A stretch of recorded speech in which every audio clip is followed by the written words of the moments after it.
the White House. Yo, buddy. Still alive?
Hey, buddy. Hey, buddy.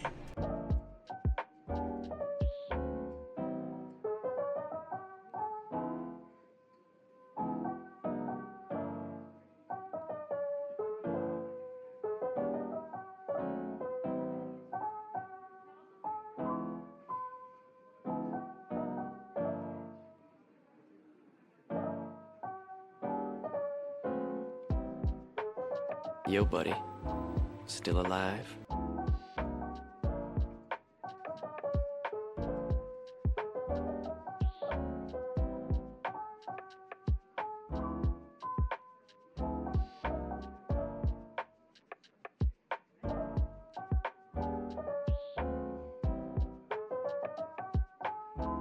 Hey, buddy.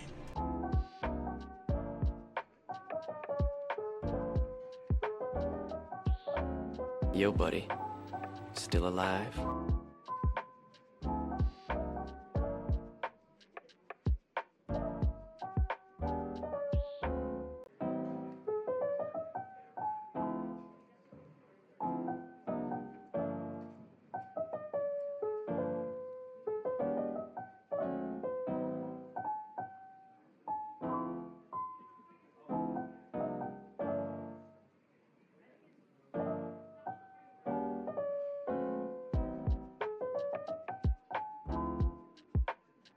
Yo, buddy. Still alive?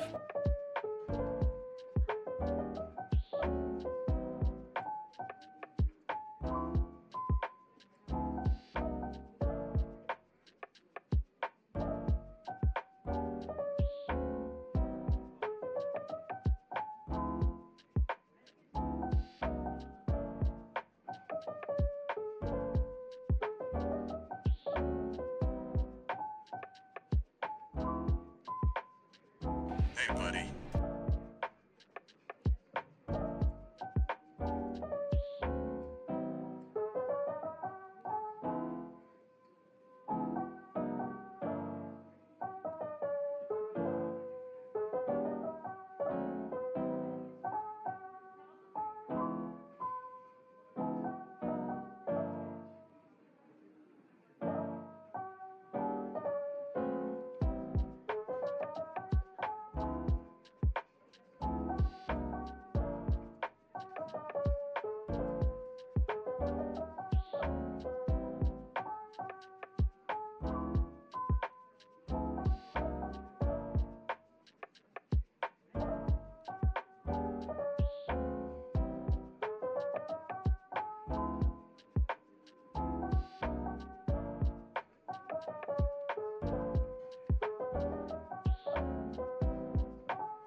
Yo, buddy. Still alive?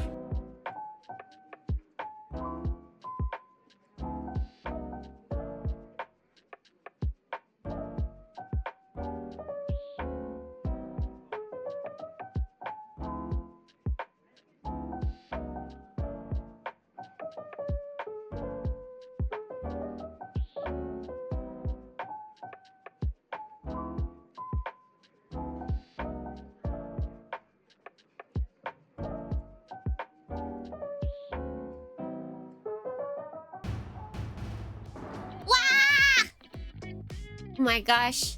It's Miku Day, it's Zaku Day, and it's also in some parts of the world International Women's Day. What a day. What a weekend. What a weekend. The triple threat indeed. Okay, wait, I can turn this up. Yeah, I knew that was coming. There was no way it wasn't coming, right? No, voice, what are you doing? We have to talk for a long time today. Stop it.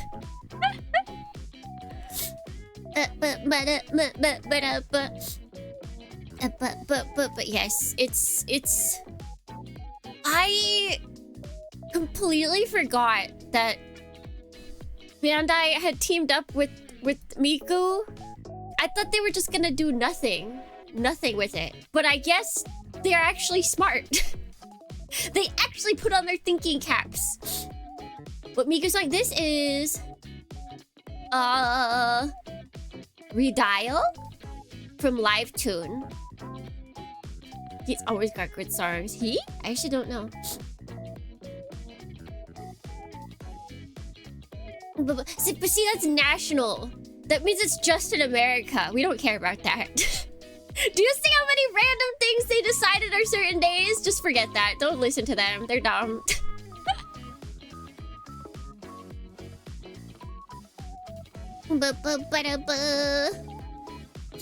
You pay Elon just to DM? You have to pay people?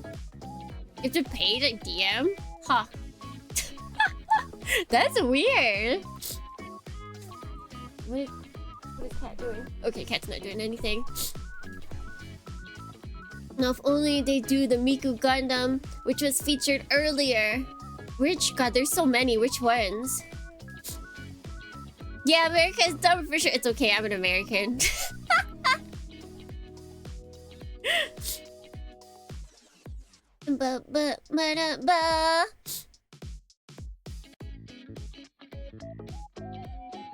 Give it to only accept verified? Huh? Do I? Did it change? I never sent it to that. Is that why I don't get any spam email or spam DMs anymore? That might explain things.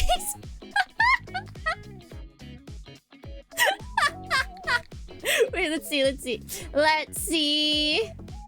I don't think it might just have set it to that for everyone. That seems like a very Elon thing to do. To make it to where it's automatically... Once he introduced it so that it was automatically only verify people. God, where would that even be? Aha! Huh, yeah.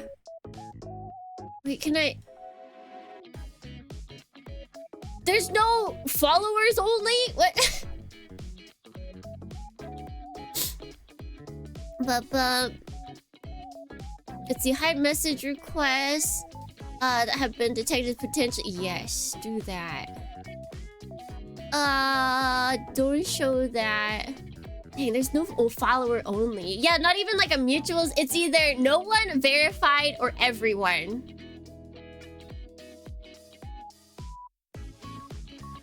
Elon, what?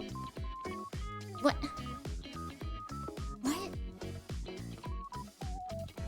Why? How is that gonna help? Why can't we just have moots only? Why can't we have like, or not even moots? I just like at least follower like. Because that makes sense. Because they're like, if you've already had a conversation. Listen, that guy doesn't even know how to find a good barber. Going straight for the appearance. But yeah, I never set that, so that must have just been when they switched it. Wait, what's this? People you follow will always be able to message you. Learn more. So if I have it set to no one, can people that follow me still message me? Yo, buddy. Still alive? I feel like that's not true. I feel like that can't be true.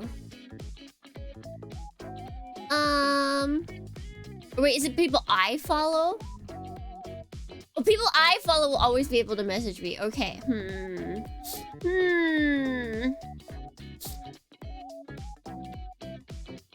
Wait, I have other messages. See, but random people are still messaging me. That's the weird thing. I got messages on... Oh, because they're verified. That's why. Gross. Gross. Gross. Yeah, I feel like having it as verified only just means I'm going to get more spam bots than anything. Those are the only people that would message me that are verified.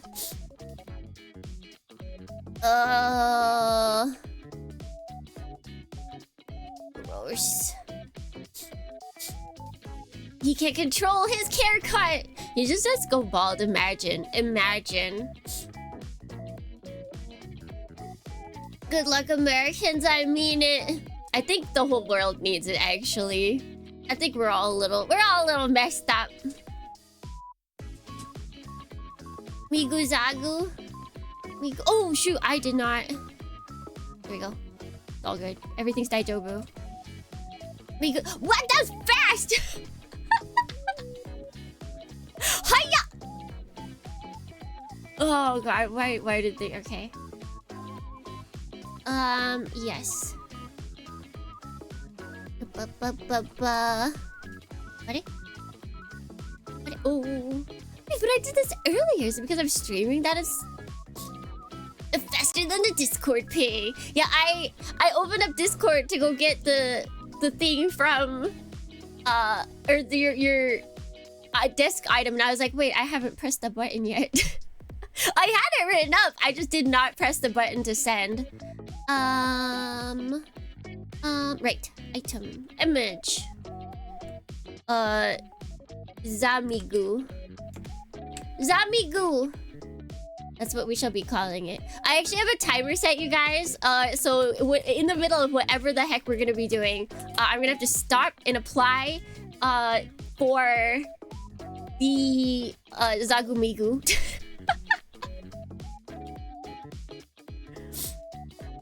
I'll show it in a second. But.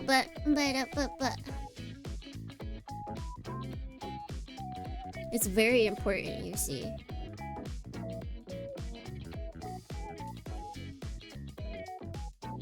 Let's see. Can I show her off? Oh, nope. Wrong thing. It's okay. We can all see what video. Let's see. Deco 27. Otome? Banashi? Otome? Otome Banashi? No, that's probably not it. Where is it? Ja-ja-ja-ja! You see how it says, if you can read Japanese, it says buy here, but you can't. You can't buy here. It's not possible. It's a lottery, of course. It's a lottery. Of course. Of course it's a lottery!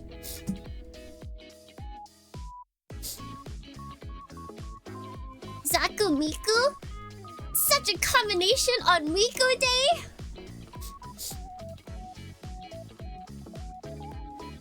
Does it have the sound Q mark? Let's see. They missed out. It says 01. Oh wait, no, it's because here. Okay, we're good. That actually, wow, that works really well. The thing is, I don't know if anybody's thinking about this. It's RG Zaku. They're not gonna be making a new print for this, okay? This is going to be the OG, really bad RG Zaku.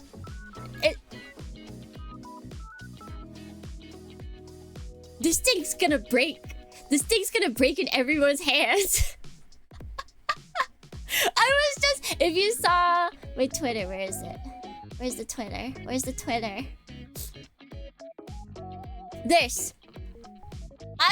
while setting up this picture, this Zaku right here, this one, this guy, his skirt fell off twice. Still His alive. shoulder part fell off. I glued all that stuff on. I was like, screw it, I'm done with this.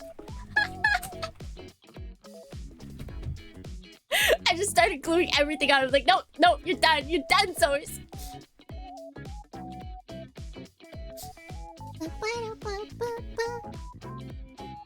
Yeah, although hilariously, this is also I've built Devil two Dorny RG Mikoran here. Zakutus. Real grade, real pain. True, but only if they're old. I built this guy, and then I built this guy, and now if I win the what's Angel it called? Dorny True Lottery, Cloud I'll Force have a here. third. The last Zaku supper, one of them will betray Miku lol. She's the god that brings us a plentiful feast that is only tea.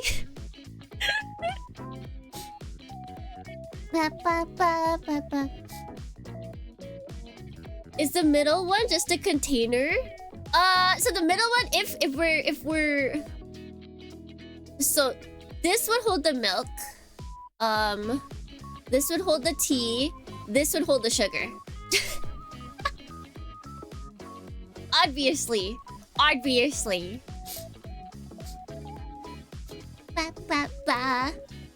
Would you ever get the tea set? I painted this. This is a one-of-a-kind Tsukimi Dorny only Devil Dorny merchandise. Nauticon here. I painted Miku it. look out glue DOS is gonna betray you MIKUUUUUU. No! So this is what Tsukimi-sized tableware looks like. Yeah. For some reason, I thought it was a butterfly. I mean, if I took the cups off the plates, and then we just had like the blue was a water pitcher, yeah, then that could be a butterbell, and we could put some toast on the plates. Yeah.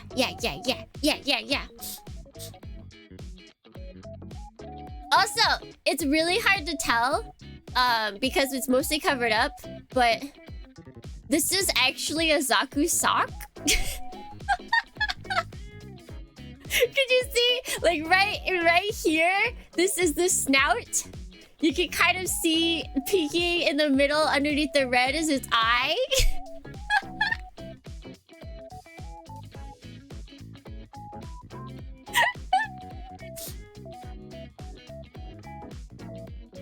Ma'am, is anything in your house not Gundam themed?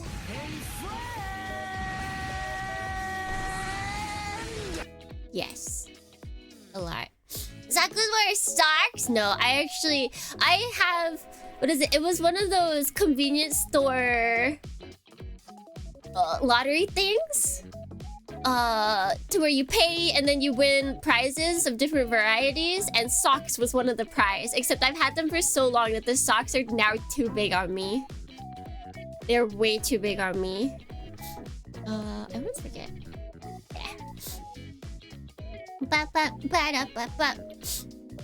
But yes, I did make this. I made the picture. I made the plamo on here. I guess I painted the tea set. All Tsukimi B Dorny originals. And then especially... Does the kitty want under the covers? Yeah, and then he's originally painted, and you can kind of see it's coming up because I didn't really care. He's got like the cross shield. Reading the next merch wave.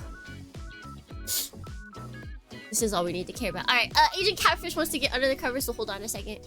I'm coming.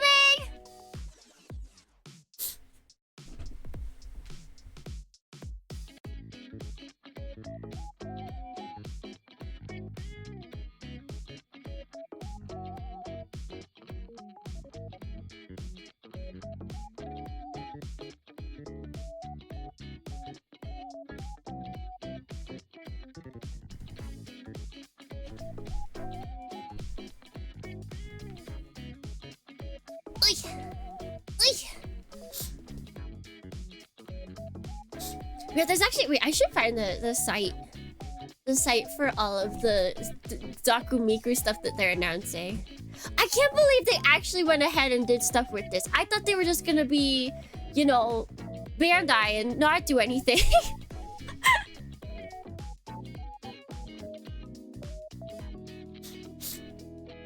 I just... The actual greatest thing, that thing. Wait, hold on. This is actually peak right here. This is truly the best crossover to ever happen, with Miku using her hair for the arms.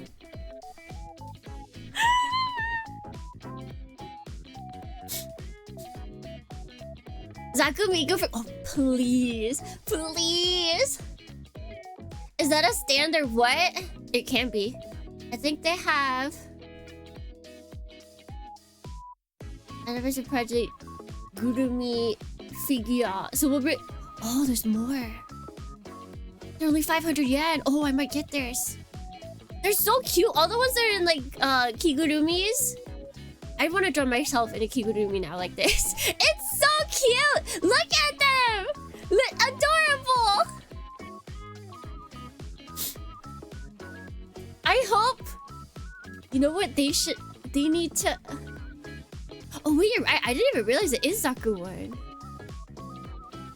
Yeah, this one's better. They're so...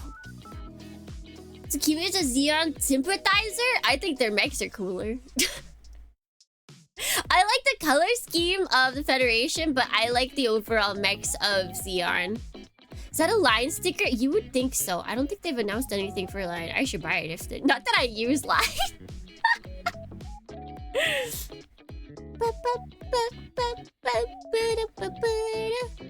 Yeah, everything that they'd announced before I was like okay with.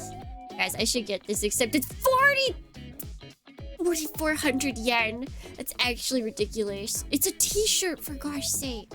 Come on. Come on.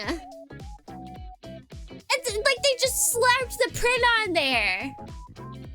I hate it here. I hate it here.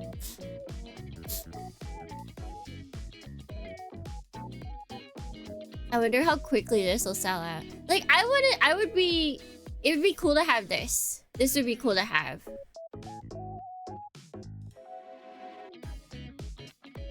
But that feels like it's gonna be sold out quite fast.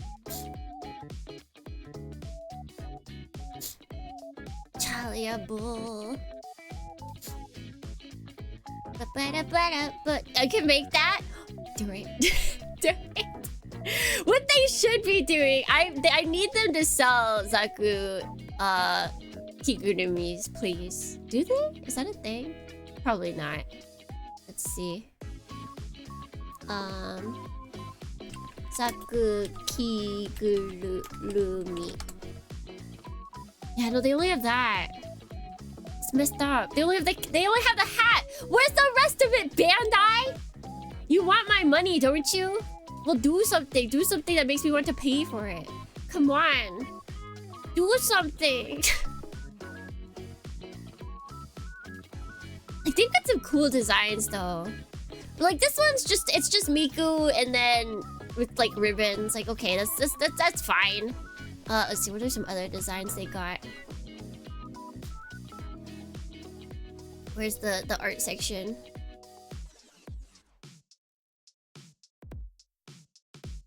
Okay, so this is cool. Like, a lot of it's just really cool art of Miku. And then, like, the only Gundam thing is the Haro, right? I guess there's also the wings. She's got the wings, but, like, that just looks like the background. It's still regular Miku through and through. This is Miku through and through, but with ribbons. This is Miku through and through. Oh, she's got a different head. Okay, she's got little head pieces. And then yeah, this is Gundam 00. This one. What outfit is this? Technically, Miku and Zaku first collabed in Fortnite. True. Actually, when was... there's been another Miku Zaku before.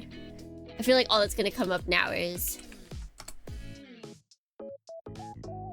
I swear we've had it before somewhere. Like,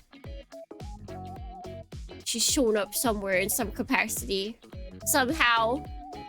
I'd say probably Super Robot Wars. There was probably the Super Robot Wars. If there was one that had a Miku... Mecha Miku. And then Zaku's were in there, that was it.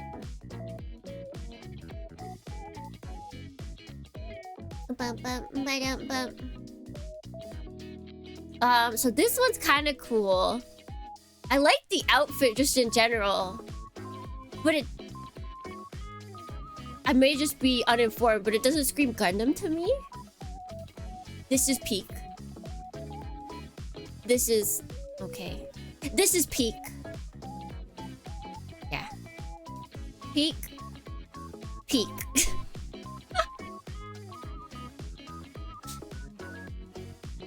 Dios mío, soy Miku? Soy... Wait, go. Leave... Ah! Look at her. She's just a little thing.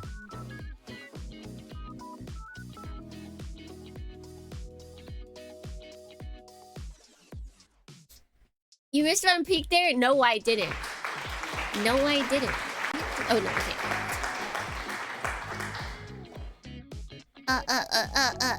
Image. Soy Migu.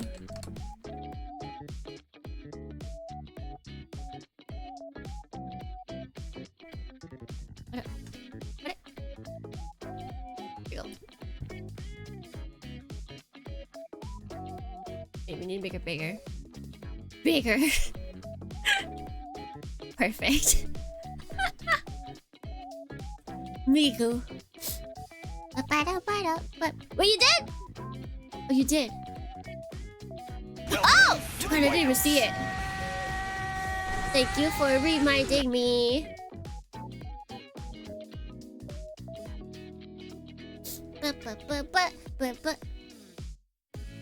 Oh, what? This is a slower version of this. What is happening? Weird that they made an acrylic stand of the RG Gundam, but they didn't come out with the kit. I'm wondering if they are. They just haven't announced it yet. It's weird, right? They have it in pictures everywhere, but...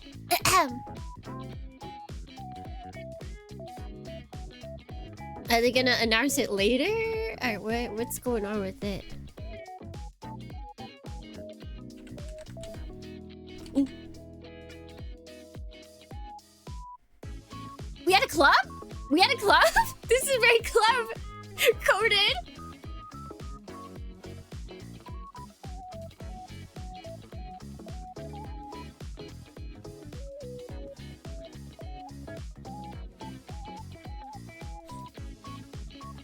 Wait, can I get...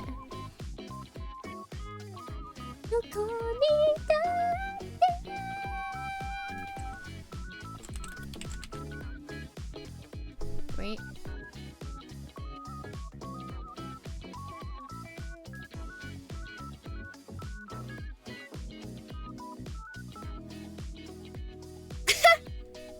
Got it. Easy.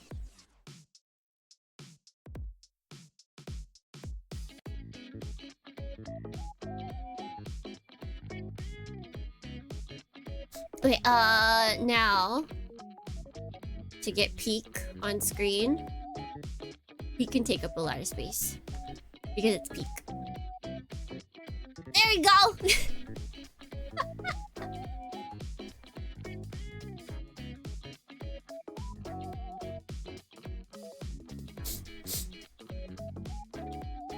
Why does Gundam keep killing all the characters I like? Gotta stop liking characters. Didn't realize they reused the Gundam Metaverse Miku art. Granted, it's probably for the entire... Yeah, I think it's for the entire collab. Like, it's just... That's what I didn't anticipate it because, like, it feels like they announced the collab and then they're like, all right, yeah, more to come. It's like, okay, yeah. Okay. But they had their thinking caps on. They had them on.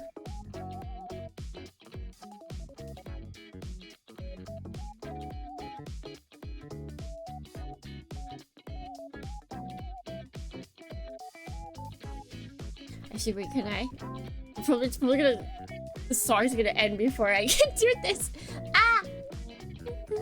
Don't call me back.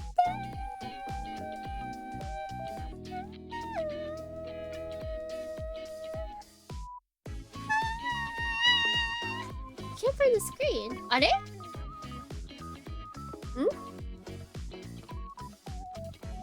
Is it this? Oh wait, this. Yeah!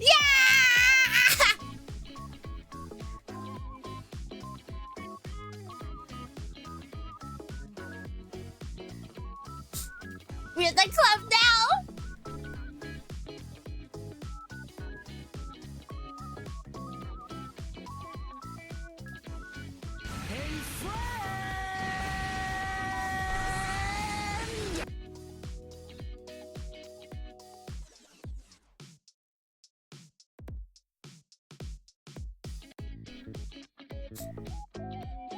See, you don't need to. You guys don't need to go to clubs. Just stay with us. Just stay with us. We'll have our own party. Hit with the Miko beam.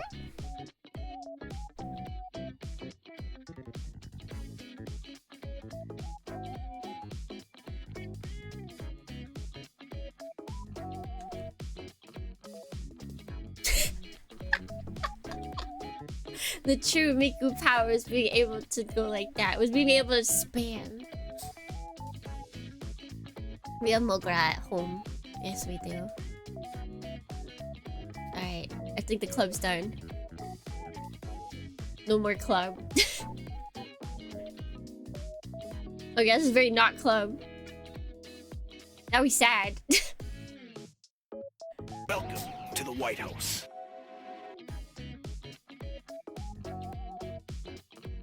If you got big while spinning, it might be possible. The problem is, to get big is to use the scroll wheel, and then to spin is to use the scroll wheel and press control at the same time. So I would have to, what is it? Put them to different buttons to do that.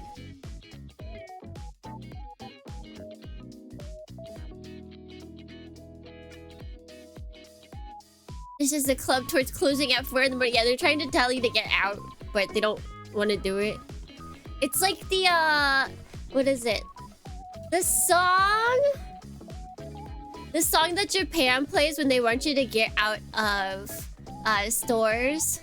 They actually played that. If you think that it's just an anime thing or like a Animal Crossing thing, no, it's real. They actually play a song. I think it's... Da, da, da, da, da, da, da, da, da. Is it that song? It might be that. I can't remember.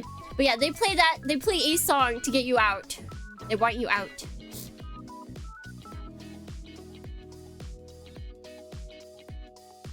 Did Miku ever collab with Macross? I feel like Bandai could put money making a Miku version of Basara. Maybe. I don't know if they have, but that'd be pretty cool. I mean, we've got... Bandai and Sunrise are working together for the next Macross, so...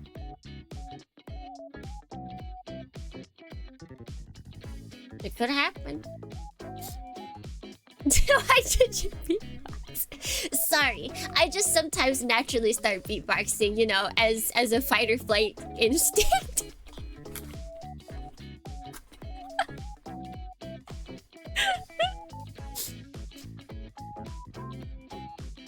The new music? I think it is. Wait, you know what? Let's look it up. Let's look it up. Let's use this. Japan store closing song. Yep, it is. Still alive? This song's good. Okay, but listen.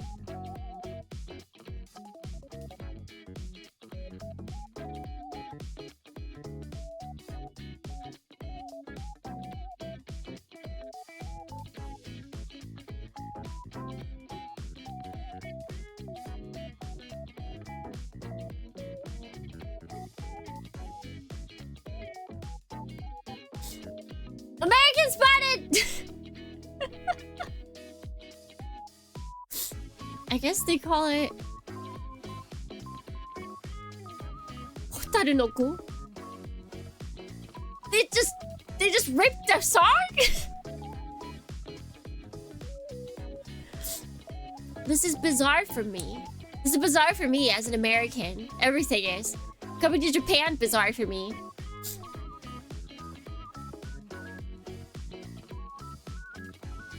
Whoa!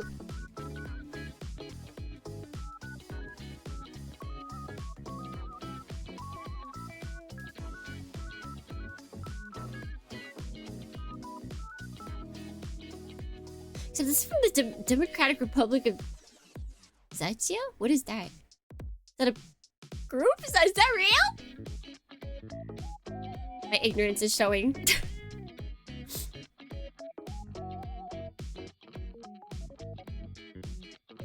Huh.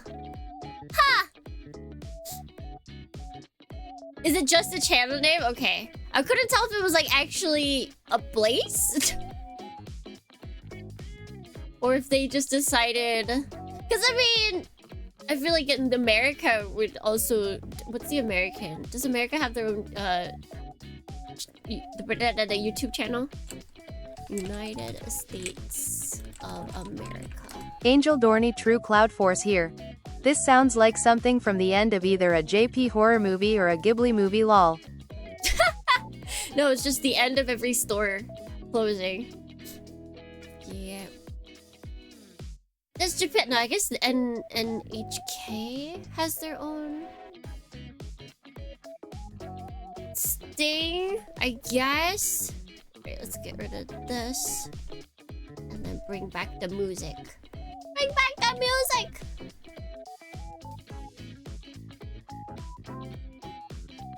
End of Storm Evangelion! It's true! Because I remember when my friends were visiting, we were at a restaurant and they started playing that song. We're like, and we were just like, we were done with our meal and we were just chatting and that started playing and they're like, oh! It's just like Animal Crossing. Yep. Yep, there's a lot of things that are in Animal Crossing that are actually very real to Japan.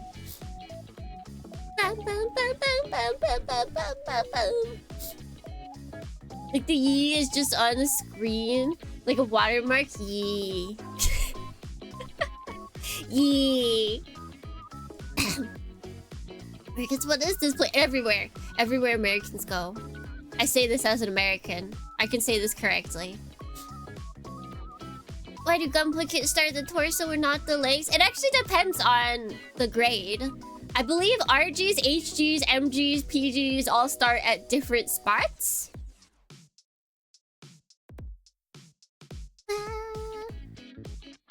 And they are like usually consistent throughout the respective grades, but not always. Yeah, it depends on the kit as well.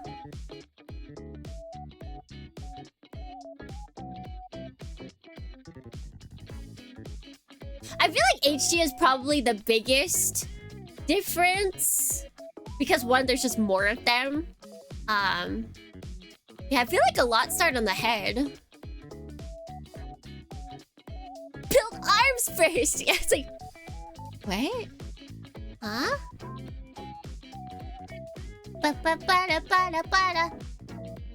I mean, they aren't starving you. No one's... Bandai's not gonna come in and slap the kid out of your hand if you start building at the feet.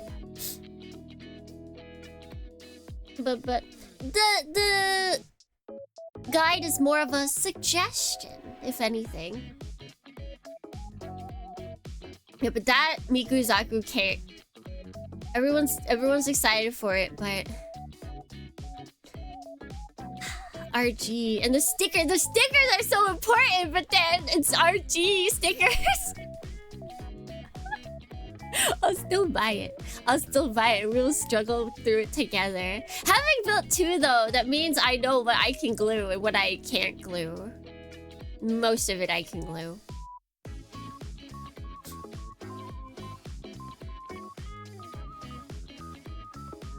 Now start building PG blind with all the parts cut out. I've only built 1 PG and it was an old one. I feel like I don't know which would be harder, PG or RG. been building long enough, you can just kind of parse how things go, depending, especially if they're like older-ish. Also, the music went way down.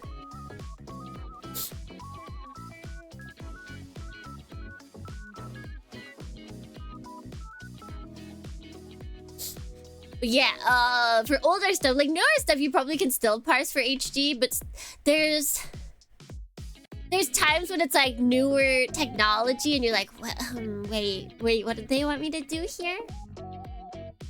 We could usually figure it out, usually.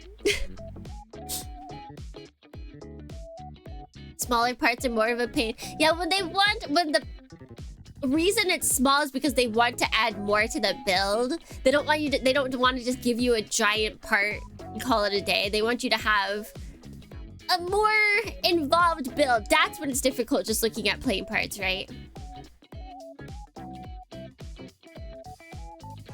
That.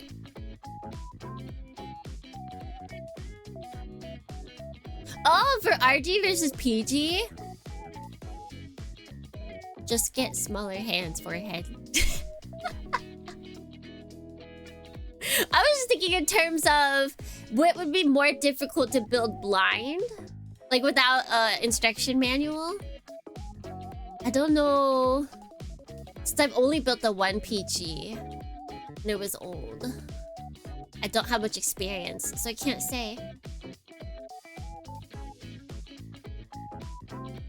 But my hands are big! Wait, hold on. I got exactly the thing for you guys. Bam!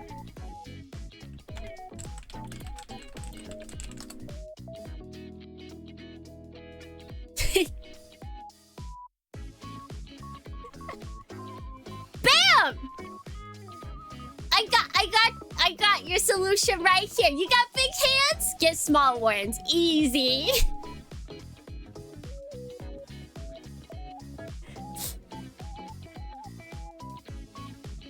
I don't see, there's certainly no problem at all that could come from this. This is the solution, Dornians. Believe it!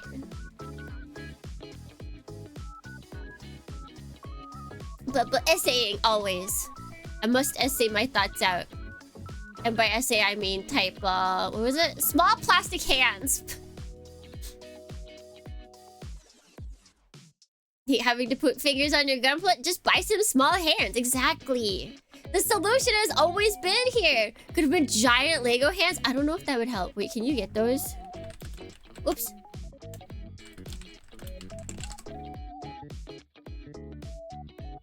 Wow, you can, but like not what I was thinking. Wow! How dare people? See, this is what we need. So we click this. Oh wait, I had to open link a new hand. Open image a new tab. There we go. This is what we need.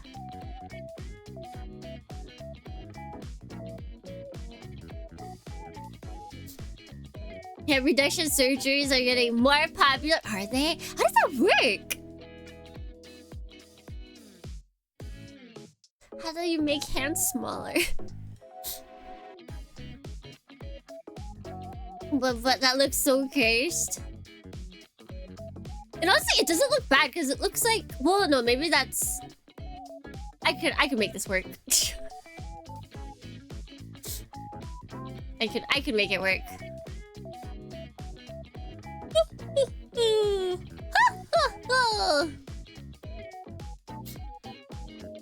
Trust me, Dornians, I could do it. But it's like you got Xenomorph smaller mouth inside your hand. Monster idea. That could work. That could work. Are those Lego hands? Yes, they were supposed to be. They're wearable Lego hands. Small hand donor. Small hands are now on the organ donor list. They're just the entire hand is an organ. And then you just graft the whole thing on. Just chop off your own and just slap on the new one. Yeah, my friend is Xbox Series X back. I finally got back together playing through Final Fantasy VII Crisis Core Remake. You gave me for testing. Well, it's not yours. Give it back. Remember seeing on YouTube someone made a 3D printed Lego hand for prosthetic arm? I mean, you can 3D print anything nowadays. Anything. It's all possible. A friend for Mikuzaku? Wait, but he's already on screen! Do you want two?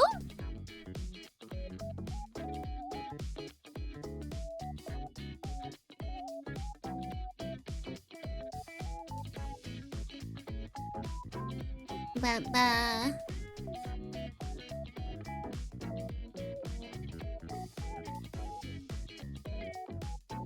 Yeah! It's just with his arm up. Is that fine? Two are the same thing. Zagu. Ba-ba-ba-da-ba.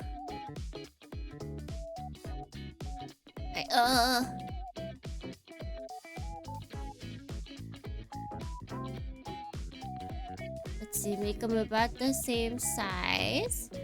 And then behind it. There you go. You cannot tell. You can barely tell that they're different things.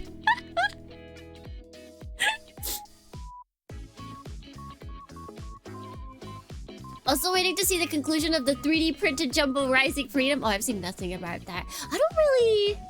Probably because it would just make me sad and jealous. I don't really pay attention to like 3D printed models. So I'm like, wow, I can't do that. Look at all these things I can't have. Ba-ba. Can I get more hands? I'm sure you could. Would they be useful? Probably not. But you can have more hands. Just someone 3D print me a 3D printer, please. That works. It has to work. If you can't, then stop telling me about 3D printed stuff.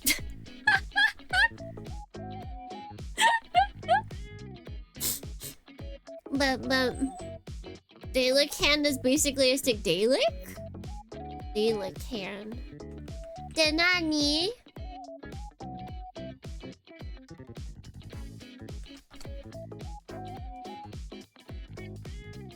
Oh wait, from that popular show. Got it.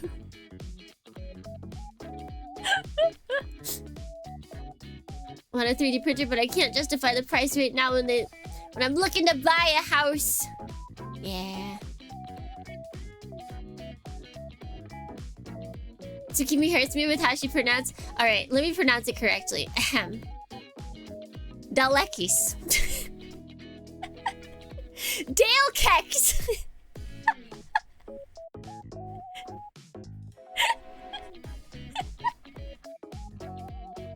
Yeah, Professor Y.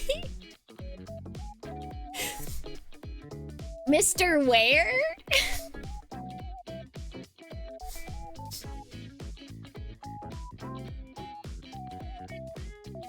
It reminds me of the guy pronouncing mayonnaise. How would mayonnaise? Mayonnaise. Mayon and nays.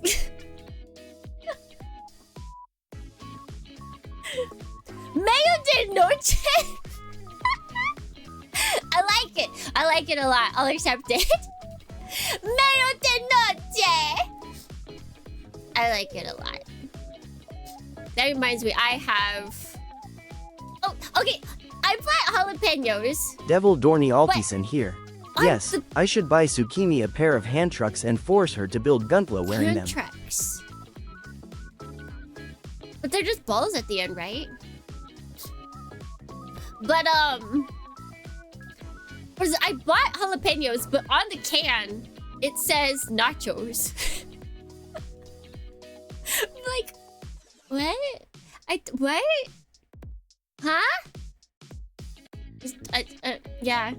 I looked at all of them too. It wasn't just a single misprint. Like, it's just that's how it is. Mayo de noche. Mayo no cheese? Is noche... Wait, what does noche mean in Spanish? Noche meaning... That does not tell me.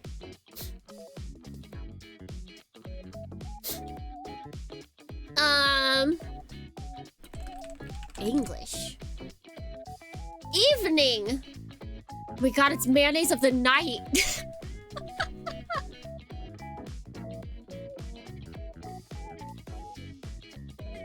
Mayonnaise of the night. Actually fantastic. Red Singer, thank you so much for the follow. I like the YOASOBI song. Wait. Like, is the current song a YOASOBI song? No. Wait, is there a song called Mayonnaise of the Night?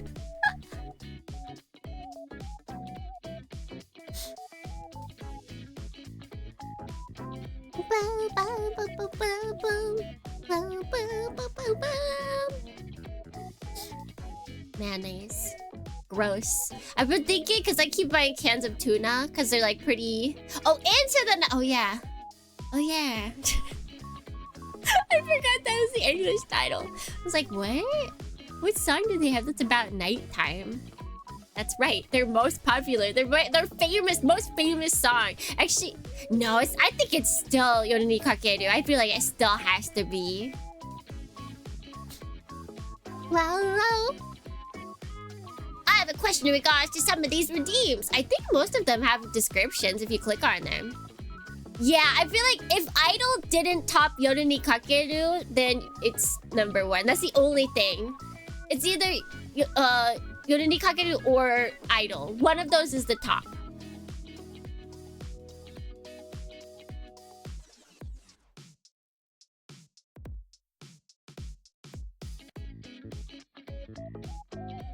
Idol breaks away from their usual style. It does. It did.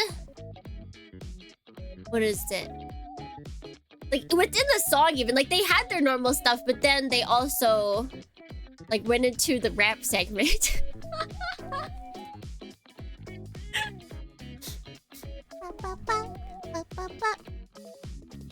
How can I not question emotional laxative? Well, when you're emotionally constipated, you need emotional laxatives. Of course. You gotta let those feelings out! Get those emotions. Oh, is it done? What? There was only 12 videos in here? Okay, let's play Best Miku song.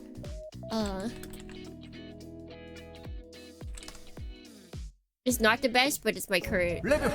Anyway, how do I spell the name? This should get it. There we go!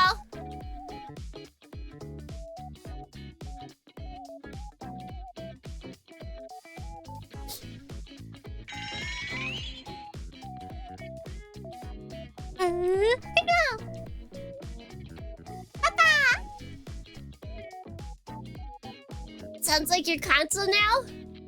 No.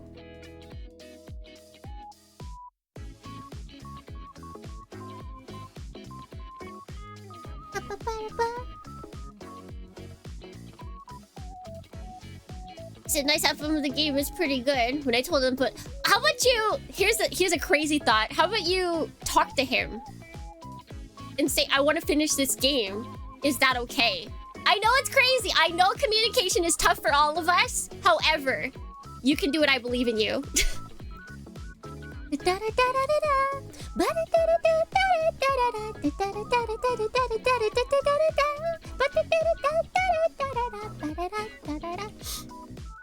told me to play it. Then why are you questioning?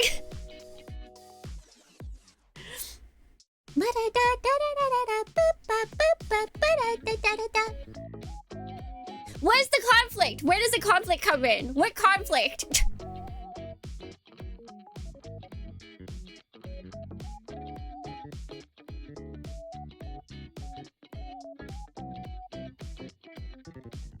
He's in the middle. The conflict is gone.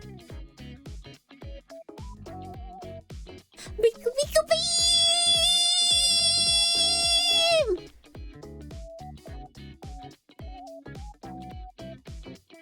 Forget all your thoughts.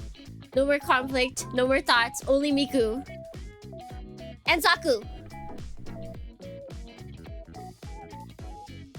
Hey, hey!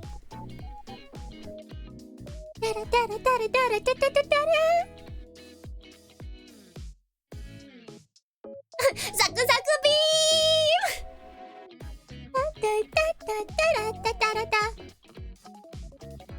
What was name? Not Vanessa. Hey!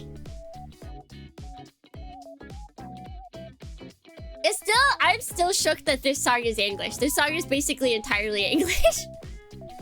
Never sounds... Miku has a long way to go when it comes to English pronunciation, but I believe in her.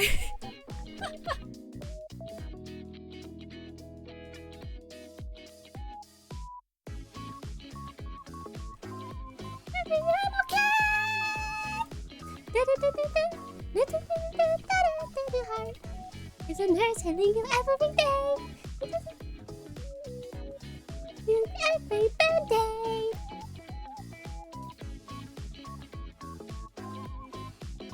Hey! Hey! Hey! Fight that! Haha!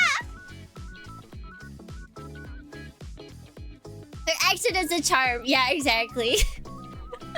Like, no one expects Miku to sound perfectly English. But I think my main problem is when anybody who speaks English then tries to sing these songs, it just has a completely different feeling. Like, if I sing this, knowing the, like, if I sing the English lyrics, it just sounds like a very different song. but is Miku like one of those virtuoids? Except we're about... I was gonna go over to the other screen.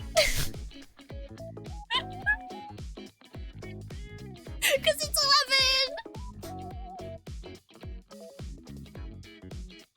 11. Tsukimi's luck she'll actually win 2 of the Miku RGs.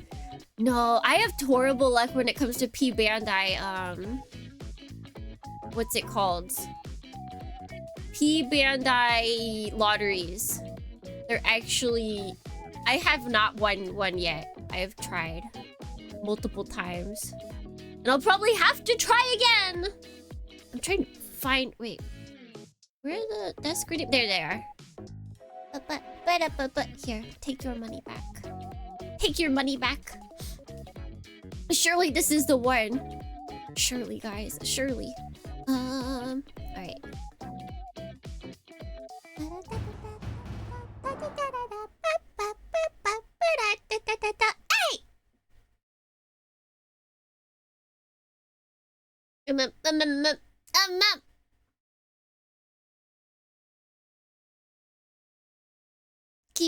Kimi, you can call it to Kimi. Can I be honest? I don't like that Miku song.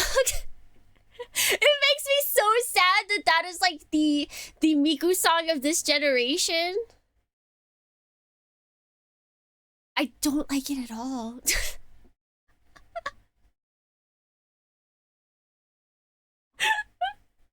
I don't. The beginning of it is I instantly turn away. I don't know why. There's just something about it that makes me not want to listen to it anymore.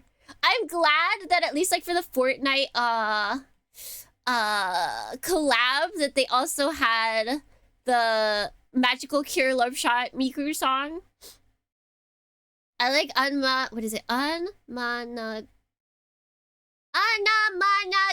There we go. Anamanaguchi. It's not Miku Day in your country. True. True. We have so much Miku that we can celebrate still. Hey! That's such a Miku song to me. I looked in the comments as well one time for the Magical Cure Love Shot, and there's so many Japanese people that were like, I thought this was a... Oh, you know what? We might not have audio. I might have turned that off. They're like, I thought this was a like old song from long ago, but it's not. It's recent. If I'm correct. Yeah, okay, we don't have audio. Bum bum bum bum. Okay, good. Good, good, good. Everything checking out.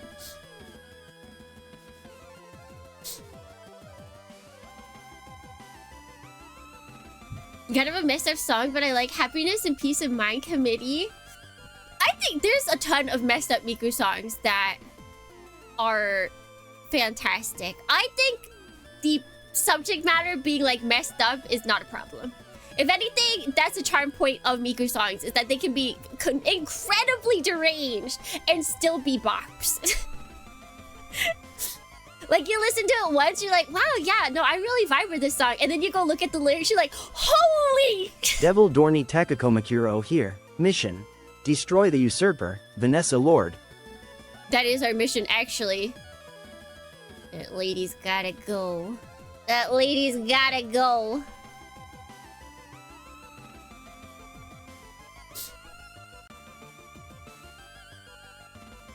Alright.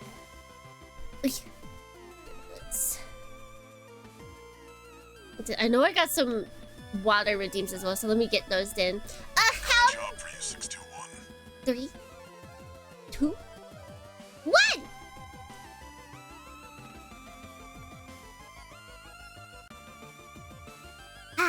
I'm gonna need it.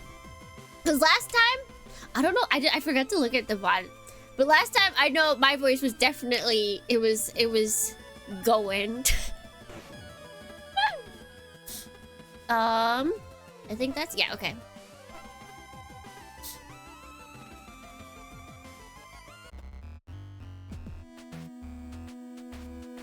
I kind of forget what we were doing.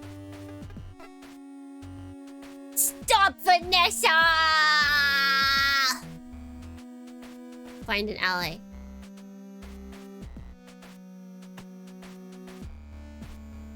Oh yeah, what? Didn't we? Wait.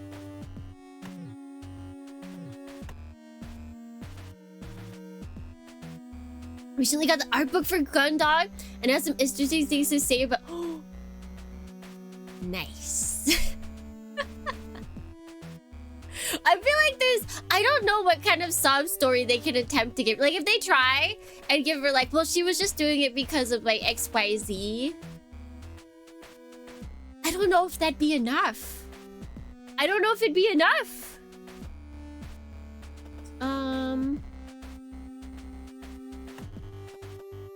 Did we?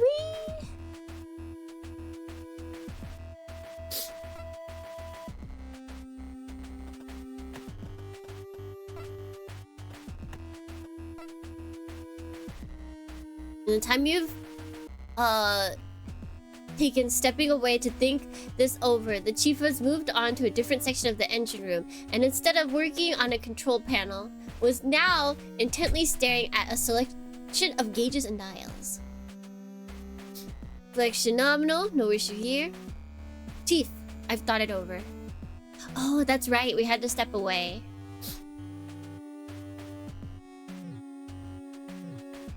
Lieutenant!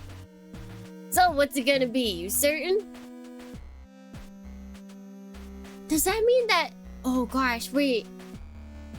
Because the other person we can talk to is our boy... whose name I can't remember. But also the engineering.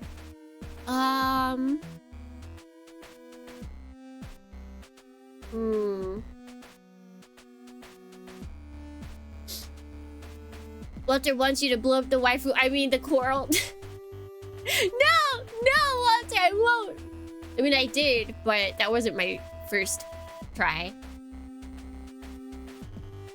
Hope they don't make us sympathize with Vanessa's show traumatic past. See, I don't know like what traumatic past they could show me to where it's not like...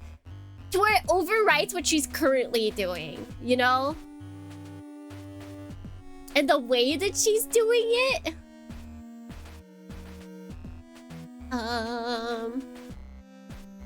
Let's see. Yeah, I want to go with the chief. I know the other guy's there, but... Yes, I am. Yes, chief, I am. I know what you said, but I can't risk it. I can't risk Vanessa getting away with this. I can't risk the crew. I'm gonna do it. Well, you got a lot of spunk, Lieutenant. I'll give you that. Everything's running fine here, so I guess it's you and me now. Where to then, be Dorney? You're buoyant with elation. I don't know why. I like the word buoyant. You're buoyant with elation at the chief's words. With her on your side, there was next to nothing on the ship that could stop you. First of all, we need to show that the captain and commander were intentionally absent when the blackout happened. Dalton. Okay, Dalton was the intern, right? The engineering intern. Rick was talking about how when they got the new character art for Vanessa, they said her booba was too big, and when they announced that they wanted to reduce it, they got backlash from Discord.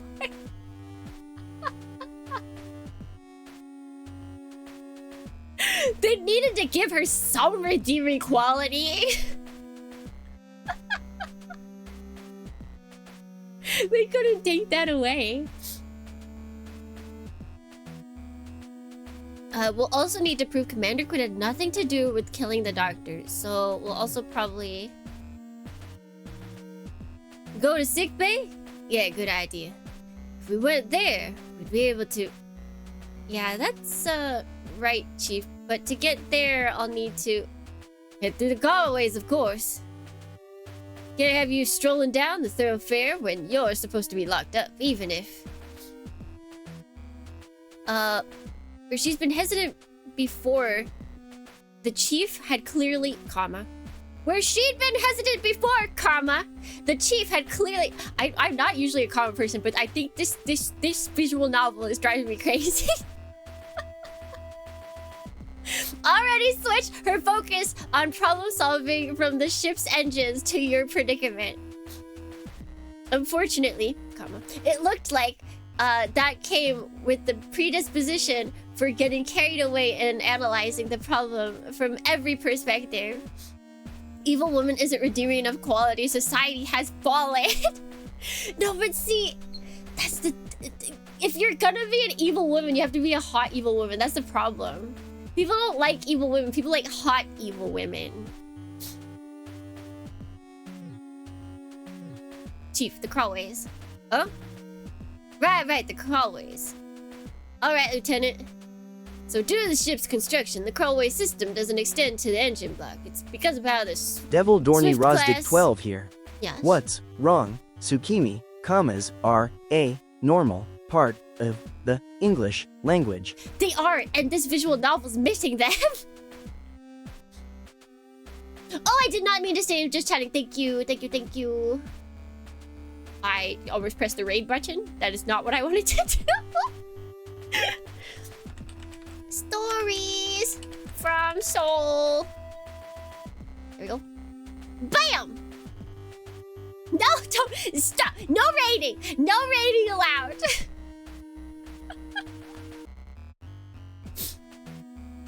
Let's raid Vanessa. Do you want to get slapped? Do you want me to become a hot evil woman? Is that what you want?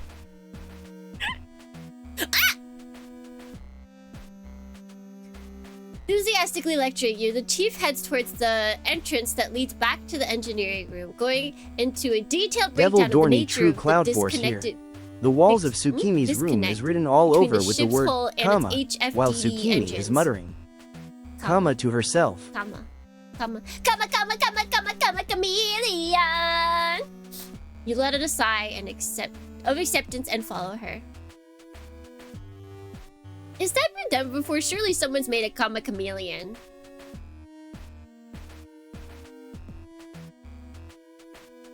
You didn't really want to become an expert on the idiosyncratic construction of the Swift class, but it was a small price to pay for saving the entire ship. It's because the fundamental framework is actually from intercluster small load transport during the war. I think we gave her the perfect voice. I think she has the perfect voice. It doesn't take long for you both to arrive at the spot in the engineering department where the chief had first hoisted you out of the crawlway you'd arrived in. I haven't done good warnings yet. I'm so bad at this recently. I need to have a timer that goes off for good warnings. Alright. Alright! Are you ready? Are you ready? Are you ready, Dornians? Good. Dorning?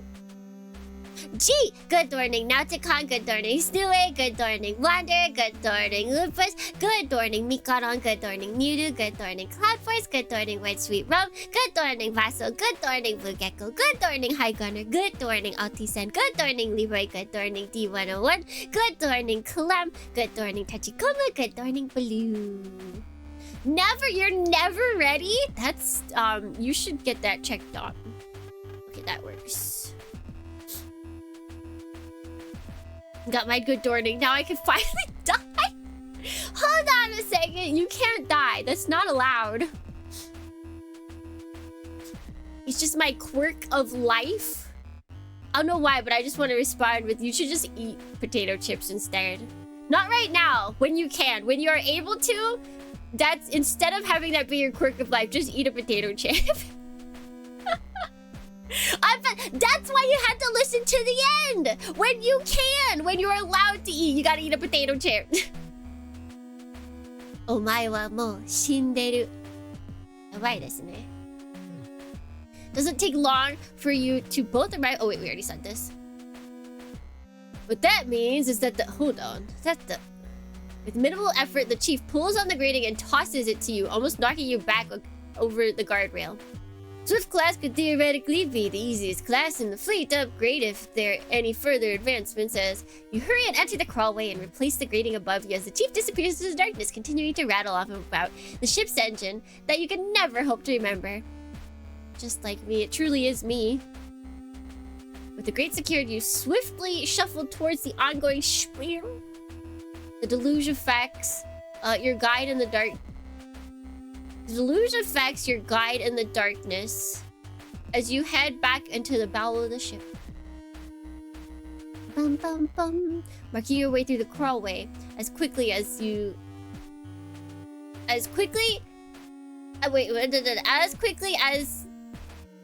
can.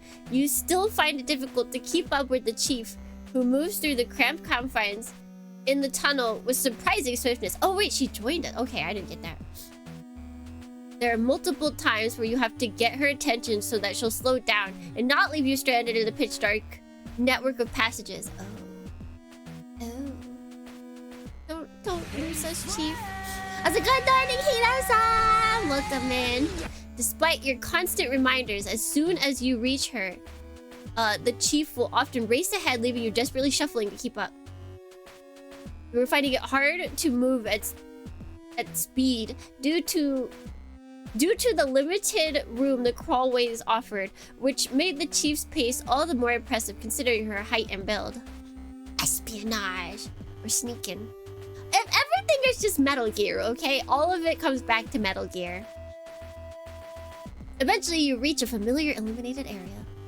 Sweat dripping down your brow, you call out, "Chief, stop!" "What's that, Lieutenant?" "We've got a few hundred meters of crawlway to get through if you want to reach the sick bay." "No time for slacking."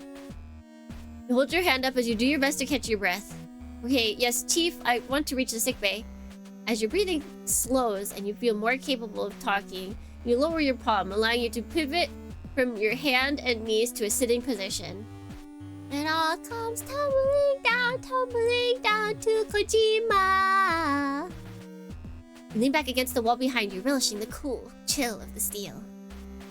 But we need to go over a plan before we get there. If we just show up in the central hub and the ensign sees us, it'll all be over. You're right about that.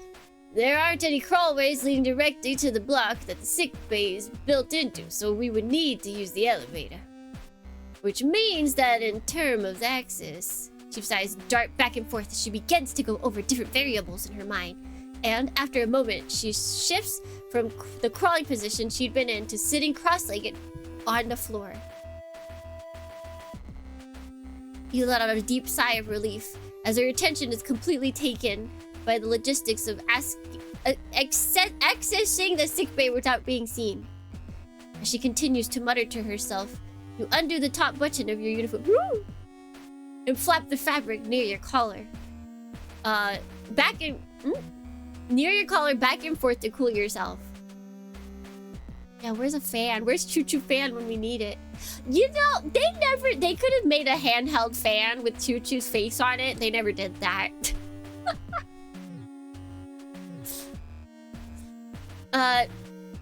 Now that you weren't trying to keep pace with the chief's unnaturally fast movement through the crawlway, you finally had time to think, and you turn your thoughts towards the next step of your plan. A fan of her winding up a big spicy and punch. There's so many opportunities they could have done, or options they could have chosen. I would let the chief pick me up and take me wherever she wants. I think you're not alone in this. I think a lot of people would allow that. She is pretty cool. And buff.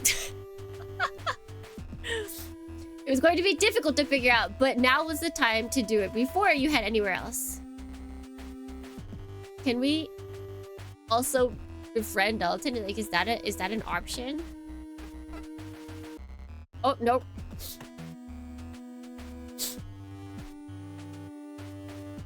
Uppies? Surely the chief would give us uppies.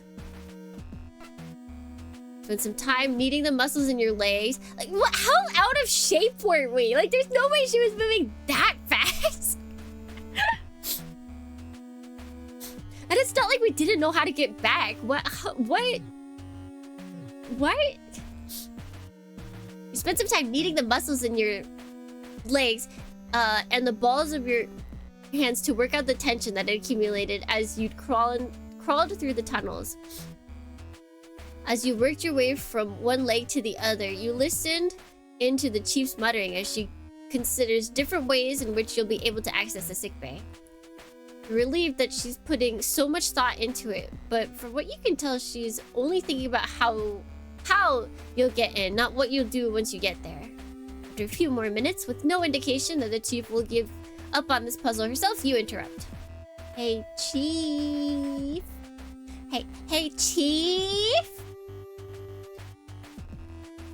But Lieutenant Donny wouldn't be able to access that area, so that brings us back to... Chief, hey! Lieutenant, I'm trying to figure out how to get us into the sickbay. Give me a moment. Chief, I know we're going to need to get to the sickbay to prove Quinn and Captain innocent, but right now we need to figure out what we'll do when we get in there. Right now, any part of the ship that isn't these crawlways or my quarters is risky for me to be in, so I don't want to spend any longer outside of them than I have to. I'd rather we discuss the plan now than leave it until we get there. Makes sense? So, what were you thinking, Lieutenant? What evidence are you after in the sickbay? Well, do you remember how Lord justified her mutiny on the bridge earlier? That rat! Rat bastard! The rat bastard Lord! She was saying that Quinn and Bartholomew were both out of action on purpose when the ship had that blackout. I don't see how it would benefit two traders to be stuck on a dead ship, but she must have some way to twist fate. Yeah, they would have died too. What? Exactly. To deal with that accusation, we need to... What? Both? Both is good. Both is good.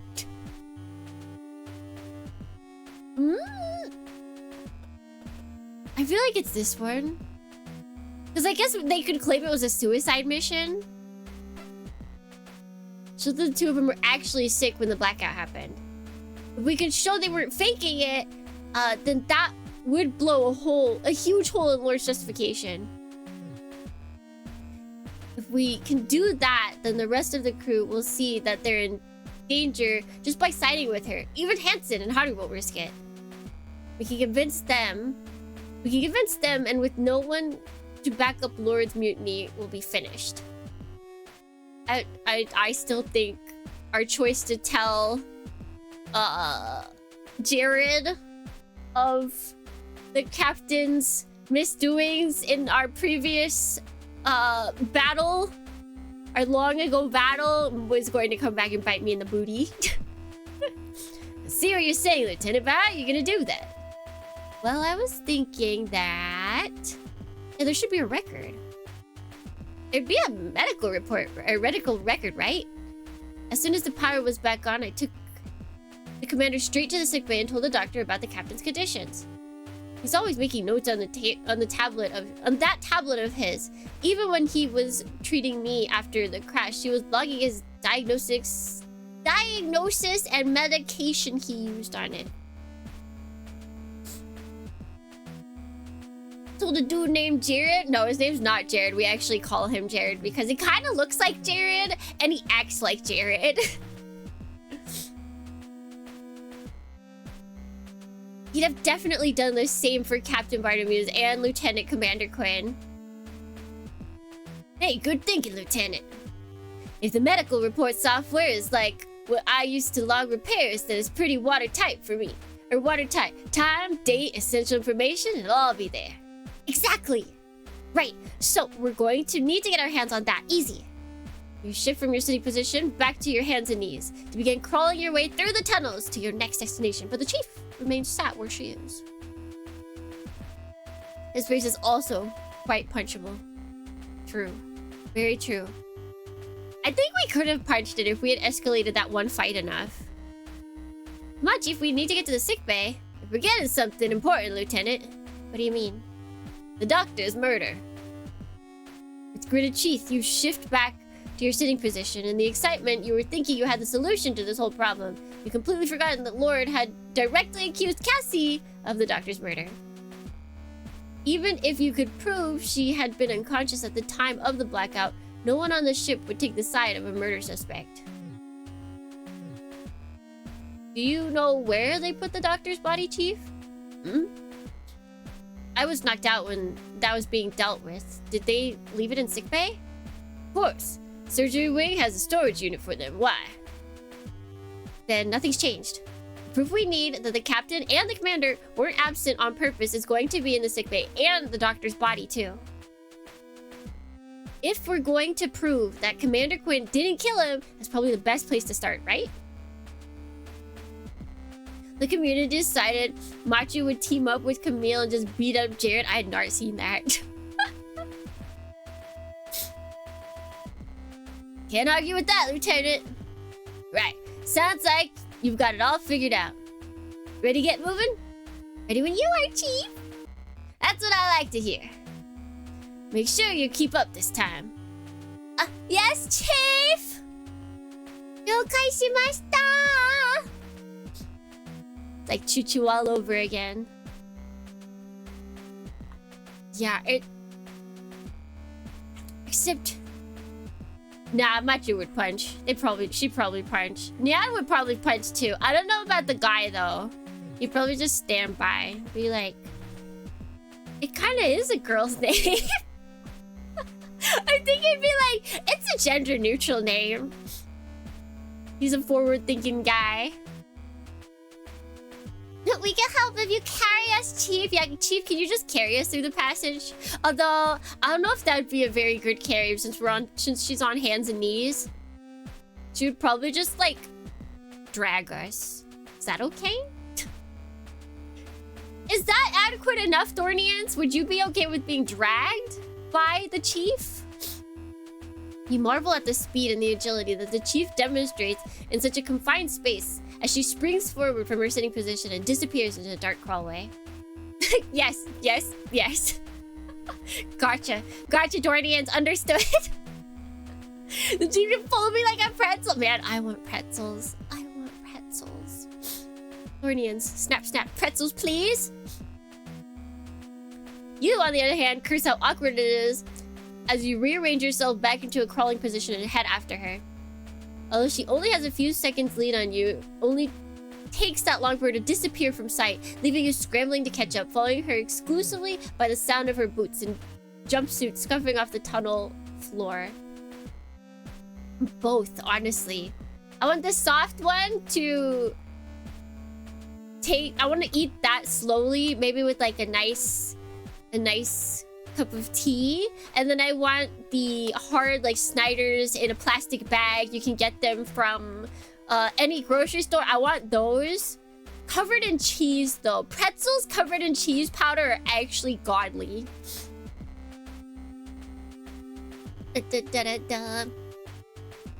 See, fortunately, you're just about able to keep pace And to keep pace and panting and covered in fresh film of sweat, you catch up with her just as she opens a hatch in the tunnel ceiling.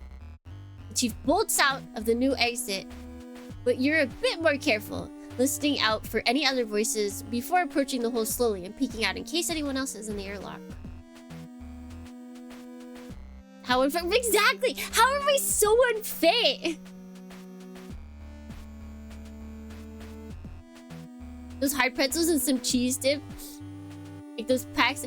Okay, I didn't like, cause that's like super fake cheese, so I never did those. But there's a specific kind of like a bag that you can buy, and it's a bunch of pretzels, but they're crushed up, so it's like bigger hard pretzels, and then they crush them up, and then they cover them in cheese powder.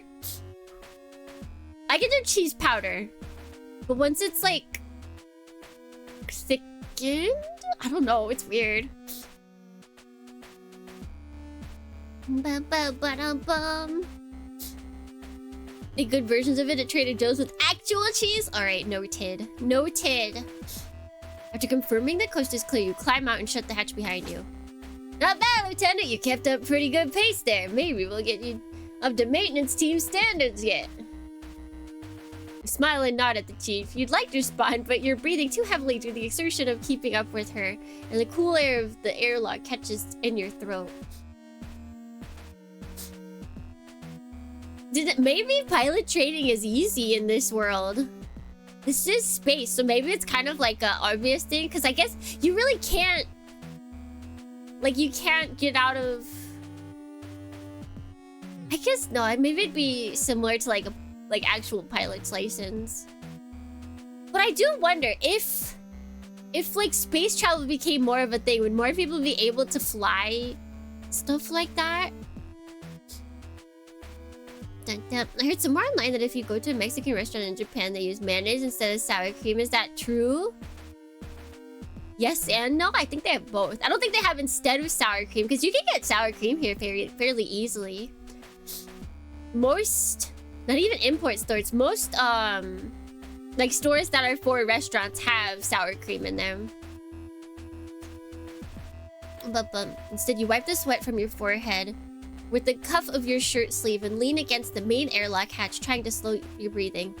So when it comes to the crawlways that you can access, the closest that the network we've been inside will take you to sickbay is here in the airlock. There's others that could take us right there, but none of the access points are places that you can get to without being seen by the crew members. So again, you simply smile and nod, taking the opportunity to compose yourself as the chief fills you in on all the different paths that the crawlway runs through the ship. Eventually... Wait, already? 3 months of sending money to Tsukime for tacos. 3 months? Already? How? What the... Thank you, Vaso! Thank you! What the... It feels like seconds have passed. Thank you! What if the Logitech controller to pilot things is... Oh, it has to be.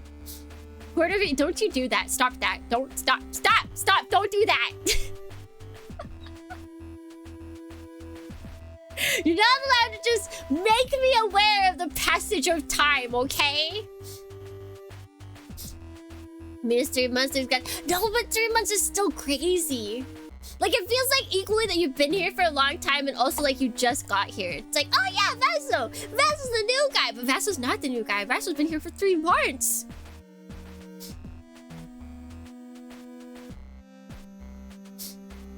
That's a long time.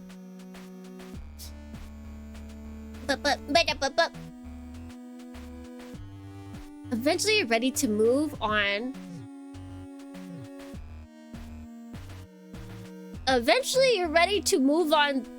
But Chief is deep in another lecture, growing increasingly absorbed by her own subject matter. I'm a sub baby. Until you have your own baby. Until you have your own sub baby, then you're no longer... Should that be it? You're a sub adult once you have your own sub baby at 9 months?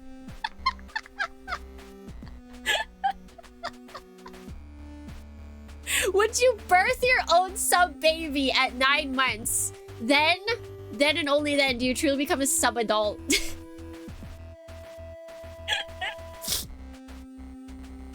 but also we got, yeah, we did get a good morning. Wait, did I say good morning? I think I did. Yeah, because you threw coins at me before it. Feeling deeply, you stand fully upright. If you want to get moving, you'll need to snap the cheap out of it. Can I just move?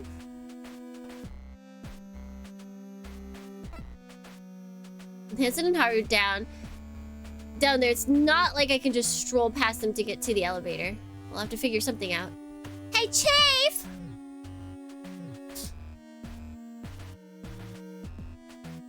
Subconception lore tonight was not on the bingo card. It's always a fun time at the TVD streams.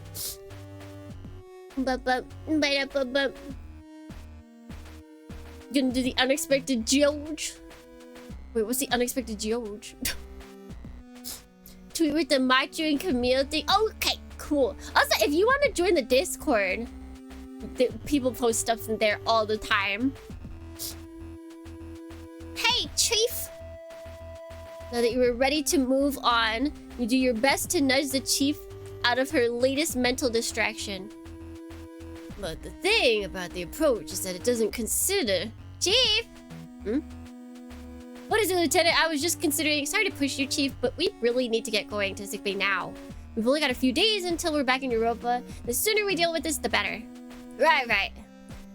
Okay then, Lieutenant. How are we going to get past the ensigns? The ensigns. Remember nearly being caught by Hanson last time you were in the airlock, but in the brainstorming session you'd had in the crawler with the Chief, you completely forgotten to factor them into your plans. You've been too concerned with where you needed to be in order to prove Cassie innocent that you hadn't thought how you'd get there. Got a plan for this, right? Of course! Of course! You lie as you run through some ideas in your head.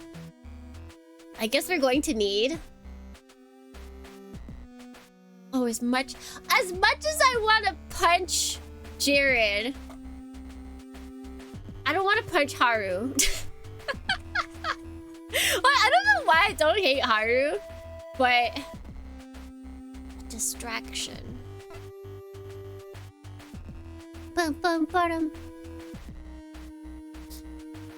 See, we need to figure out some way to get them away from the thoroughfare, ideally for a while.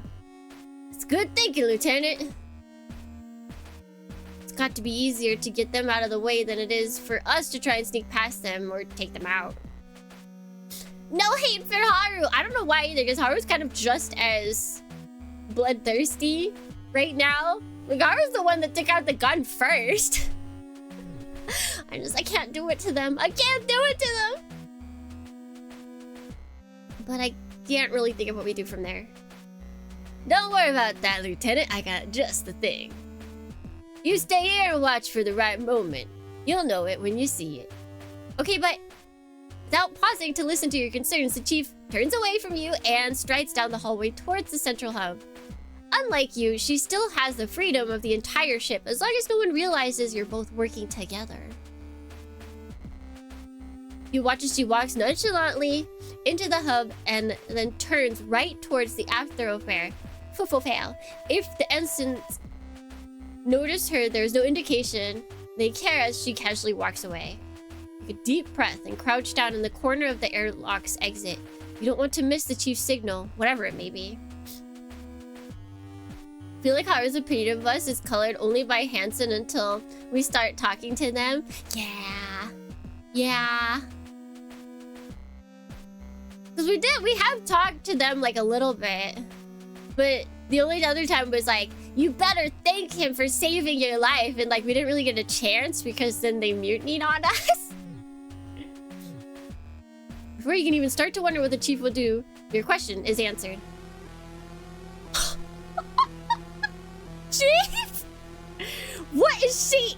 From your position, you see the Chief storm back into the central hub and yell at the two ensigns, gesturing towards the engineering department. Ensign, I need you in engineering right now. You can't make out the response, but the chief reply is loud and clear. If you don't get moving, there'll be no one left to guard. Now, get down there. Doesn't take much to convince the ensigns. You see them sprint past the chief. How is this gonna be so obvious that she's helping us, though? Chief, be safe. Once they're out of sight, the chief looks to you and shoots a quick wink before. She winked at us. Before turning to follow them. Get straight to engines, Curries. These cores need to be realigned now. Once the chief is out of sight, you dart down the corridor towards the central hub. You check both thoroughfares and not seeing anyone, run over to the elevators. Come on. You repeatedly tap the button. Thankful that due to the emergency nature, the sickbay doesn't need to swipe your key card to access it, instead of relying on simply using a big scanner to log whoever enters. Wait, then... So it's scanning me. Alright, let's go. As the door begins to open, you immediately slip through the gap, hitting the door close button as soon as you're inside. Is someone in here? With a sigh of relief, you lean back against the cool metal wall and feel yourself begin to move downward. You knew that there was no way the chief would have purposefully created a real problem in the engineering department, so whatever she had lined up for the ensigns was probably pointless busy work. Still, it had done the trick, and as long as it kept them occupied, it didn't matter what she'd done. As the elevator's rate of descent began to slow, you step forward and shield your eyes before the door opens and exposed you. And before the doors open and expose you to the harsh glare of the sickbay lights. I'm shocked. I guess they were watching out for here, so no one could go into here, but I'm shocked that they have nobody here either. Now that you've finally got here, you can begin. You emerge slowly and silently into the sickbay, scanning the room as soon as your eyes have adjusted to the light.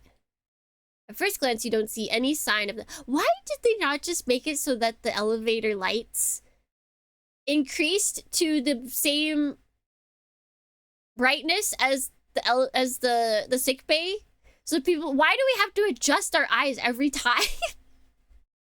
As the elevator going down to sick bay should just increase the light amount as you go down, so then it's not like this glaring adjustment time. This doesn't seem like a good thing when it comes to emergencies. But you're careful to check behind the doctor's desk as well as other blind spots within the room. Once you're confident there's no one else in here with you, your shoulders drop. You release the tension that you'd been carrying. Without any obvious threat, you take your time going over the room. Everything was as you remembered it being. No one had even gone to the effort to clean the shattered glass that covered the floor in front of the medicine cabinets. Take a small amount of solace in the fact, if you were lucky, it meant that everything else in the room had been left alone too, including any evidence that might absolve Cassie or the captain. Okay, where to begin? Last time I was in the sickbay of a spaceship, space zombies attacked me! Dead space? They got the daylights in here instead of the soft lights. It does look like it's daylights, but I feel like usually it's like the blue lights. The crazy blue, like... They call them just like hospital lights.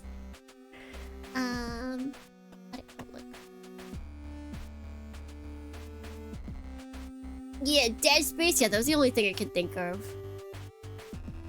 Also, wait! Is daylight savings time happening this weekend? Thornians? Is it already time for daylight savings? Switch? Speaking of daylight.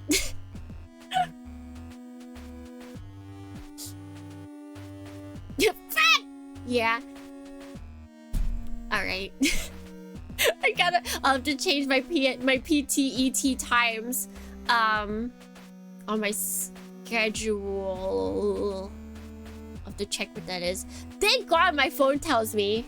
Where's all the people that on Twitter are like, hey, don't forget this weekend is time change thing date.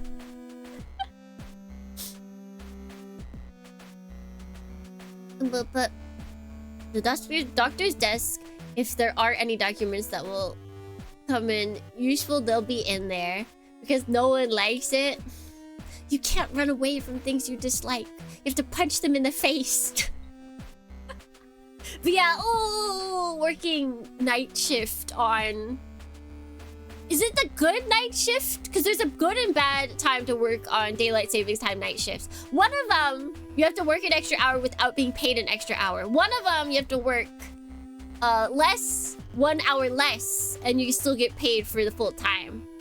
Which one is it this time around? Because we're springing forward, but I don't actually know what that means.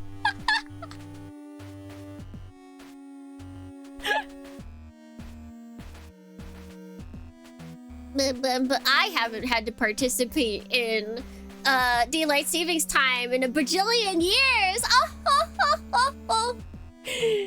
America, catch up. You're so behind. Daylight savings time is so early 2000s. My goodness.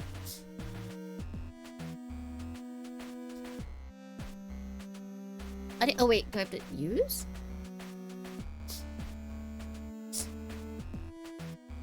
We always talk about voting to end it, but it never goes anywhere. Yeah, I thought we had it in the bag, and we never have to change. But I guess not. Moving around the side of the desk where Dr. Rosarium's typically sat, you're relieved to find that the doors are unlocked. Take a thick pile of files out of the top one and begin to flick through them. Look for anything useful. There's got to be something here. You think, but there's a huge number of documents within the stack of folders that you'd taken. More than you can easily skim through. After a few minutes, you place them down on the table and try the second drawer. This time, a smile crosses your face as you pull out the doctor's data pad. Data pad! Does it have a login?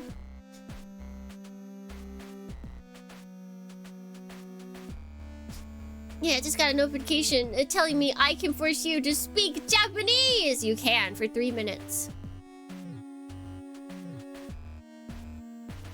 You're gonna hate when... Mexico or do Mexico? Remove daylight savings time and you deal with people in the US.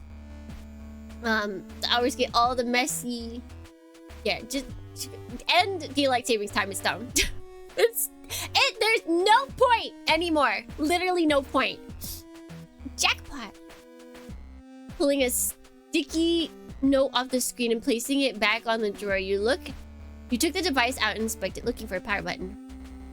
You find and flick a switch on the back of the data pad, watching the screen slowly illuminate as the device comes to light. The sound of a drive within beginning to spin, letting you know it's still functional. Alright, I bet this will have all the information I need.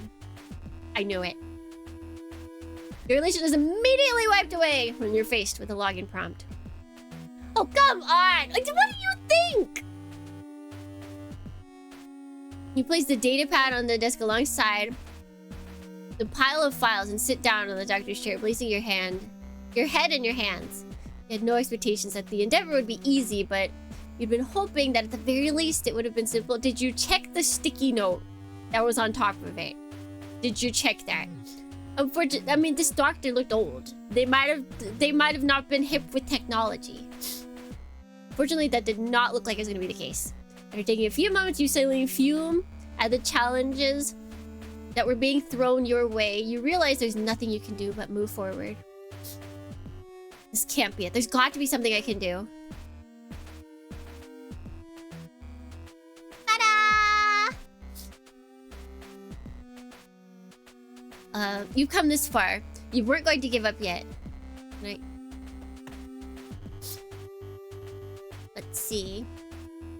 A lot of administrative records, medical orders, historic treatment records. Exception of a few scribbles, amendments, or something of pages. On some of the pages, everything is printed out, making it unlikely that you'll find a note. You move on to the drawers, aside from them loose electrical wires. Okay, so we are looking for a note right now. But post it. Drawers that you took the data pad out, you see the sticky note that you'd peel off earlier. This password was going to be anywhere, it'd be here. Device asked me to press any key to continue. Ask Kathy's location of any key.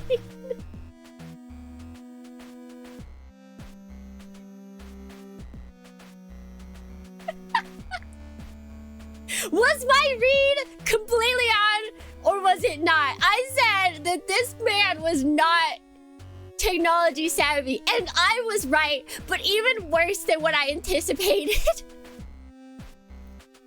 Can we try 1, 2, 3, 4, 5? Is that their password?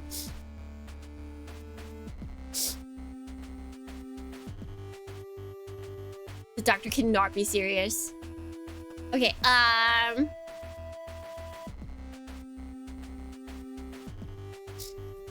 despite even having arms, he wasn't tech savvy. Yeah! My goodness, doctor. You pick up a few scattered boxes of medication and place them on the counter. Review each one in turn, finding them still completely sealed with no obvious relationship to them. This one's for blood pressure, sleeping pills, some of these are antidepressants. The only factor in common is that it looks like they were all yanked out to see what was behind them, which would be here to the back of the cupboard, where all you can see is an empty cardboard tray with the product name printed on it. NutriShake Max Nutritional Alternative 10 times. Or there's 10 2 kilogram packages. If someone wanted shake mix, I'm sure they could have just asked. Looking over the emergency beds, you do a quick visual review. Doesn't reveal anything unusual. Despite this, you take some extra time to go repairing over all the nooks and crannies where the padded top joins the frame. Pay careful attention, looking for any unusual markings or damage or signs. Someone else may be looking. May have been here aside from the cashier, the doctor. Press any key to continue. Press this power button. Oh gosh. Yeah, I mean it is. You know, that's very possible. It is any key. I guess it's a button. If it says any button, but key usually is a keyboard, you know?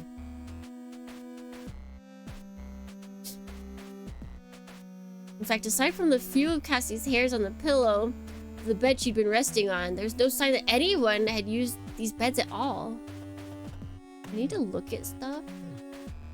Okay, let's look at this. Let's see. We need to figure out his password. There's only a few things we can see. Much like the O'Briens, the glass front of the cabinets is smashed. We do our best to avoid the few glass pieces that are underneath. No blood, no fabric, nothing caught on these shards. Step back to get a better look and hear the crinkling as you step on something. Turning back to see what it is, you kneel down and pick it up. Oh, it's more NutriShake mixed. Of course it is! Bum bum ba-dum bum bum ba-dum bum. I'm gonna move myself a little over here. Oh no, Dornans, where'd you go? There you are.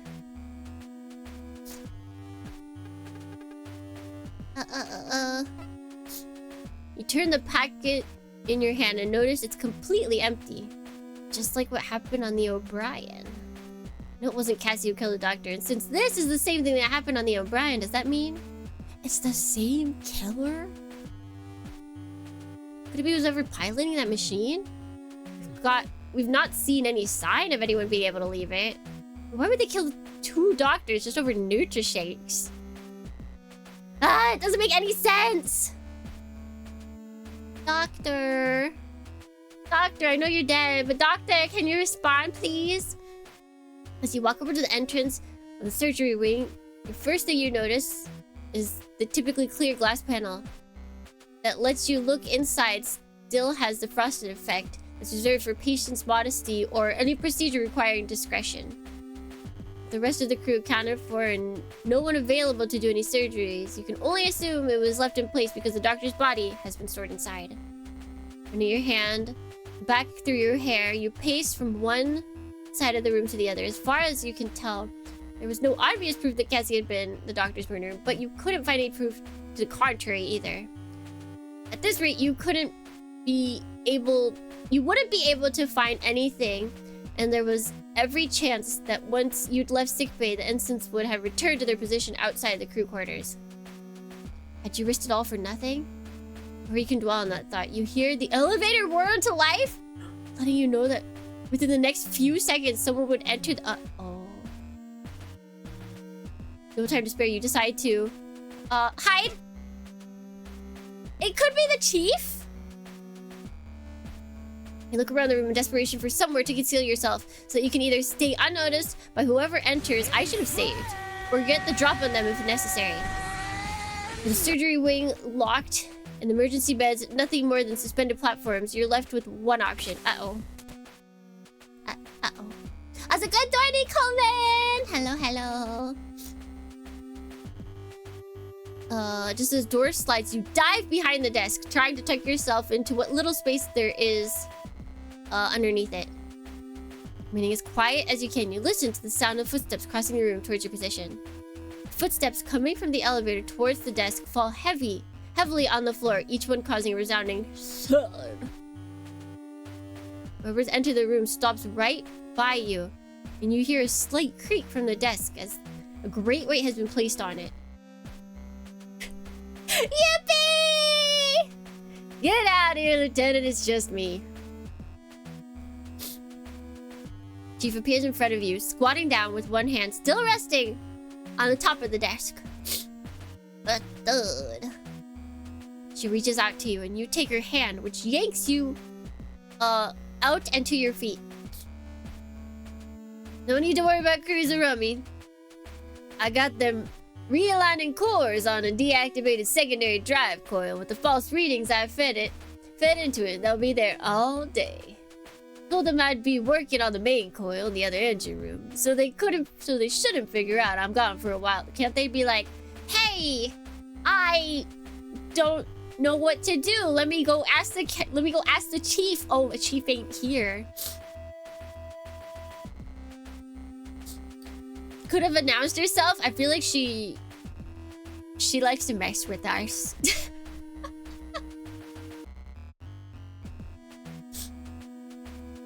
Unless they realize the readouts. They're getting our on a loop, but with the 14 variations I plugged in. How's it going in here? You find what you need yet? Not yet, no. Just over the doctor's desk. Found Dr. Wait, did the text just change? I found Dr. Rosario's datapad, but I can't log in. Surgery wing's locked, and there's no obvious evidence that points to anyone else being here aside from Commander Quinn.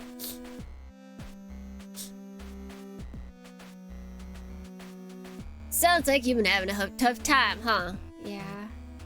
Run your hand back through your hair and lean back against the cool glass that separates you from the surgery. Are we like...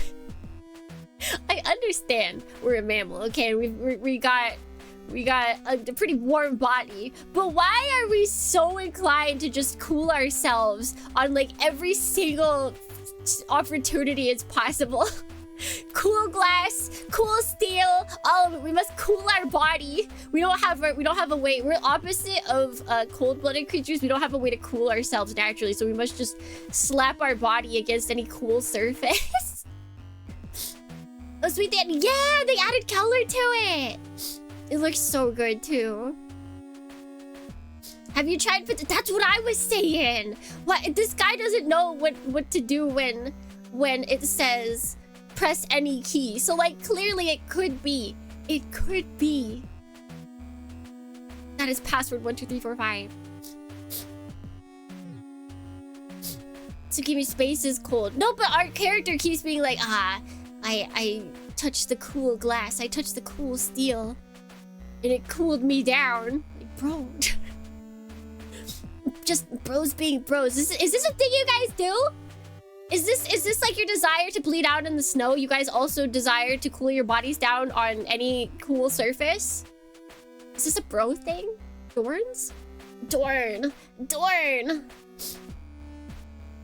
This is what it's like not having low iron. Is this a personal attack? Is this a personal attack? But I'd hope I could find something obvious, but there's nothing useful here, and we can't get into the doctor's body or into his notes. Don't worry about it, Lieutenant. You got me here. Please don't smash anything. You think this ship Does anything but what I tell it to? No chance. I'll get it sorted. Where are we gonna start? Well...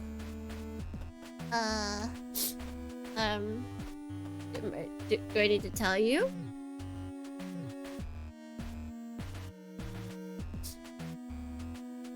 Walking over to the doctor's desk, you pick up the small sticky note you found earlier. There's a bit more time between you having been let down by it, and now you're actually beginning to find it kind of funny. Hey, Chief, look at this! I know we're in a crisis, but can you look at how dumb this guy is? What'd you find? You pass her the note. As her eyes scan the writing on it, a broad smile fills her face up. I remember when he asked me about this. Laughed so much I scared the hell out of the cadet. Had to explain to the guy that the computer instructions weren't as literal as he was treating them. Guess he just saw an instruction and followed it. Alright, do we just talk to her? What'd you find, Lieutenant? Any clues? No. Nothing useful. Best I can tell you is someone came down here, killed the doctor, and smashed the medicine cabinets. Walk over to the shattered mess of glass and boxes. Can't tell you what though. Nothing important seems to be missing. Oh! Hold on, Dornians. It's on sale. 1 minute. 1 minute and it opens up. 1 minute and Miku, Senyo, Hanbai, Hatsubai starts. Where's my wallet?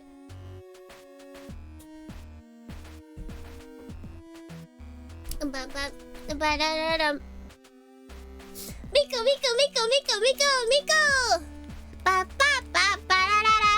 ba da. Miku! Alright, I'm ready. I'm ready, Dornians! For anybody who doesn't understand, the Hatsune Miku Zakura 2 RG is open for... It's not for sale. I have to put a lottery. I have to place myself into the lottery. Let me just double check you guys can't see. Perfect. Log me in, please.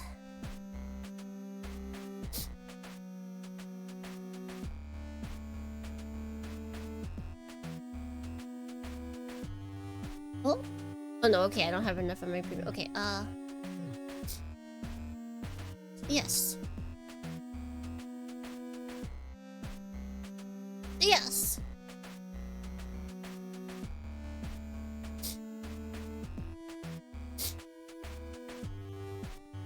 Alright.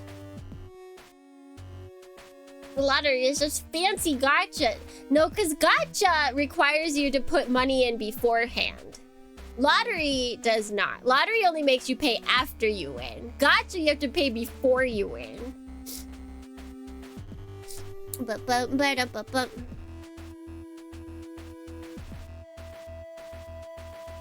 Actually, wait. What do I do? Oh no, they won't let me. Okay.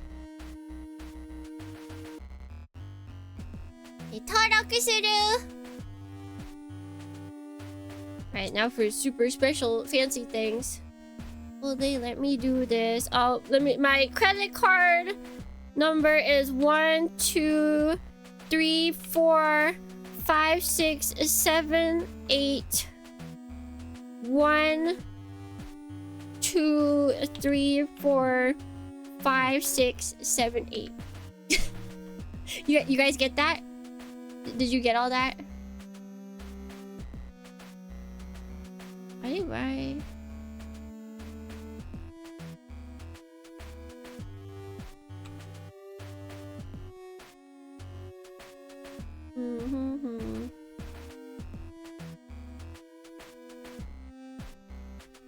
Oh, why is it? Okay, it's being weird.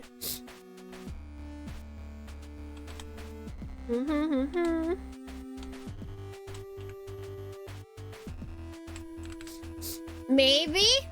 You better have gotten it. How else are you going to get my... Are you gonna use my information? How are you gonna buy your sick Gundams and Gunpla Without my information, huh?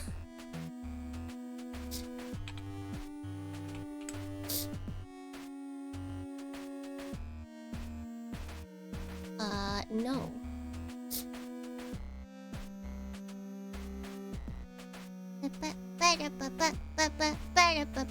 Will they accept it?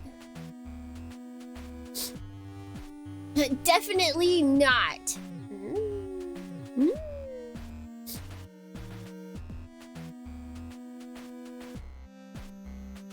Will they accept this card? Yippee! Alright.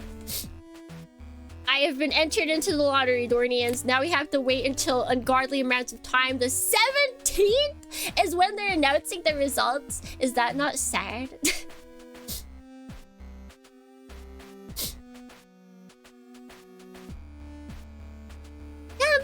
Ganbarimasu. I've done all I can, which is apply. That's all you can do. Alright, now I can go back to gaming. But if someone was after something, that'd be a much easier way to get it than this. Hopefully you guys, because I don't think American P Bandai does lottery. So hopefully it's easier for you guys if they make Miku Zaku available. Like, you guys had it easier to get the Gundam base G Gundam, G Self. You guys could just buy that from P Bandai. That was not available for Japan on P Bandai, which is messed up. So messed up. What's going on with these? Chief asks, reaching down, picking up an empty package of Nutrishake mix and looking over it. You mean the commander? I mean, the commander was prescribed this stuff. She wouldn't have had to kill for it. Just doesn't make any sense. We can't figure it out. There's no need to stress over it, Lieutenant. Let's focus on what we can solve. Might slot into place once we've got some more information. Maybe.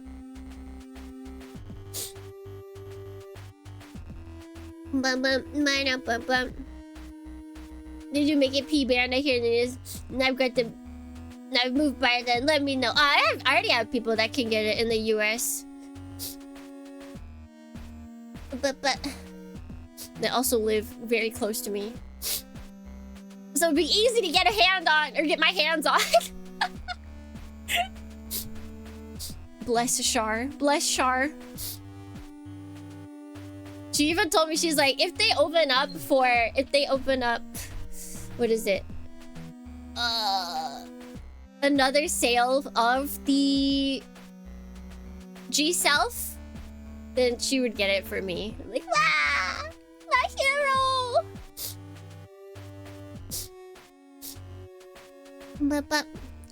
Okay, let's see. Look. Still nothing obvious. Oh yeah, I guess we already looked there.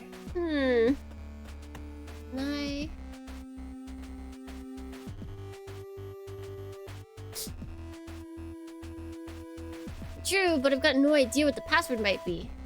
I've been able to find with a sticky note. What's that? Recently, you passed her the note, and as her eyes scan the writing on the... Okay, wait, we saw this. Okay. Doctor did his best to be compliant. I'll give him that. Oh wait, unlucky for us, he wasn't more relaxed about what kind of that thing. Yeah, but he wasn't exactly tech savvy, right? You don't know anything about the doctor that helped you guess his password?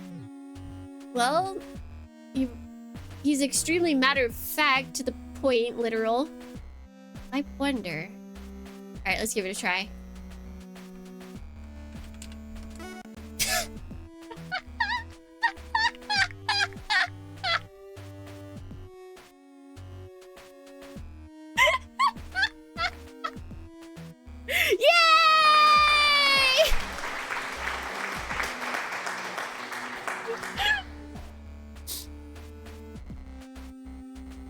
what was different about the G self and the Gundam base compared to the normal HD? It was movie. It was meant to look like the movie, and the movie has really cool eyes.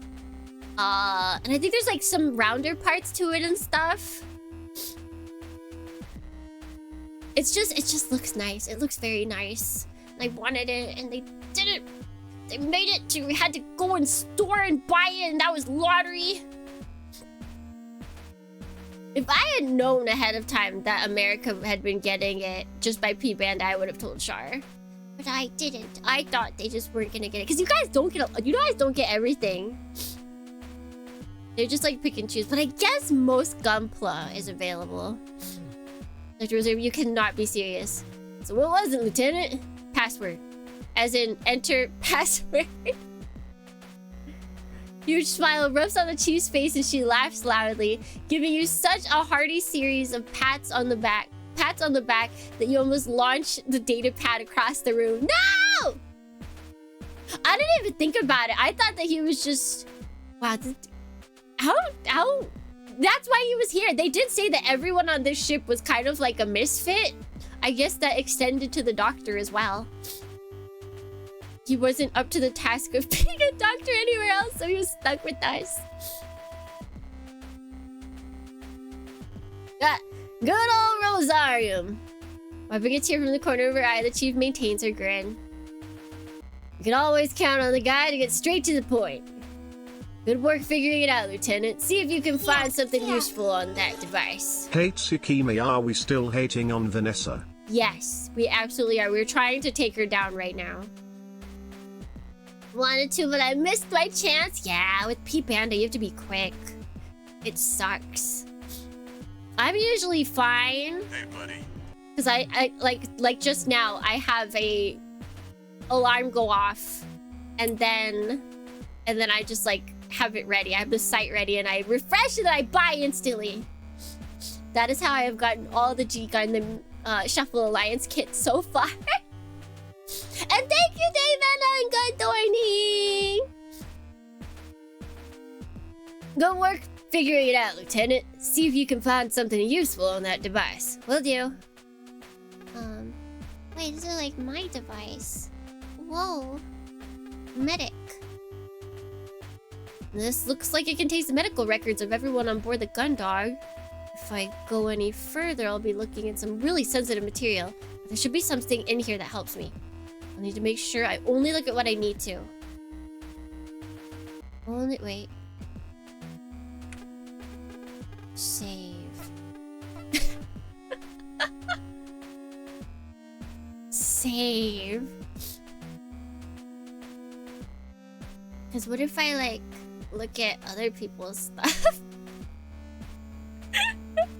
What if I... Wait.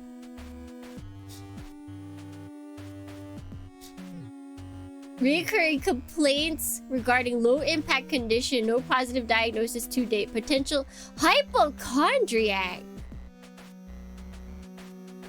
Oops. Play. Here we go, Chief. It's a recent update. Attendant quarters. Following notification by crew member, patient was discovered unresponsive due to alcohol-induced Vishalgia? Level of consumption indicates undiagnosed alcoholism. See, you can, however, fight that this was intentionally done.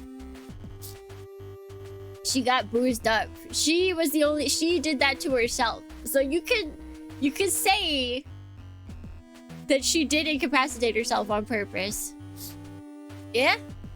Just found records of the captain. Says he found her unresponsive due to, because of what? Something called Visalgia? But it says she was unresponsive, so that should prove she wasn't absent on purpose. Works for us. Keep looking at what else is on the tablet. We need some information that proves Quinn got nothing to do with this too. Yeah, of course. Of course. That's a hanger. She was, yeah, super drunk. Let's see. Sudden onset migraines. Actually, wait.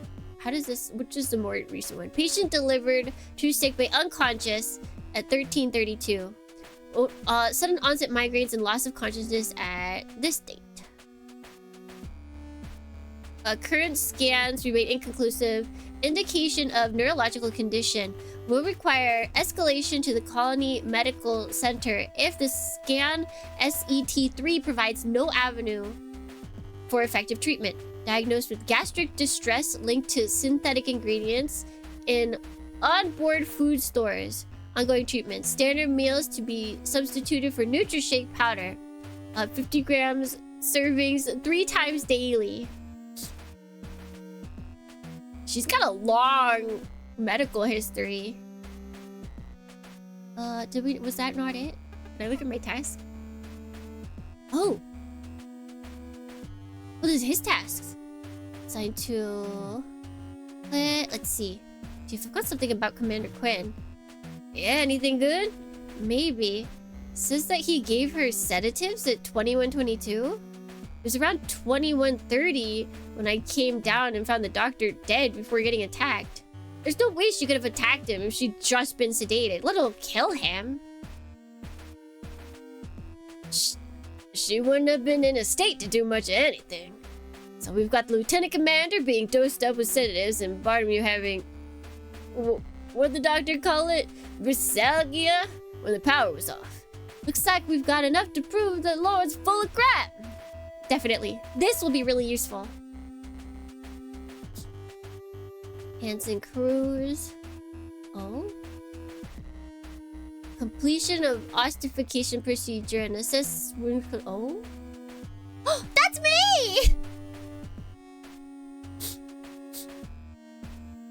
You figured out password? Yeah. The second they let me, the second he was like, hey, maybe it could be, I just zoomed the password.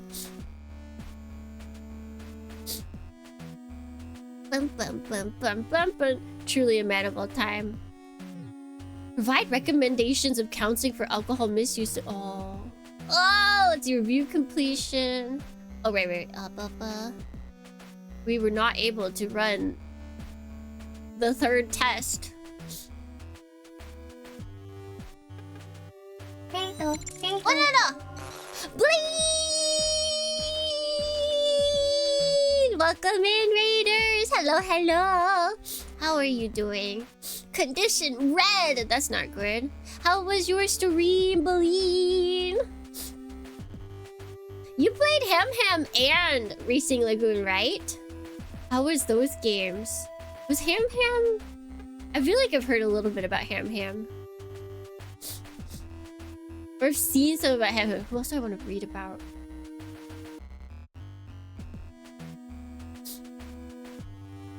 Hamu is cinema? Oh, noted. Hamu. Did they ever bring up, like, ham? Like, the meat ham? Or is it all just hamsters? Does Hamu eat ham?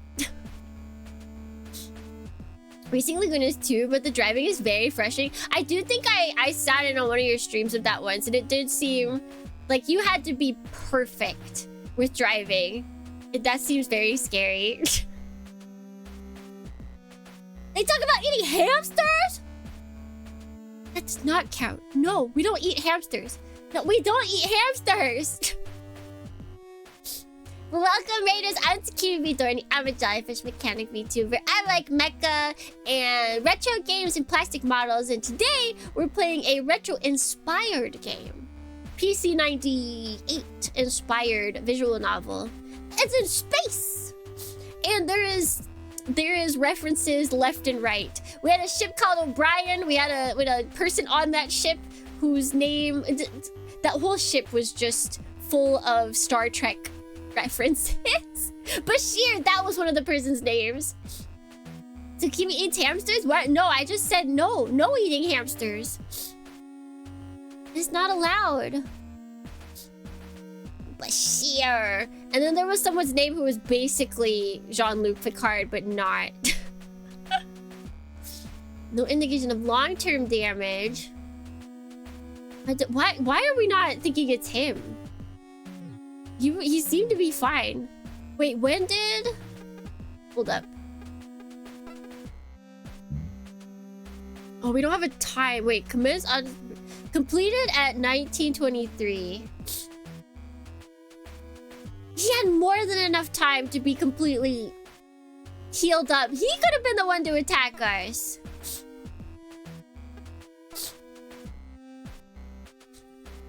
I've been hoping to plant this one day so I can't stay around too much, but have fun. Yes, please. Thankfully, we're not in like a super spoilery part, so yes. Thank you so much for the raid. No spoilers. No spoilers! Mom. Let's see. Who else do we want to read it? Let's read about Haru.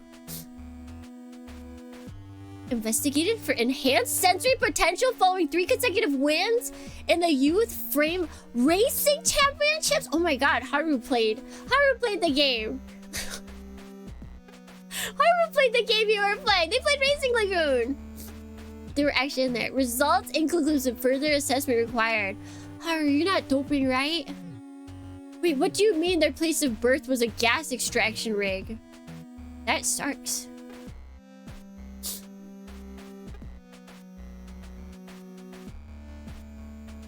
Except, see, we don't know if they're cheated because results were inconclusive. We don't know. Right. I want to read everybody's, but I feel like they might... Actually, wait. Can I get out of here? I don't think... Wait, oh, here we go.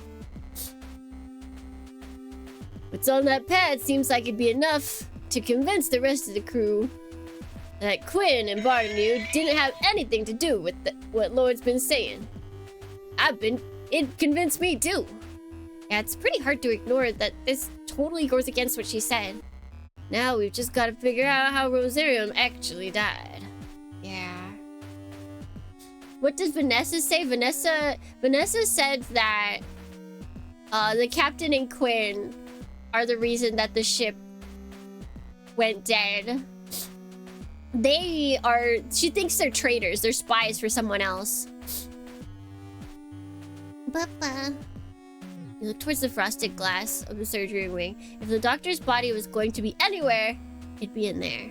We already figured that out, though. If nothing in the room could help you prove that Cassie wasn't the murderer, then the doctor's body was your next best bet.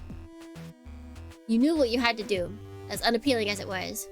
It's time to examine a dead body!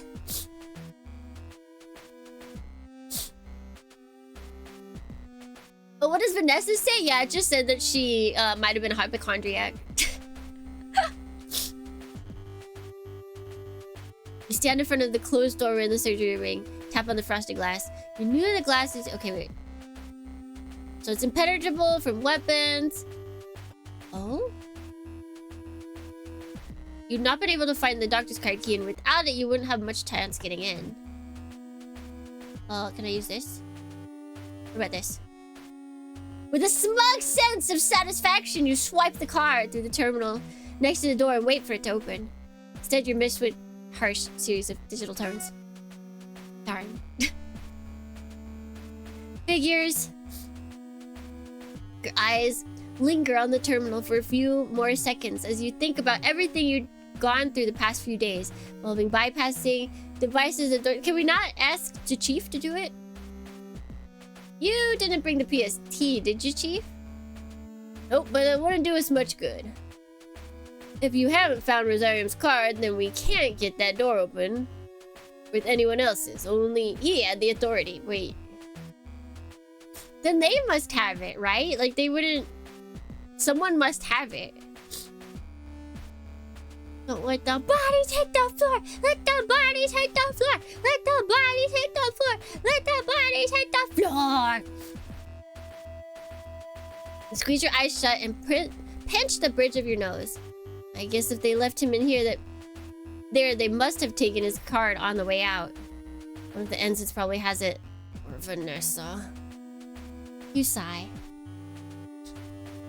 No chance of us getting in then? I didn't say that, Lieutenant. My eyebrows raise. You turn back towards the mechanic. But how can we get in without I told you, Lieutenant, this ship does what I say. Nothing on board can get it in my way. What, you think I don't know how to get around every single system or device here? No, Chief, nothing like that. It's just I thought... Damn straight! Now, take a look at this. The Chief moves you to one side and lays a gloved hand on either side of the terminal casings. Swift yank is followed by the loud sound of snapping plastic as the Chief pulls away the top device, including its screen, which is still connected to the inner workings by a long ribbon cable.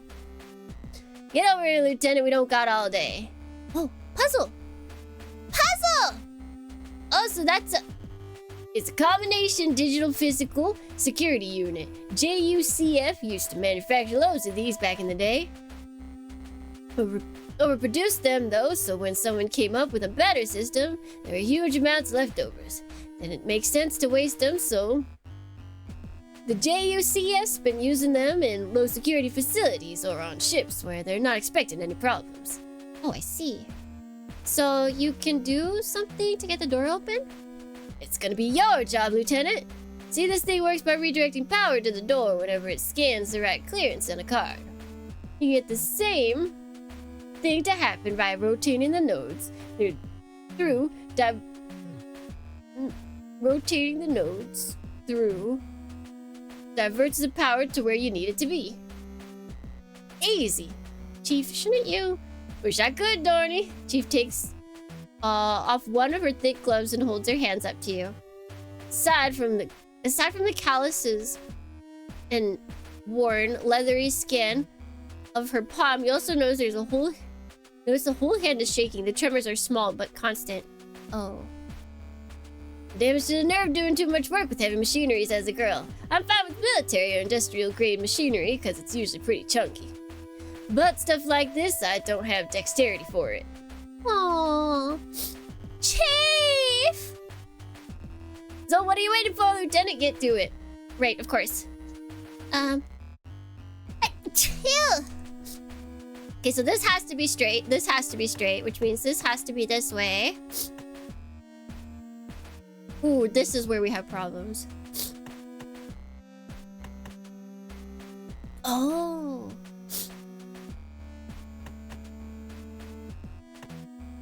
Uh-huh.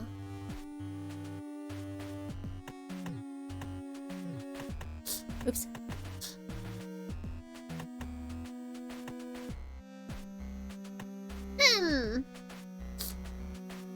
Okay, wait, let's see. Oops.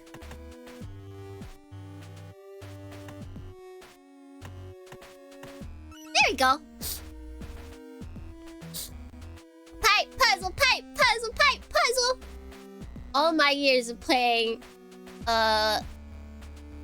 Professor Layton have taught me for this day.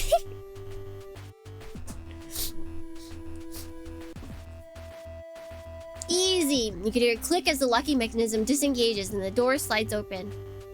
Yes! There you go, Lieutenant. Easy, right? Yeah, easy. Something like that.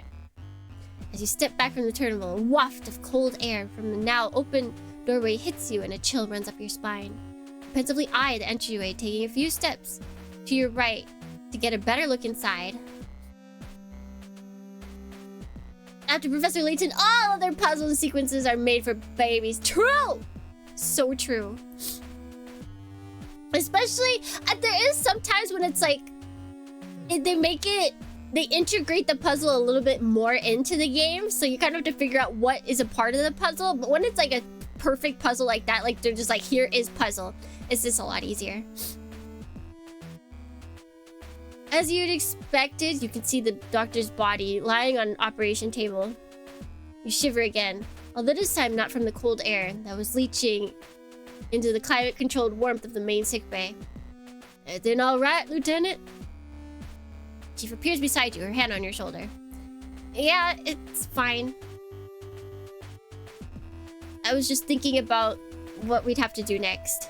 I got you, Lieutenant. Never nice seeing one of the crew like this. Yeah. Temperature just outside the door is almost as cold as the room beyond, and as the chill continues to spread, you rub your arms instinctively to warm them. You knew You knew that you'd always planned to get in there to examine his body, but now that it was possible... But we've got to do what we got to do. We gotta do what we gotta do. It is what it is. It is what it is. You repeat. Ikimasu! Wait, no. Look? Look, I guess? And I've gotta do, but... Oh, I guess use? Come on, Lieutenant, let's get to it. Bum, bum, bum. You hesitate for a moment before nodding. Which the chief takes as a sign to enter. As she walks into the room, the chief becomes a vague silhouette, barely visible behind the frosted glass. With her out of view, you clench your fist a few times, then follow her into the room. You've never been in here before, although you'd taken a few opportunities to peek inside when the glass wasn't frosted on the few times you visited the sickbay. They were particularly reassuring to look at from the other side of the glass, but your proximity to the automated surgical assistant made them much more intimidating.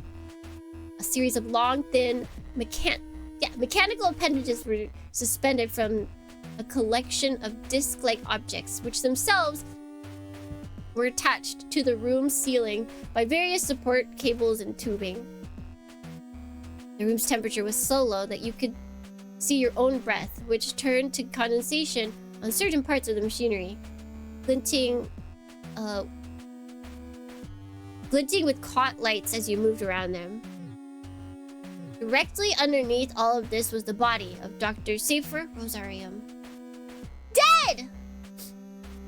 You shudder as you approach the corpse. Although you'd encountered the body of the crew of the O'Brien, those weren't people that you'd interacted with, spoken with, people you'd known.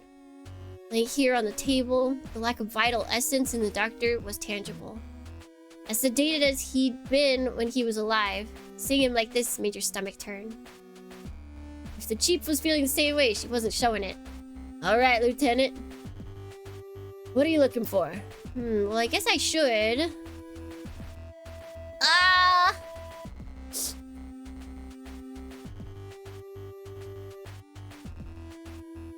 Password was password. It was.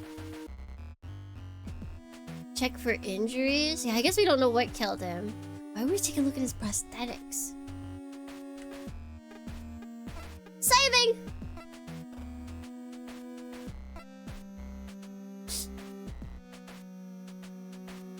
He has a robot eye that looks at it. Oh, maybe. We can figure out how he died. Then then that might give us an indication of who the killer was. Or at least it can show us that Cassie couldn't have done it. Sure, you're the security officer. I guess that makes you something like a detective, huh? The edge of your mouth involuntarily curls upwards slightly as the chief's question reminded you how Cassie had reacted to your position when you first met. She'd been so excited about her misconception that you were on this ship to solve crimes that you didn't have the heart to tell her otherwise until her fourth electronic mail asking you if you'd had any murder cases yet. She's so cute! Still, neither the chief nor Cassie were entirely correct. The head security officer was responsible for gathering information and evidence prior to a case being handed over to internal investigation or the military police if something happened while it's out in space. Oh, so no wonder we're not built at all. That's a very improper name then. We're not security by any standards. Kind of, I guess. You've been given training in assessing a body, but only for particular surface level things. Hopefully that'd be enough. Okay, let's see. Starting from his feet? Why are you starting from his feet, huh? Working upwards, you gingerly assess for any signs of broken bones, swelling, dislocation of wounds, finding nothing.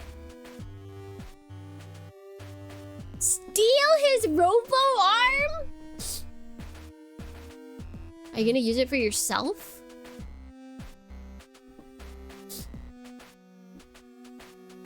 As you move up his body, you still don't find anything except that his cybernetics extended further than you were aware of, with a good portion of his left leg and chest proving to be mechanical. With your assessment To be fruitless, you eventually move on to the doctor's head. Sweeping back his hair to check the bumps for bumps and bruises, you notice something strange around his eyepiece. Chief, look at this. What is it? It's subtle, but look. You gesture to the edge of the doctor's prosthetic, where the device meets the doctor's skin. Winter Doctor. Doctor. Was it Arknights, right? Where they call you Doctor? Doctor. Did someone just push his power button? Can you turn it back on? I don't think so.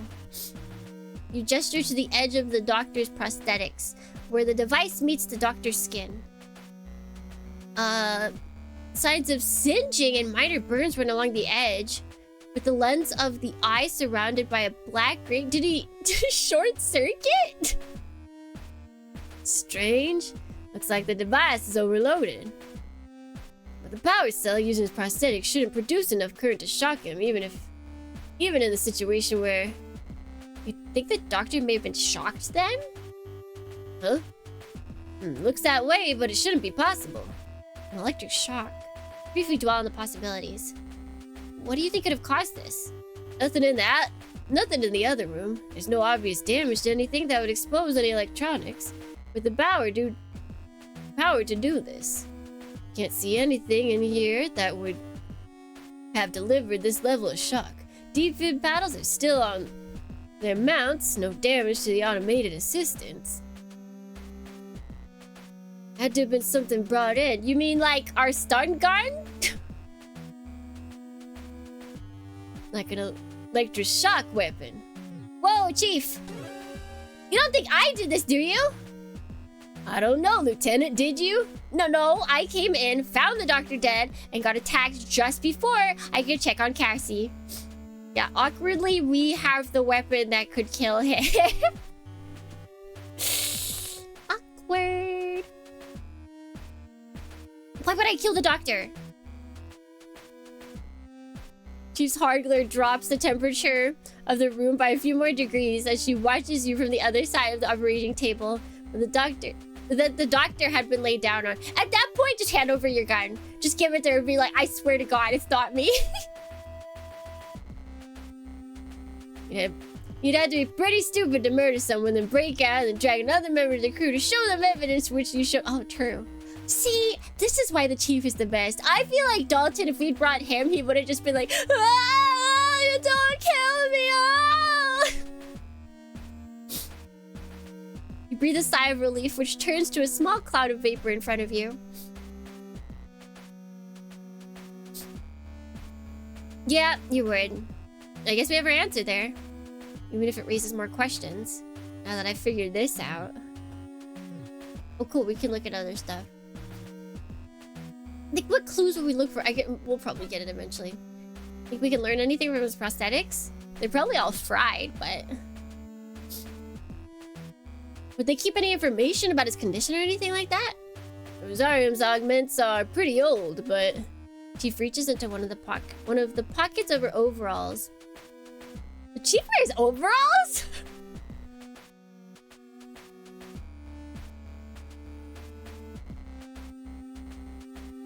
And pulls out a small screwdriver. It's overalls and not a onesie? It's annoying to tie up overalls like this. I do it a lot because I'll wear overalls outside and then I'll come home and I'll put a jacket on, right? And that is the most annoying thing to deal with when you have to go to the bathroom. So I'll just tie my overalls around my waist, but they're so annoying to tie. They never look this good. Tell me your secrets, Chief.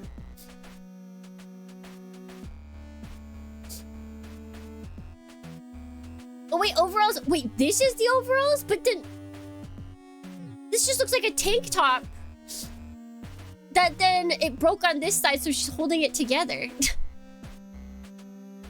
Unless it's a one-strap tank... Or one-strap...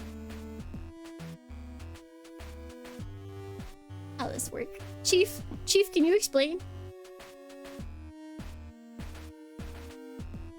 One of the pockets of her overalls and pulls out a small screwdriver, much smaller than the one Dylan had snuck into your meal. Why do we have so many small screwdrivers in this place?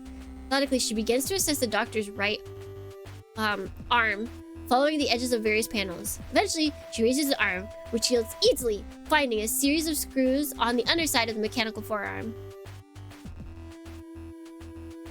The overalls are around her waist halfway. Okay. How weird. I need her to teach me how to do this, because it definitely never looks cool on me.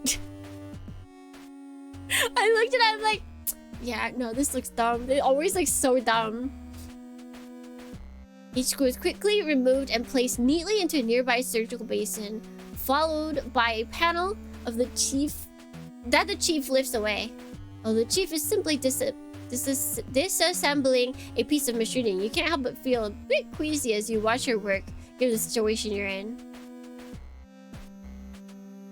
With the air of a surgeon around her, she continues to methodically disassemble the interior of the doctor's arm until she places a screwdriver down and pulls out the small circuit board, which remains connected by a series of wires. Gotta get to... It's not the muscle. The thing is, this looks like sleeves that you've tied. Sleeves look good when you tie them. The only thing you can tie with overalls is the like straps, and those are super thin, and then you have to tie them around the front flap, so it just looks like you've got like a giant flap pocket in the front of you that are being held up by nothing.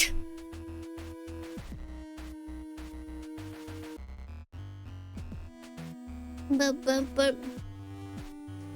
thought it was a jumpsuit until she said she pulls it out of her overalls. Do we have the wrong word? Did they use the wrong word?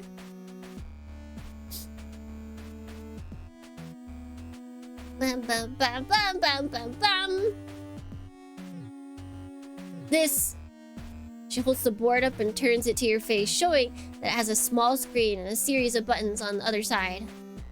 Should give us a log of the doctor's vitals, but it looks like the whole unit's been deactivated. Hold on a second. As it's passed to over you.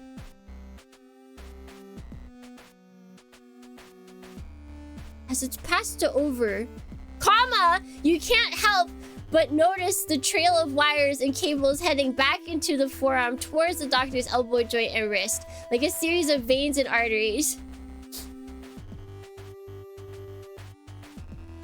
British English moment. I'm dying here. I'm dying here. Oh wait, overalls can be jumpsuits in, or like onesies in UK? Gotcha. Gotcha! You swallow nervously, looking... I think that's the reason for the commas as well, because there's a lot of comma rules that aren't in UK English, that are in US English. It's tripping me out. Swallow nervously, looking away as the chief continues to dissect the interior of the mechanical arm. Unnerved by the procedure being carried out next to you, but still having to hold on to this component, you close your eyes and steady your breathing. There. There's a click as she lays a burned out battery in the surgical basin, and you see a series of wires coming from the doctor's arm are now connected to a fresh looking battery that sits just to his side. So, Lieutenant, what does it say? Oh, look at the screen on the device. All you can see are 4 flashing numbers separated by colons. 2129. 2129. That's the moment of death? What is it? A diagnostic code? No, it's a time. Aha! I'm a genius! Overalls in British English are referred to one piece for workwear. Play. Noted. But it's not... You look at your wristwatch. Oh, come on. Come on, me! Come on! The time the power on his prosthetics failed, Lieutenant. Ah, right, okay. 2129. If that's when the power on his prosthetic failed, do you think that's when he died? Yeah, probably. These things run out of power cells, but it looks like whatever got him took them out too.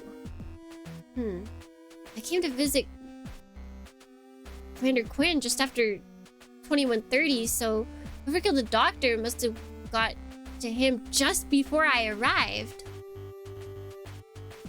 Who else was in there? Although I don't know if we would have been able to get out.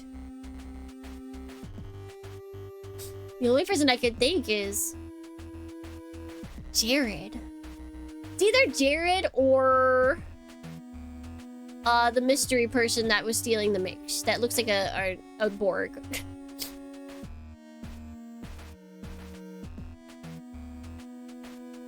The doctor's note showed that he sedated her at 2122.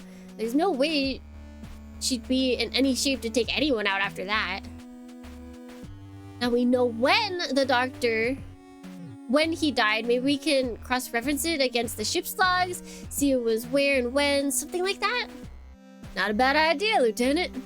Thanks, Chief. Alright, let's... hold on. Chief takes a small circuit board off you and returns it to the interior of the doctor's arm, carefully replacing the wiring before reattaching the panel with the screws she'd removed earlier. Didn't want to leave him in pieces, you know? Doesn't seem right. Aww.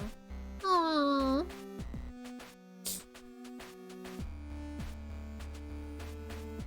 Unplugged it to pair the controller with my PC and now it's not responsive. And goes full fan spin. Uh-oh. That's not good.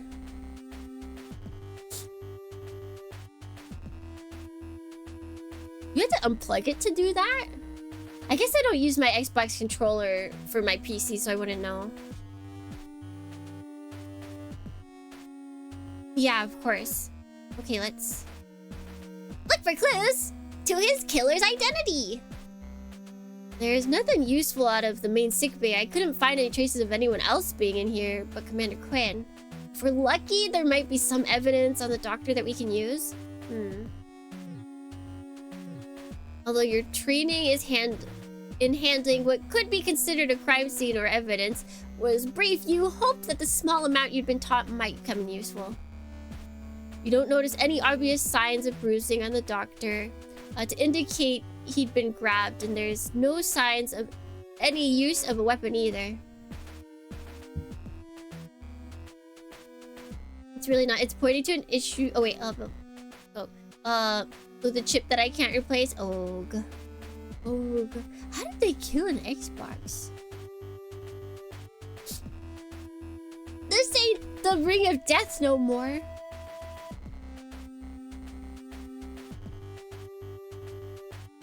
All these boards are paired together, which is horrible. Static electricity. How do you do that? How do I avoid this? How do I not kill my Xbox Series X? You don't notice any signs? Okay, yeah. After looking at the fingernails on his left arm and not seeing any signs of skin or blood, you're about to give up when you check his mechanical hand. Chief, look at this. What is it? You raise the doctor's mechanical arm, twisting it slightly so that she can see in the back of his hand. As soon as she notices what you're pointing out, she takes the arm off you. Knuckle joints and top of the finger both crumpled. Augments military grade. He must have hit something hard for this to happen. You don't get one to start with, but it was free. I had no choice. It just showed up at my doorstep.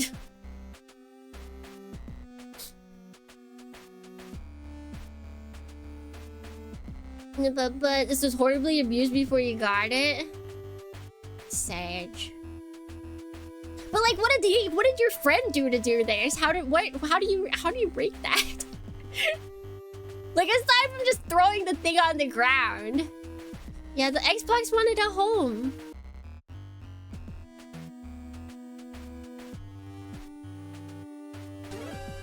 What have you found, Chief? Take a look. Gently, the Chief extracts something from the joints between the index finger and the knuckle, and passes it to you. You carefully take the small fragment off her and hold it between your thumb and forefinger, bringing it up to your eye. It looks like a small metal chip. Maybe a piece of whatever he hit. Papa. It's the metal person. It's the Borg. It was working. I was playing it. You think technology likes to be consistent? Isn't that like technology's main point is to be inconsistent?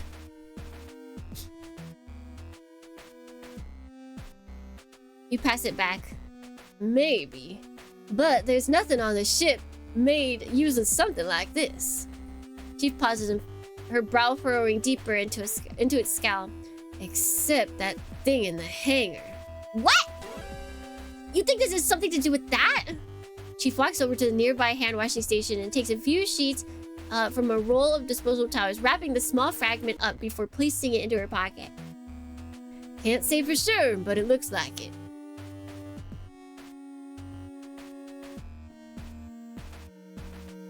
Bum bum bum bum. Bum bum bum bum. Why the doctor though? No idea. Pause as you consider this new piece of information. It had given you a fresh perspective to consider, but if anything, it had just created more questions. Well, that's all I can see that looks useful. Now we've found what we should. Wait. Now we've found what we should. Now that we've found... Is this British English again? Now that we've found that, comma, we should leave the doctor in peace. Is that what it's supposed to? British people!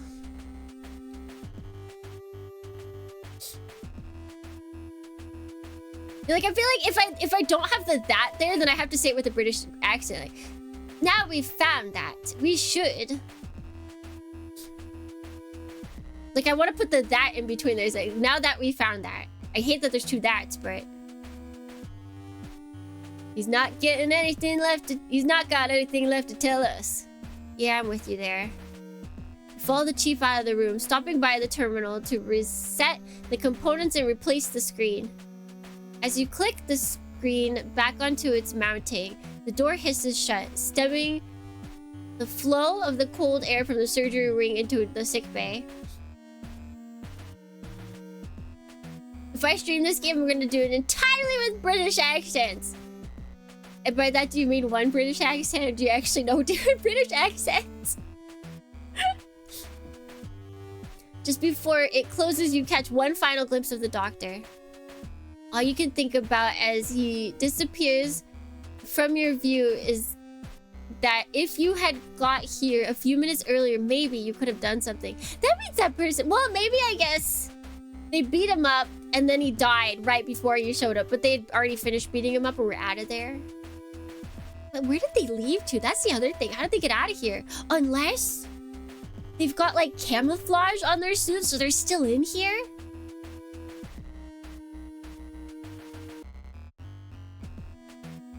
Here we go, Lieutenant.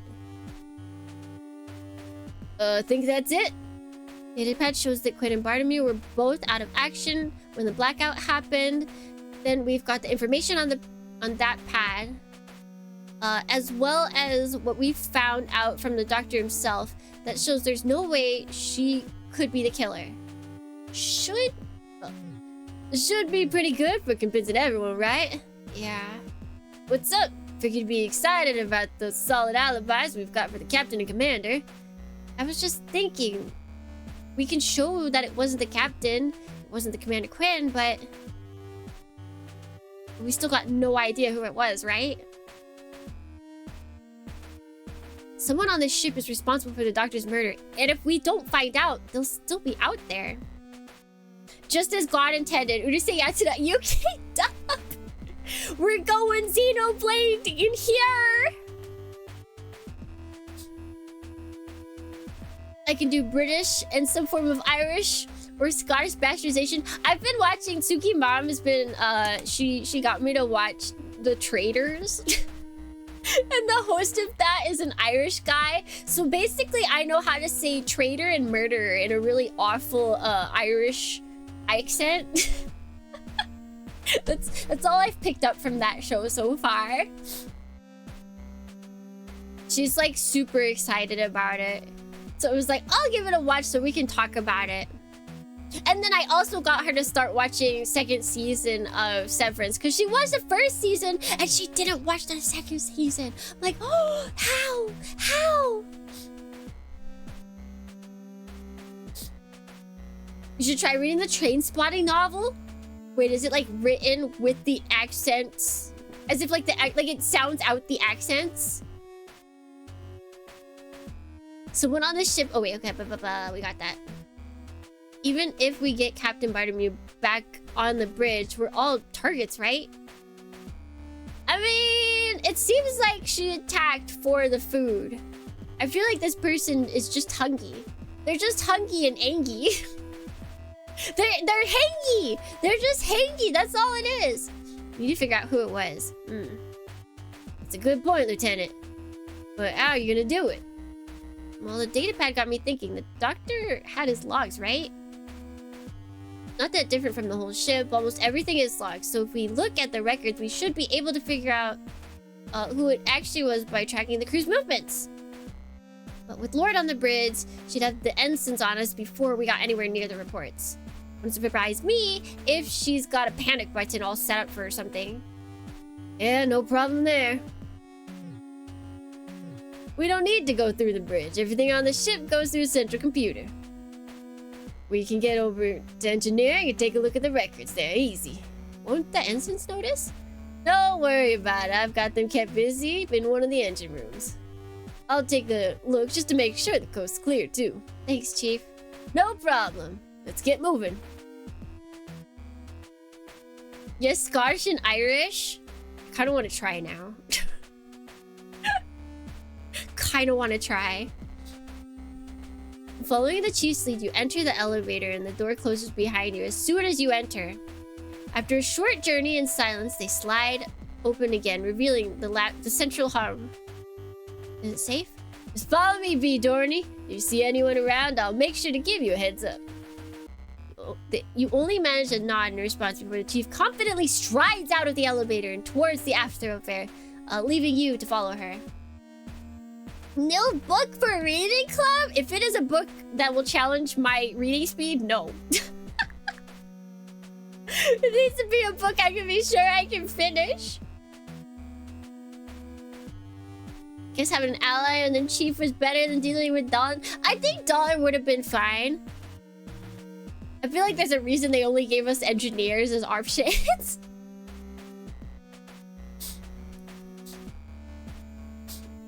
Both would have been able to do everything, but Chief gives you more peace of mind. Like, with the Chief is the stable one. With Dalton, you're the stable one. Although she makes her way towards the corridor with the utmost confidence, you're more furtive. Constantly looking over your shoulder and down the other corridors you pass. As you head towards the engineering department, you note... Is that flashing? You notice the terminal attached... It is! The terminal attached to the entrance into the armory, and now it's identical to the one you've managed to hack in the sickbay. The Chief has calming muscle mommy vibes. I chose the Chief for you guys, clearly. And not because I don't want to deal with a whiny baby.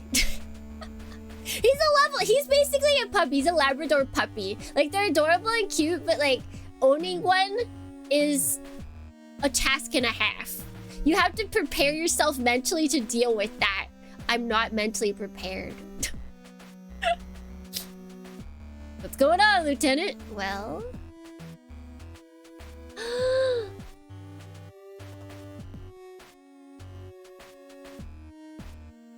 Do we need weapons? Will that look threatening?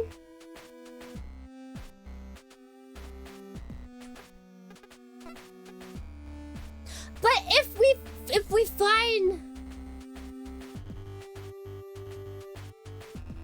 find the evil person, yeah, there's someone going around killing us. I think we need that for ourselves. Would you ever do another playthrough of this game? It depends. Because there is a skip button. We can skip through things that we've already read. I would need to read up to see how different other routes are. I think we need weapons. Plans to convince the rest of the crew and get them behind us before approaching Vanessa and the ensigns. But what if the ensigns don't listen to reason? Vanessa's gone this far to take control. How much further do you think she's willing to go to keep it?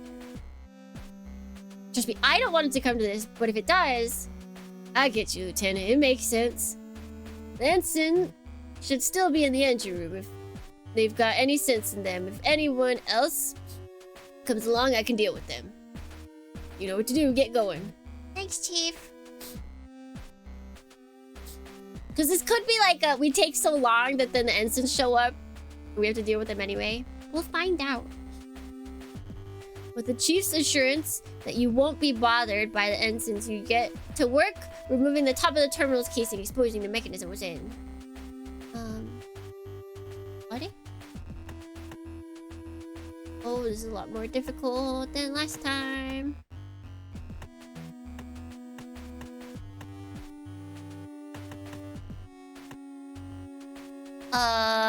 Not that way.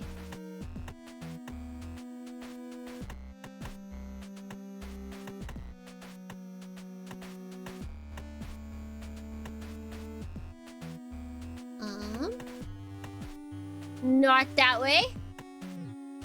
I think it has to.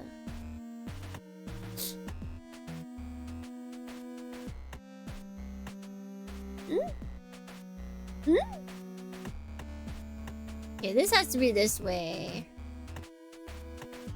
Oh wait, maybe. Hold on. There we go.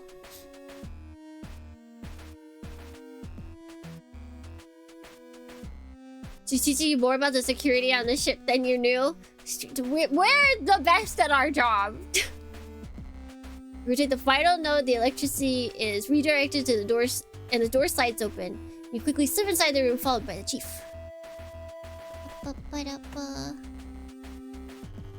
These won't be any good until. Oh, we might have to kill people. As you review the weapons inside the locker, you decide on submachine gun.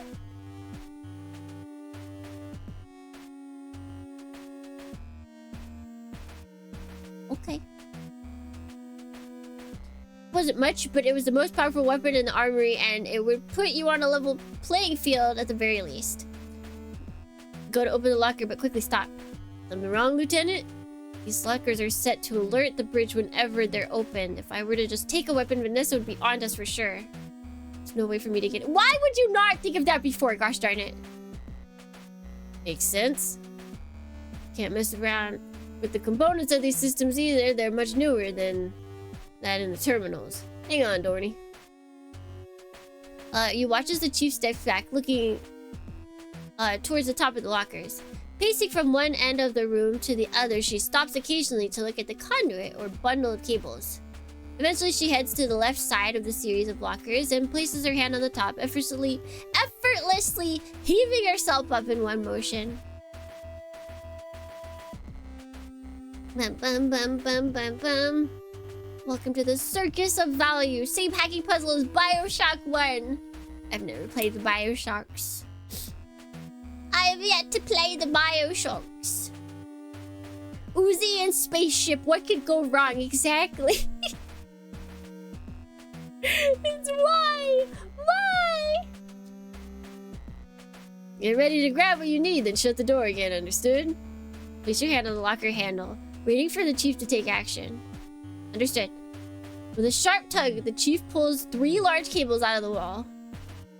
Now, Lieutenant. You pull open the door and fumble in the darkness, eventually grabbing one of the guns and a few magazines. Place them down beside you and then slam the door shut. It's closed. Got you. With a huff, the chief drops down to the floor. You look up and past her and see that the cables have been inserted back into the wall. Set to disrupt the circuit? The room's on. Might show us a blip on the bridge, so let's go before anyone comes and investigates. Thanks, Chief! System shock at least. A It just makes me think of the one the superhero Static Shock. Gather up their weapon and ammunition and leave the room. Oh, we got a submachine gun. I don't know if this is good. Follow the chief to the remainder of the thoroughfare. She pauses for a moment, looks around, and then, with the same self-assurance, continues her way towards the central computer.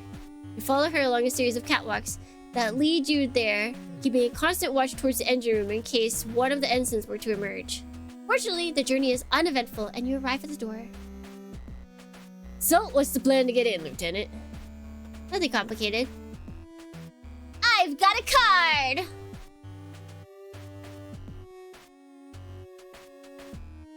You know Static Shock too? I think we talked about him some. And the fact that his opening song is not stuck in my... I can never remember what the actual opening song sounds like. Bum bum. Not bad, where'd you get that?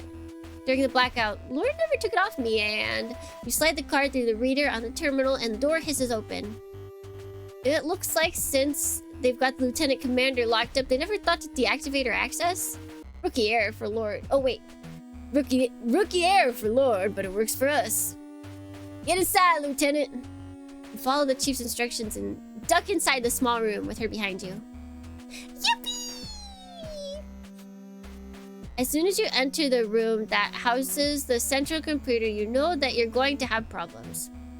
The room is small, barely larger than a small cupboard, and there was just about room for one person to operate the computer, let alone... Hey, Lieutenant, move over, would ya? I've got it. As the chief muscles her way into the room, you immediately push up against the keyboard and monitor. As she continues to force her considerable heft inside, it's all you can do to squirm your way towards one of the corners to avoid being crushed. I feel like this is a dream for some people. Think they'd make these bigger, would you? Wouldn't you, Dorny? Is about all you can manage as you continue to adjust yourself to try to find a position that you can actually breathe in. No!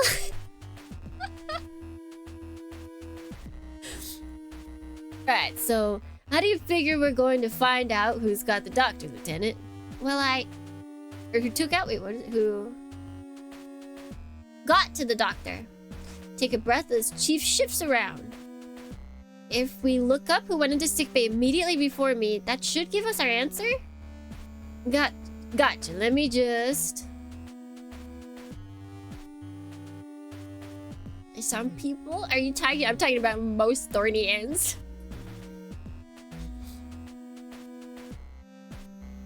As if carefully plugging parts out of a toolkit, the chief's typing is slow but methodical. With both hands raised over the keyboard, she scans the letters, then strikes the one she's after, beginning the whole process again for each following character. It takes a while, but eventually a window appears with a long list of names, dates, and times. Okay, so 23rd of April, PC, 2014. About 10 scheme be Dorney, but before then we've got Chief pauses, making you shift and wriggle to get a better view of the screen. No information, sickbay 2129. What does that even mean? How could there be no information? Hang on, there should be a camera. The chief's voice trails off as she assumes her methodical process of hunting for the keys as she needs, slowly proceeding by typing with just 2 fingers. She's a 2-finger typer? Guys, she's a 10 out of 10, but she types with 2 fingers. Are you still there? Are you still there?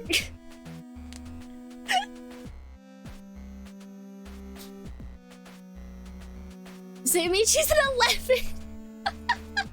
It is. There's a 1 for each finger. It's perfect.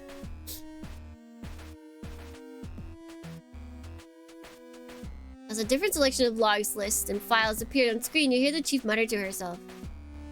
Not that there's no info, it's a log. There's just with no user data.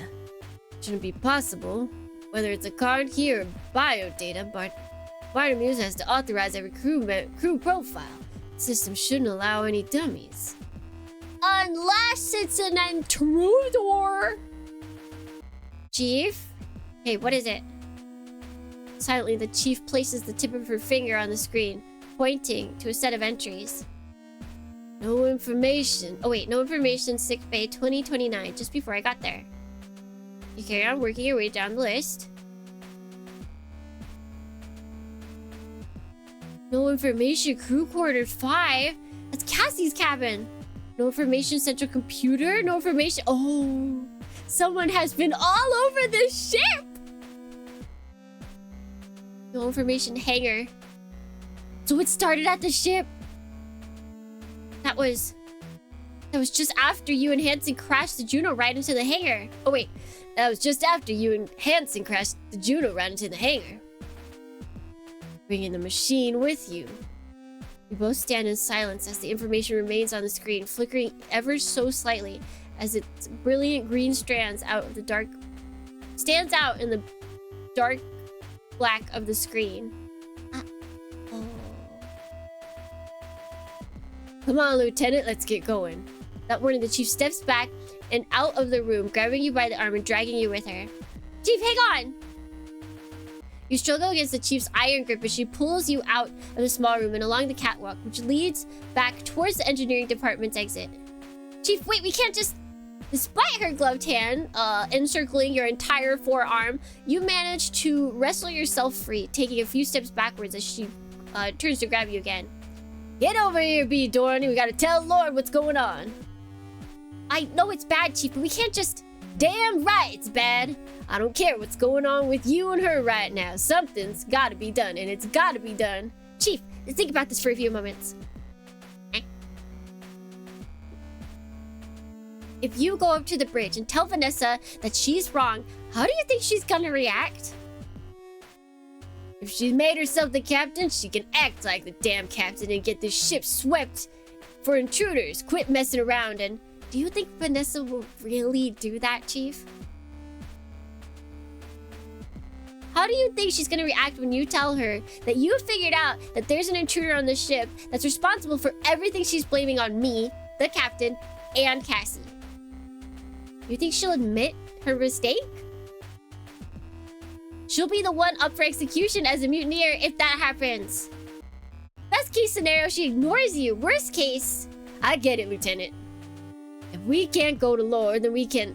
Chief pauses, and you see the frustration continue to burn in her eye until, after a moment, she drops her shoulders and exhales, releasing her pent-up tension.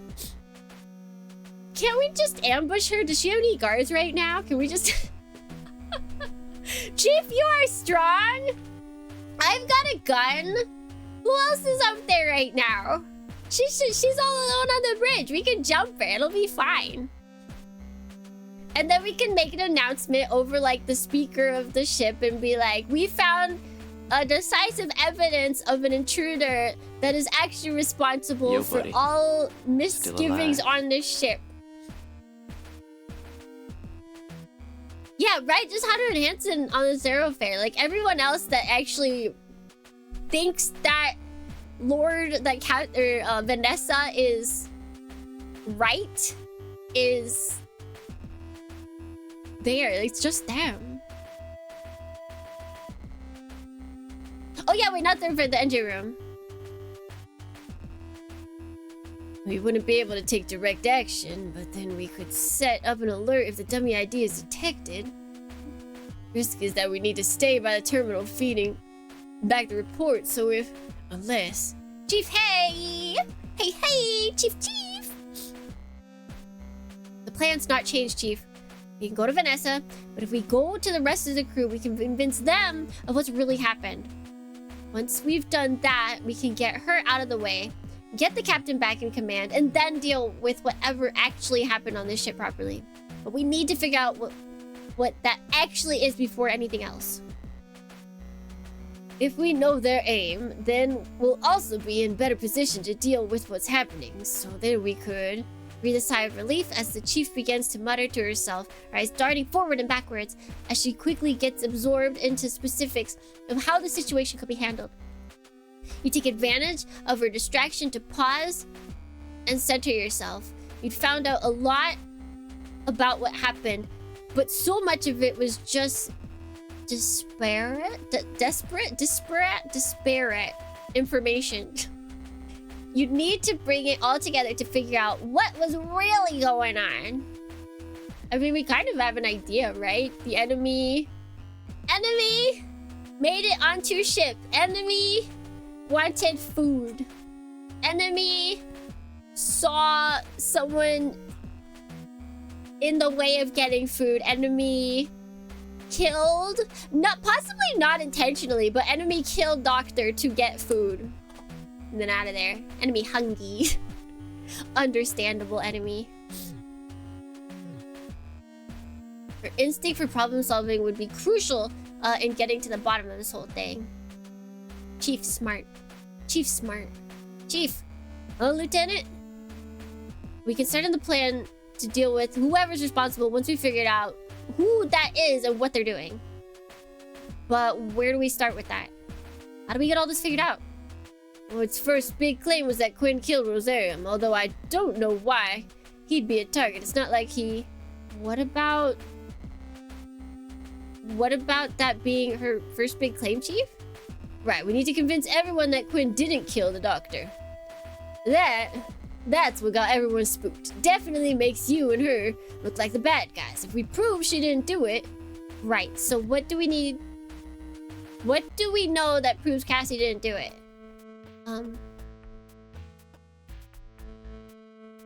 Because the condition she was in. Why are you still awake? Because you're fueled by rage towards technology. Simply take a chill pill. Bum, bum. And Vanessa. We're so raged. There's just so much rage. How could she do this to us how could she do this to us on International Women's Day? How could she make us hate her so much? Messed up. She'd have been completely knocked out when the murder happened. I arrived minutes after when this tablet shows she was sedated. The dosage, the timing, it's all there. She couldn't possibly have killed him. She was unconscious at the time it happened. That makes sense. Sedatives that they use for onboard care pretty fast acting. If Rosarium give them to Quinn, she'd be out like a light. We've got his logs, a timestamp too. Hell, Rumney and I had to carry her to your quarters. The girl was dead to the world. Lindborn! Good morning! Oh, who's she? This is Chief. This is Chief. She's the head of engineering. She's pretty cool. She can hold our entire... Her hand can go around our entire arm. Not bad, Lieutenant. I think you're onto something. Thanks, Chief. Makes sense to me. If Quinn's knocked out, there's no way she can kill anyone. Exactly. Now that we've figured that out, we can... But... Stomach drops. You thought for a moment that you dealt with Vanessa's accusations towards Cassie, but the hesitant look on Chief's face said otherwise. What is it, Chief? Lord's not gonna let it be that easy. Quinn was sedated, sure. But those meds take a few minutes to be effective. What are you saying, Chief? We're gonna need to stay a few steps ahead of Lord, Lieutenant. Get in her head. Think how she'll argue back when we deal with that. Chief, you guys...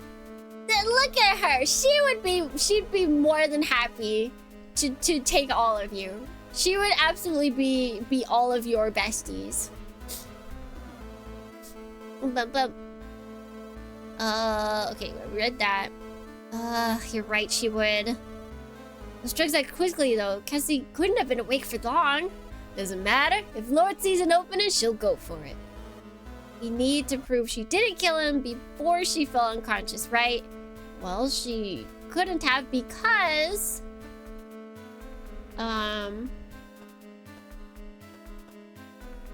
Cause of death?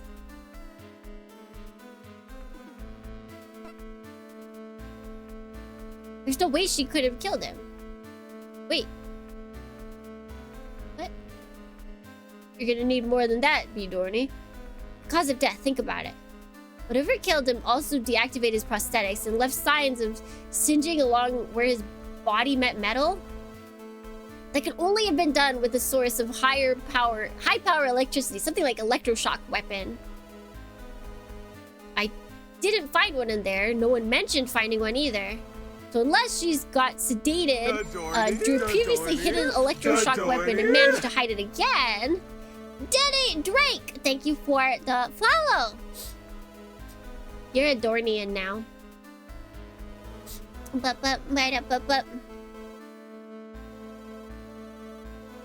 It's a ridiculous scenario. Yeah, that's right. I don't remember seeing one when we arrived. You didn't find one. But if Lord does her own investigation, finds an electroshock weapon in there, she wouldn't. I searched that room from top to bottom. Yeah, but what if she did? Might not have even been there when you looked, but she could still find one. That's ridiculous! She'd be planting evidence! You think that rat wouldn't? Lord's not playing fair, Lieutenant, so you need this bolted down. How do we know Quinn didn't hide the electroshock weapon? Why couldn't Cassie have hidden a weapon? She can't access the armory. I don't think she could.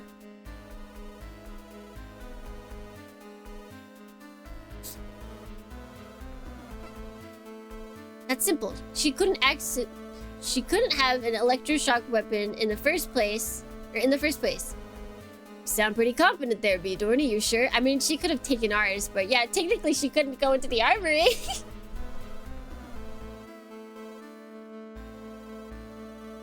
Absolutely. She couldn't have one because she can't get into the armory. Only members of security have access to the armory, and it's the captain that grants authority to crew members to access it. If the captain never granted her access, she wouldn't be able to get in... To get one. That's a big if.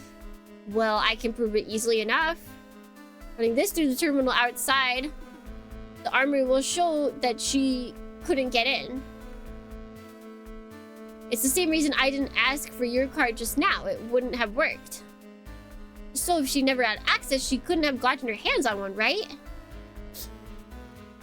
Yeah, it makes sense. Even without the card, the weapons that have been taken will show the ship's log. If you're right, the only electroshock weapon down as taken should be yours. That's got to be enough to prove Cassie didn't do it, right? Seems pretty airtight to me, B. Dorney. Quinn would have been unconscious because of the meds, and even if she wasn't, the way Rosaria died doesn't make sense because she can't have gone into the armory. It'll be hard for anyone to argue with that. Great! So that's Quinn. What about Bartholomew, though? Captain? Give her the realization that you've been so focused on proving Cassie's innocence, you'd completely forgotten that Vanessa had leveled the allegations against Captain. I mean, the Captain was drunk. Like, what else? I guess we can't prove that she didn't get drunk intentionally, like, so that when this happened, but like...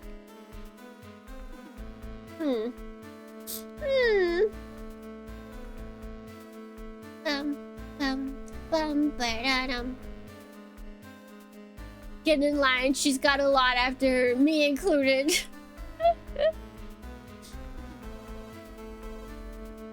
Has the order? Good question. Not sure, I just popped into stream just a few minutes ago, so keep me content good. Oh, thank you! Oh, thank you! What accused her of being unavailable on purpose during the blackout, didn't she? Quinn too. Ow. That she was there! She was there when Cassie got, like, a headache and just passed out. What do you mean intentionally? Yeah, you're right. But even if we convince everyone that Cassie's innocent of killing the doctor, then Lord will just focus on the sabotage. It's not like she's let the truth get in her way so far. She's a slippery one. She's as slippery as a catfish on the Bayou Bay. Hey, back it up, Midori. We've got the stuff with Quinn and Rosarium figured out. All we gotta do is deal with this, then we can get back, then we can show everyone Lord's nothing but a liar. So don't start moping now. You're right. We need to convince everyone that the captain and Cassie didn't have anything to do with sabotage and that they weren't dodging their duties.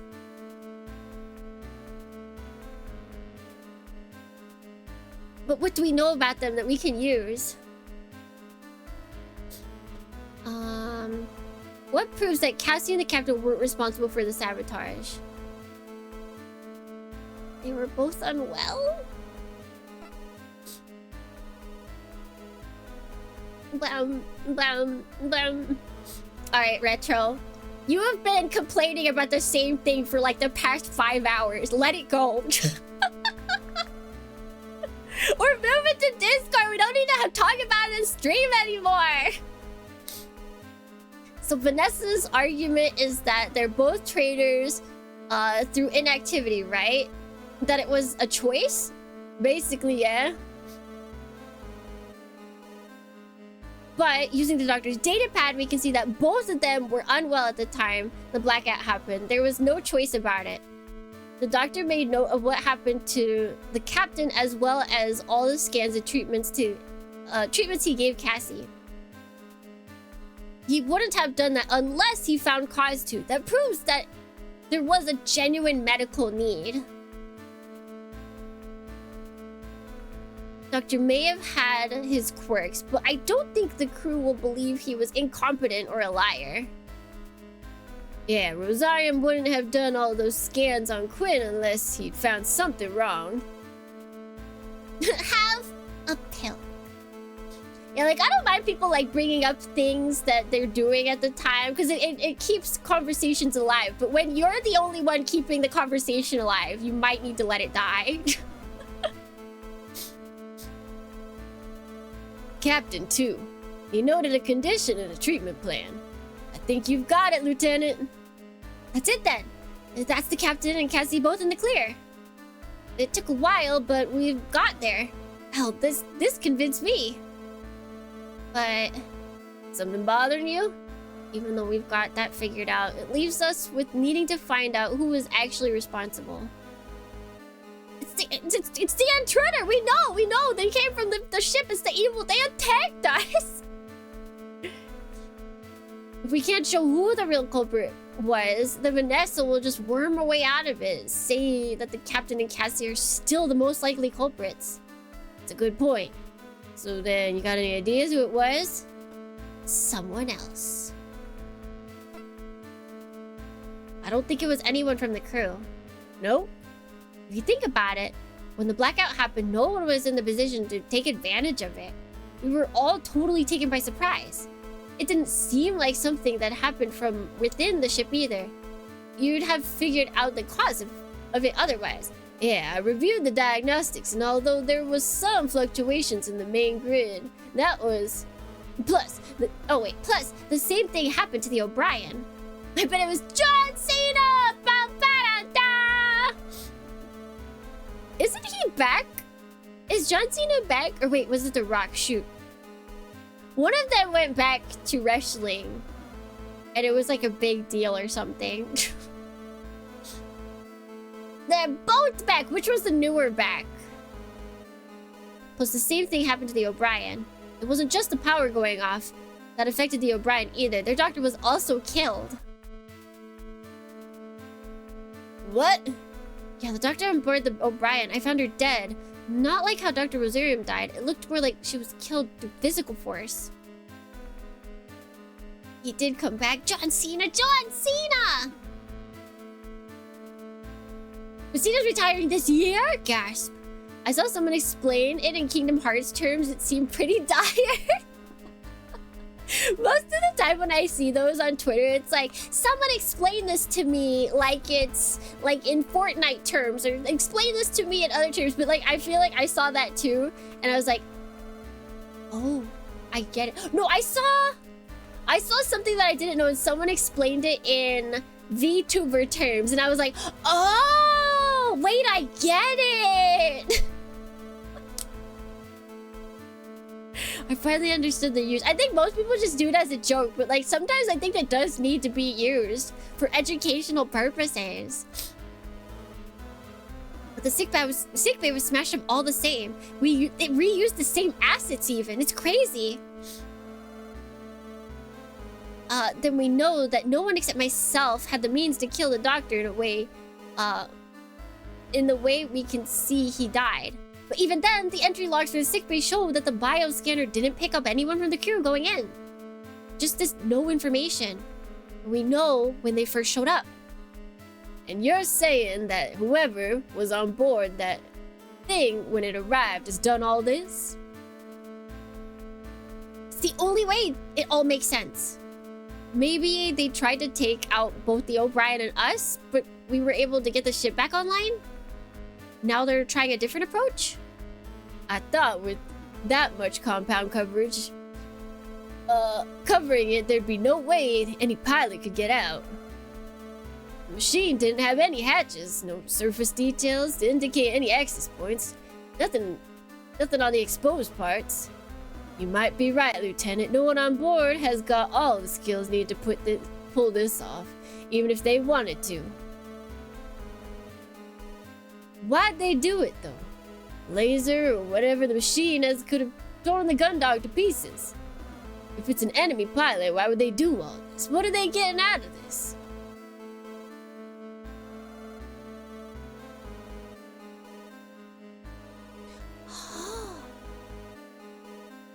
They're a spy? They're after Cassie? Oh no, I think we did not get information. Uh-oh.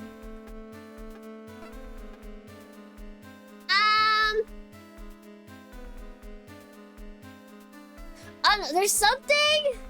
I want to say they're after Cassie, if only for the fact that Cassie was told to have the Nutri-Shake things, and then this person is only eating Nutri-Shake, and we had the weird time. I feel like it's some weird like time distortion thing.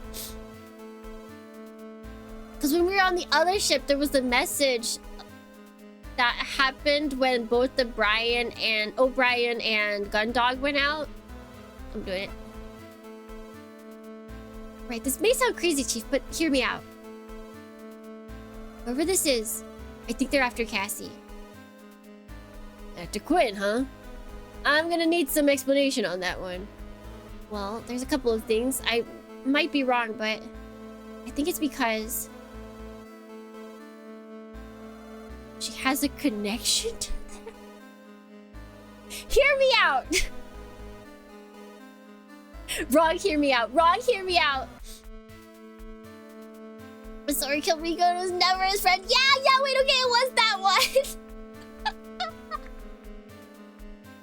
It's like, for those of you who don't understand what this means, yeah, it was like, my whole childhood has been a lie.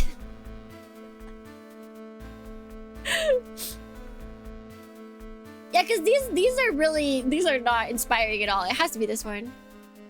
Take a deep breath in. You still weren't totally sure, but this would also explain why she gets headaches, right?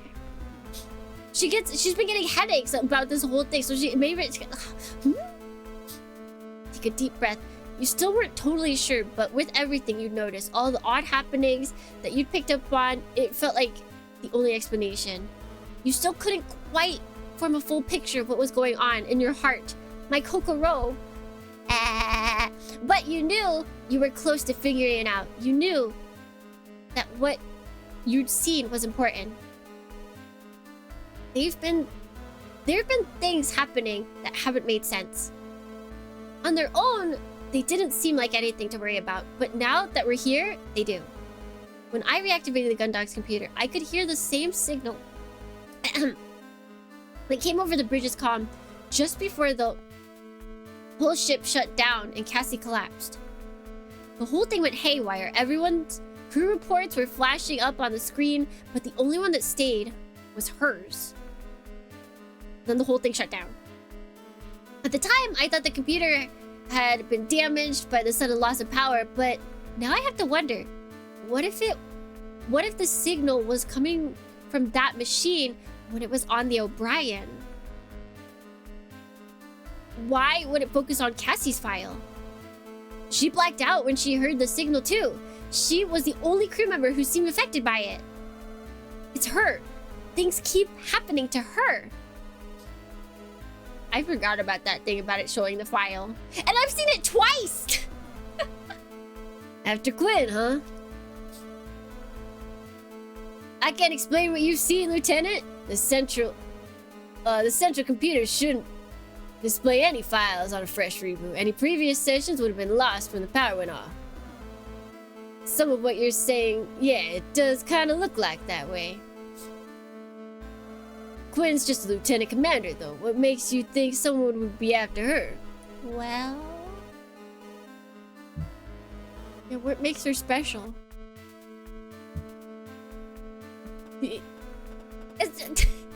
It's just process of elimination, really. Like, which ones sound the least convincing?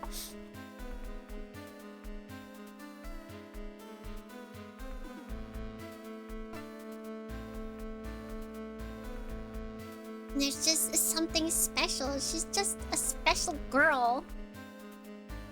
Oh, they left her alive. I guess, yeah, if they couldn't get into the other room. Now they left her alive? That's right, in the sickbay. They didn't harm her. When I got there, the doctor was already dead. I didn't see anyone head down the sickbay before I did, so they must have gone down there at least a few minutes ahead of me. They would have had plenty of time to kill her as well. They didn't. They left her alive. You survived your encounter too, Lieutenant. Don't you think that maybe killing the doctor was an accident? But that's only because Hansen raised the alarm after he noticed them attacking me. I was lucky that blow didn't kill me. It easily could have, and if Hansen hadn't pulled the alarm, they'd have been able to finish me off, just like the doctor. So they killed the doctor, they attacked me. Why was Cassie left unharmed? I actually think that could just be because she was already asleep, but they wouldn't have left her alone unless they wanted her for something, right? I don't know about that. I'm not convinced by my own actions. Eyes look downward before they start darting back and forth until a telltale sign that she's deep in thought. That seems...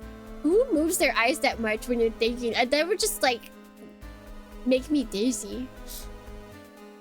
This time, though, there's no the usual mumbling. Instead, she's completely silent, although you notice her lip twitch. Twitch?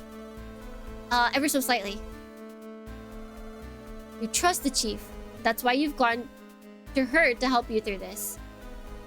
If you couldn't convince her about what you were thinking, or at least give her enough reason to have faith in you, there's no way you'd be able to get the rest of the crew on your side. She seemed to think you were right about the doctor's death and sabotage. But could you convince her that Cassie was at the heart of this?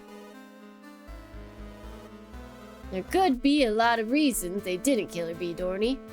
That she was unconscious, so she wasn't a witness. You really think that's what this... Oh wait, you really think that this is what it all comes down to? Yes, I am! Sam, I am!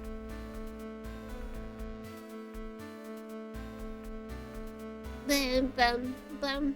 Tsukimi repeatedly calling out Dornians on their habits. I'm not calling out. I am merely stating facts. There's no problem with your guys' habits. They just happen, okay? How can you be so sure? You don't think this is just a big coincidence or something? How it all tied together? I don't think so, Chief. After all... After all... Could they have? It has to be this one. Hmm? God.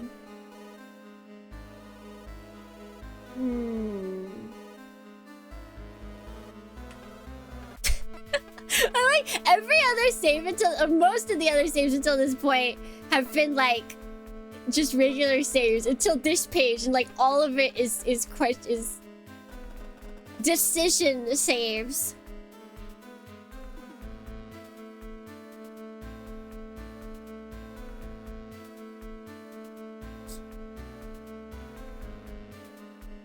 Still saved way less than me on the first playthrough. Yeah, I didn't really think about saving, honestly.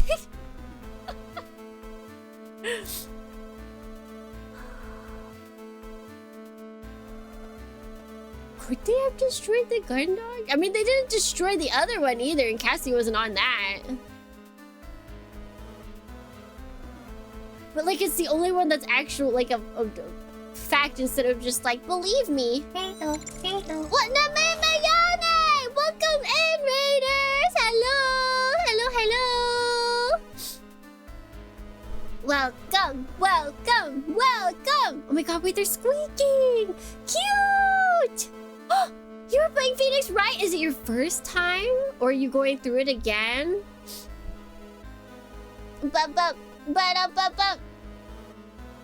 Oh yeah, this is very... You've come when we're at a very Phoenix Wright-esque moment in this game where we're basically figuring out the culprit. Welcome in, Raiders! I'm Tsukimi Dorny. I'm a jellyfish mechanic VTuber. I like mecha and plastic models and retro games. And today we're playing a retro-inspired game. And thank you, Namimi, for the follow. Thank you, thank you. Wee. Oh, nice hat. Should I take that as a compliment? If nice hat 1147 follows, does that mean that they think my hat is nice? So you playing MGS a bit? Ah, yes. We're playing through all of the Metal Gears for Snake Year. She stole my hat. It's a nice hat. It is a good hat, ma'am. Thank you. Thank you. Yes. Yes. And now it's gone. It'll be back. It'll be back. I can't believe stolen. Jiggy, give it back. Give it back. The Lord to appreciate it more when it's gone. Stolen. It's okay. Now we can fully fluff out the cat ears. This is how it must be. Zakuwen is the better hat. Zakuwen covers my face entirely. Are you saying I'm ugly? Is that why you guys put the helmet on me? Because you think I'm ugly?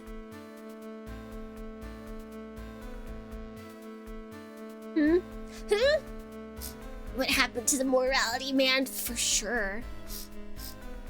How could this happen to us? You're like pretty cute. Oh, thank you. Thank you. We need to contain the jelly. There's just jelly spilling all over. Oh, and now I'm small. Rip to all the other things that people ask for. Now we small. I mean, you know, muscle mommy, I don't think I want to be. Some muscle would be nice, but not that much muscle. It just takes too much to maintain. I'm just way too lazy to do that. I'm too lazy. That's like you gotta go to the gym every day to be as muscly as this woman. I don't know what to pick. I feel like they want us to pick this one, but it doesn't make sense. It's okay, I saved. Bum. But I hope you guys had a good stream. It was our first time playing. Oh, that's such a good experience. It's like one of the few games I actually played, the Ace Attorney series. One of the few video games I played before becoming a VTuber.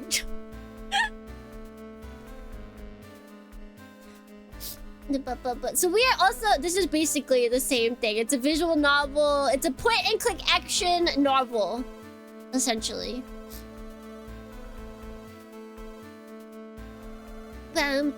She's really liking it so far. Yay! That's great. Yeah, so Raiders, also if you guys need to peace out, feel free to as well. If it's like late for you, if you gotta get dinner, you need to get water, you gotta go bathroom, feel free to peace out. Muscle Mama will be here if you're not.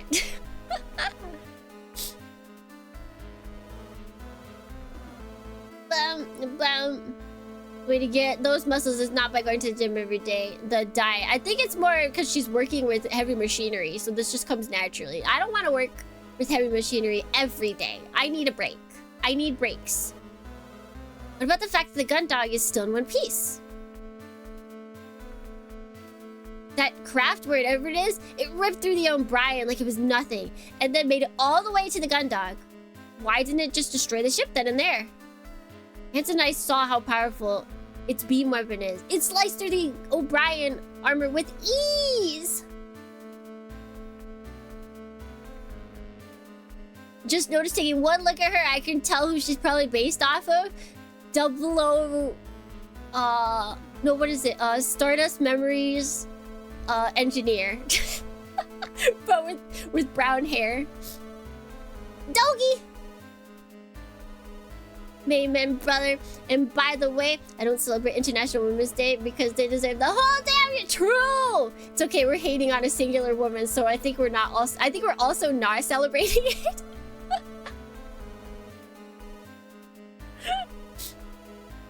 Yeah, double 83, that's what I couldn't remember what year it was. I was like, When they decide to adopt their husband, the blonde, yeah, they're a cute couple. Alright, I can switch back now.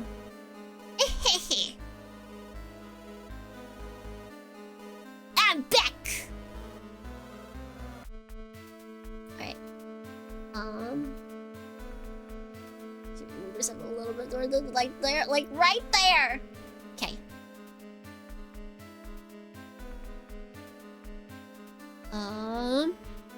If we'd been caught... Oh wait, no, okay, I did read that. If we'd been caught by the beam in our Juno, we'd have been vaporized in seconds. Oh yeah, maybe she wanted to get onto our ship. But also, one last thing.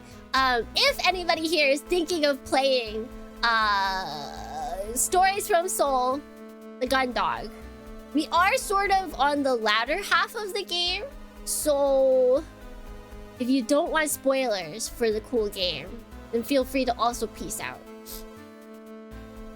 And if you don't care, it seems like it's worthy of second, like possibly third playthroughs with how many different choices there are in the game. So even if you do see what's happening, you can still enjoy a playthrough. We've been caught by the we've been vaporized in seconds. Why didn't it destroy the ship when it had every chance to? Why did it go dead at the exact moment it did, when we'd fly it right into our hangar? Why is the ship still online when that thing could knock it offline with a single signal?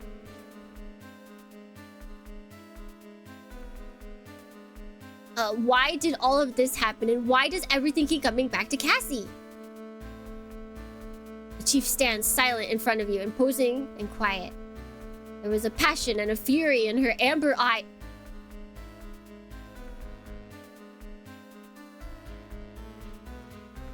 Alright, this can't... no one's gonna tell me. No one's gonna look me in my orange and blue eyes and tell me that this is a British thing.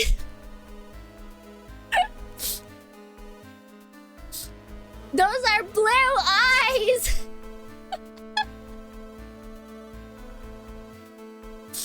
Blue Amber, get out of here! Get out of here! You people leave!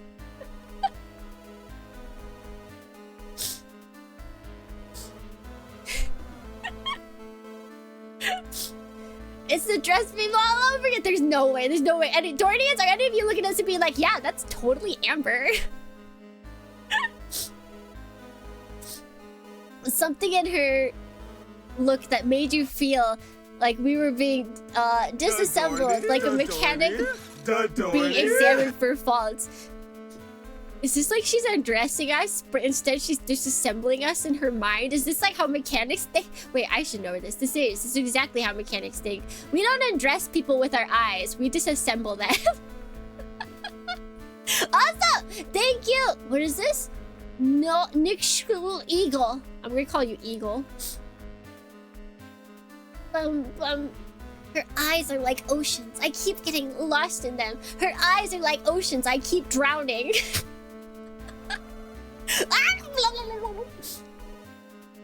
Asymmetrical eyes are her. Wait. Hold up. I think hers might actually be.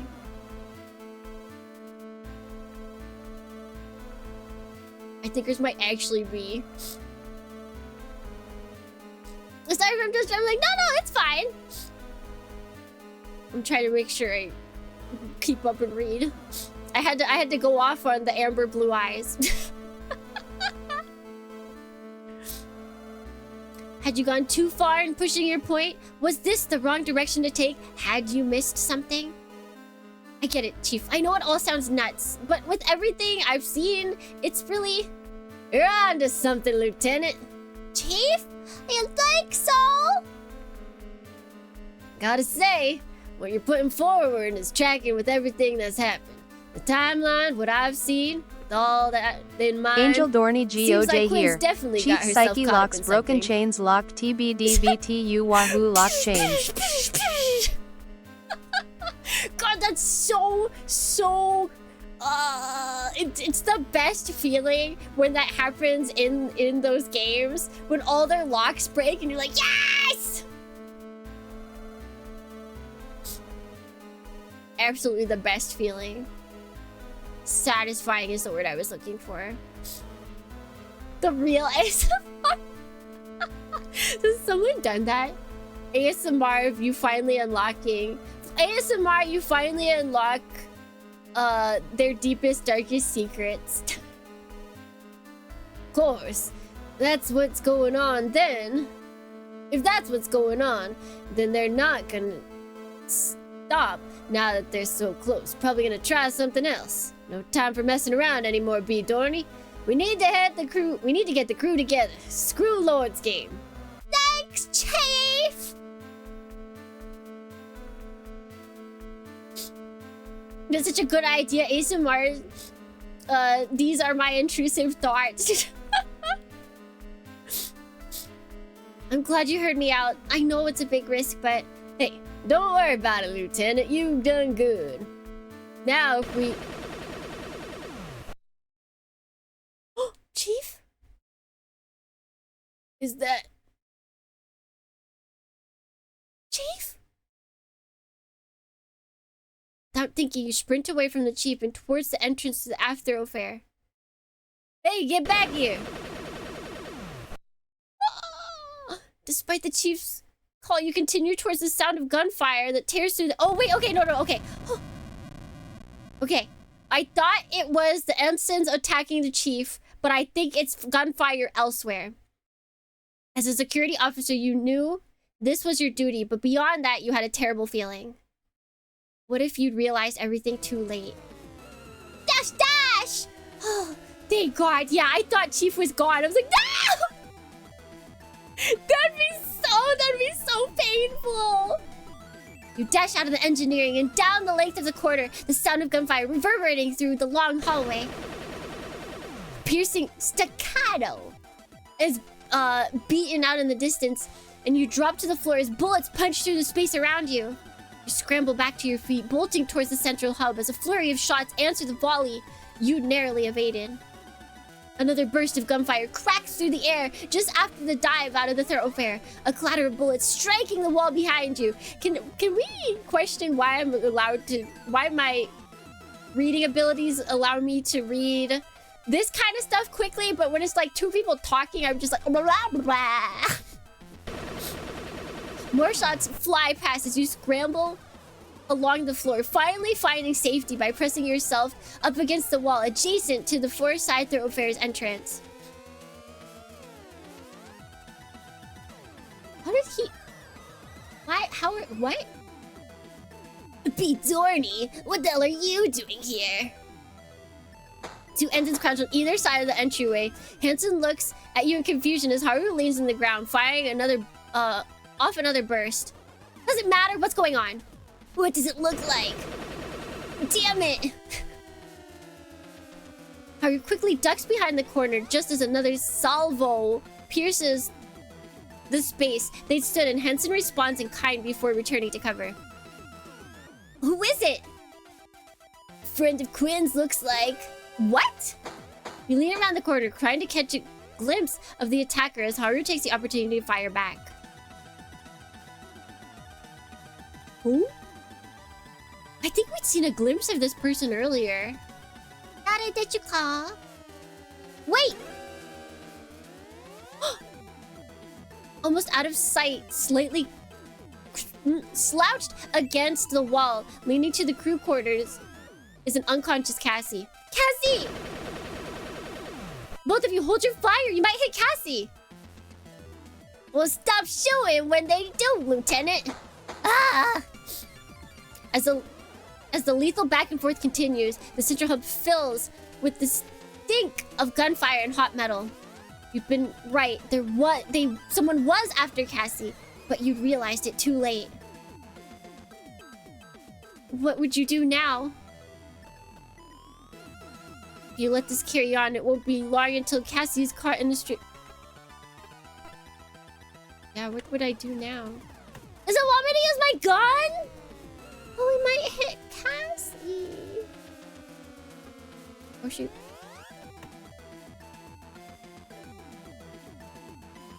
By there being two of them, the ensigns on the back foot, constantly having to duck back into cover as their attacker returns fire. Do we fire? Do we shoot? Can we shoot like a leg? What could you do now?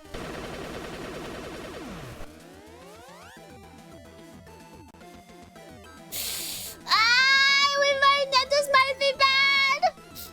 Draw the gun. You stuff inside the jacket and flick the safety off. Make sure to aim high so as not to hit Cassie and pivot around the corner. You see your opportunity. And you fire. You watch your shots impact the attacker, running up her suit and striking her helmet. She remains standing, totally unfazed. Okay. Well, now we have to hope that none of them... Even their stomach? I guess we aimed high. That stomach doesn't look like it would hold, okay? That doesn't look like it would reflect bullets.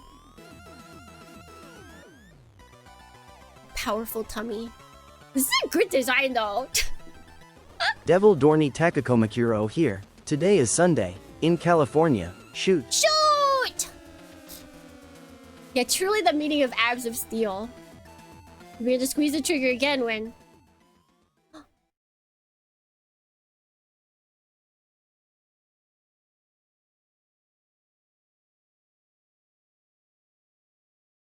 Two of them. What? Cassie? But how? You pivot back around the corner just in time to avoid the slew of shots! What is that? Quinn? It can't be. Whatever. Shifting his weight, Hanson prepared... God, we can only shoot her in the head now. Hanson prepares to fire around the corner, unperturbed by the latest development. No! Huh? You dive into Hanson, forcing his gun upward. A trail of bullet holes marking the ceiling. Don't shoot! Get off me! Grace, they're moving! As Hanson shoves you off, you watch Cassie throw. Hanson shoves you off. You watch Cassie throw Cassie over her shoulder and disappear through the hangar. This should be calmer. Oh my god! Hey, stop! You spring up and sprint towards the two of them, falling through the open doors. You barge past the ensign and leap down each set of stairs. As soon as the gravity begins to lessen, you vault a railing and drop down to the bottom. Stop right there, enemy scum! Devil women! Stop there, devil women! You yell as you burst into the hangar, gun drawn. Stood in front of the huge mass of machine and foam, staring back at you is Cassie. Is what looks like Cassie. Despite her appearance, there's no recognition of you in her eyes. Usual joy that permeates her entire being is absent. The thing stood in front of you is a facade, nothing more. Who are you? What do you want? You glance to her side and see Cassie, your Cassie, slumped behind the silent imitator. Cassie!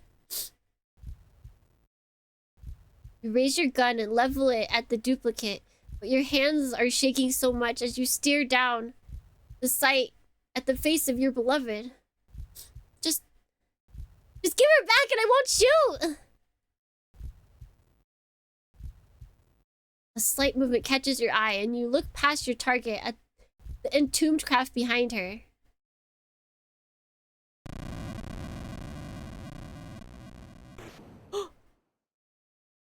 Fragments of foam cut through the air around you as the machine's prison is vaporized in an instant.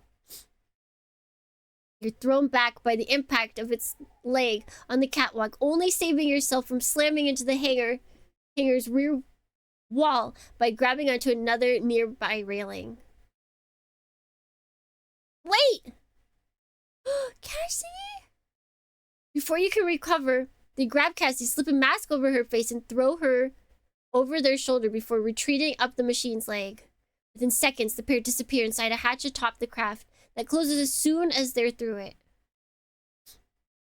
You spring forward, kicking off the wall behind you, when you feel a sudden rush all around you, drawing you forward. You grab onto the catwalk railing in time. How can we breathe? The hangar door is opening! You brace yourself against the air, whipping past you, doing your best not to get dragged along with it into space. How can we breathe? B. Dorney, what the hell's going on? You hear Hansen yell over the rush of oxygen and glance back and see him and Haru hanging on the hangar's entryway. Get back here, the whole place is depressurizing. They've taken Cassie. We've got to get her out of there. You shout back. The current of air continues to rush out of the hangar, snatching the words from your mouth as soon as we can't breathe! There's no way. The air would be out of there so much faster. What are you talking about? Get over here.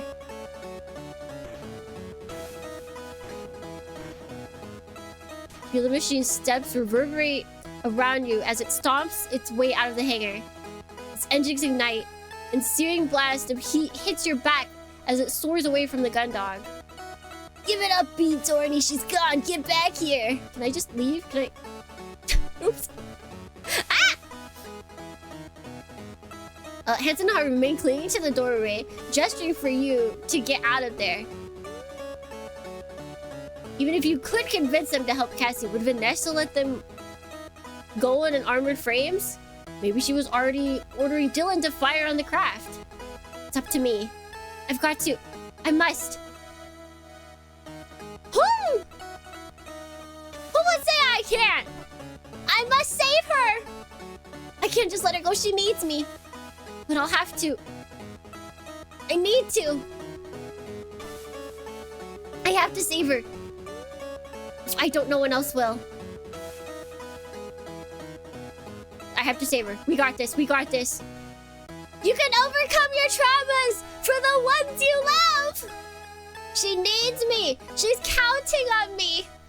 This is it. I'm going to save her.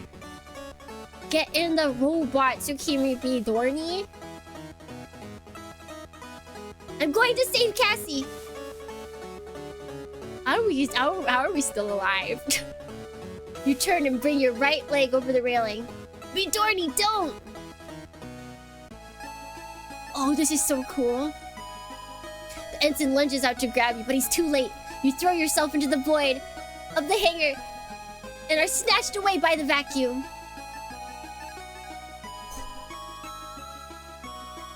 You just about manage to grab onto the Juno as you fly past it, your arm nearly wrenched from its socket by the force. Despite the pain, you hang on and pull your way towards the access panel by the cockpit, fighting against the rush of air that continues to buffet against you as you input a series of commands to open the hatch. As soon as it's open, you clamber inside and grab an emergency oxygen mask, sealing it over your face as you activate the armor frame. Oh yeah, it's time to fight! It's time to fight! And in the combination of switches and buttons required to start the machine, you feel a dull rumble followed by a swell in the vibrations as the system throughout the cockpit are illuminated one by one. You grip the flight stick and squeeze, breathing deeply and slowly. You can do this.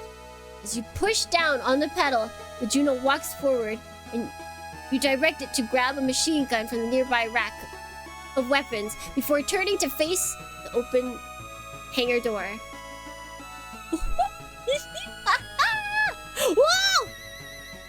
You peer at the main monitor, trying to locate the enemy craft amongst the stars, but are distracted as a window opens on your screen to your left, and a shrill voice yells at you, "Fuck you, Vanessa!" You in the Juno! I haven't given anyone permission to launch! What? Lieutenant B. Dorney, what are you doing in there? If I could flip you off right now, ma'am. Wait!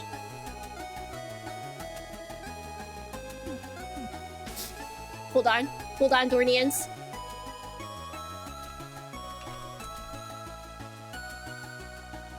Hold on, Dornians. I've got this. Is it here? No, okay. Don't worry, Dornians. Don't worry, Dornians! I've got this. I know exactly what must be done. Where is it? Where is it? There it is. Okay, wait.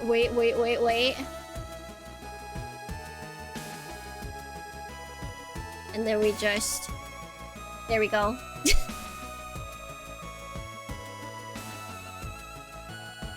Devil Dorney Nirugene here. Come on and slam, and welcome to the jam. Come on and slam, if you want a jam. Take this, Vanessa! This is what I say to you, Vanessa!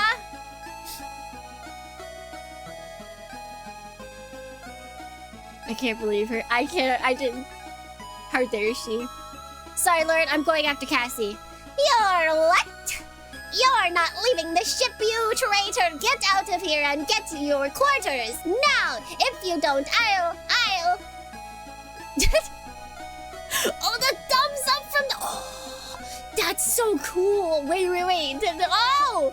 The first person, they're actually, like, making use, like, this is what we're seeing, and oh... You couldn't care less what she said, or how she threatened you. You were done worrying. Everything you did now was for you, for Cassie. This is Lieutenant Tsukimi B. Dorney. Heli 5. Launching! My wife needs me! You slam both flight sticks forward, just as you'd watched Hansen do during his duel against the machine, sending the Juno tearing through space towards where you had last seen the kidnapper's craft heading. There you are. You force the controls as far forward as they will go, demanding every last ounce of thrust available from the engines. The cockpit begins to judder around you, but you don't let up. Dude, this looks so good! As the gap between your armored frame and the machine closes, Lala? It quickly comes within visual range, and you notice it remains still, almost like it's been suspended in space. Is that a portal? Did it open a portal? In front of it, you see a strange shifting distortion, as though the space ahead of it had been torn open. You're not going anywhere! With a twist of the flight stick, the Juno banks right, and you bring yourself around in a wide arc, building up speed until... Give her back! Your head is still ringing from the impact, and you taste blood in your mouth, but you manage to regain control of the armor frame, raising its machine gun towards the enemy. Now! Go! You're not able to get a shot off before the craft blasts away into space. Gritting your teeth, determined to not let it escape, you thrust the flight sticks forward again, and you're forced back against the seat as the Juno hurtles after the target. You can hear the engine begin to whine, and the main monitor is full of warnings and alerts, but you keep the controls where they are, not wanting to give the enemy any moment of reprieve. Slowly you gain on this strange craft as soon as you're within range and squeeze your trigger on the right stick, holding it down to empty the gun's magazine. Each round slams into the enemy. A sustained series of impacts throws it out into a spin. There's more where that came from. Please remember our wife is in there though, please. You threaten beginning the process of reloading your gun. With a grim grin, you focus the target reticle, lining up your next volley. Wait. In an instant, the enemy turns, its snout-like protrusion already glowing brightly, with a telltale bolt of energy emanating from the light within its weapons. It's all you can do to draw the control back and slam your feet down on the pedal, trying to halt the Juno before it's caught in the deadly beam. You... My arm! Though, through luck more than skill, you manage to prevent the blast of energy from cleaving the Juno clean in half. But now alarms filled the cockpit and your warning cluttered your monitor as you realize the armored frame's left arm has been sheared off. You struggle with the controls as your off-balance machine careens through space. Its fine calibrations now thrown off by the loss of a limb. It's just a scratch. You manage to reorientate yourself, only to see the enemy's cannons pulsing with energy as it repairs another devastating shot. No! Damn it! Uh-oh. Jared, comeback arc? Surprised you lasted this long, B. Dorney. Not a bad effort for your first flight. Gonna catch hell from the chief for losing that arm, though. Hanson, what are you doing out here? Saving your dumb ass, what does it look like? Why the hell did you chase this thing out here? I told you it's taking Cassie. You're such a sab, Lieutenant. But you got guts. Never thought I'd see the day when you stood up for yourself. You want to rescue Quinn, get moving. I'll keep it here. But right! Haidimasu! As soon as Hanson disappears from your monitor, his Juno is behind the enemy, grappling it. You waste no time in following him, struggling against the controls. Your ability to maneuver is limited, but you thrust over to the craft, digging your frame's remaining hand into the gap between the armor. Actuator in the Juno's shoulders screech in protest as the enemy struggles against you, but you continue, not willing to stop now. Save my dumbass, but one of them's a smart ass. Weird how smart ass is a bad thing. Doesn't matter if you're a dumbass or a smart ass, it's a negative thing. What a pity. I guess smart ass can be said in a, in jest. But dumbass can also be said in jest. This is the Jared redemption arc that we don't really get to see in Zeta.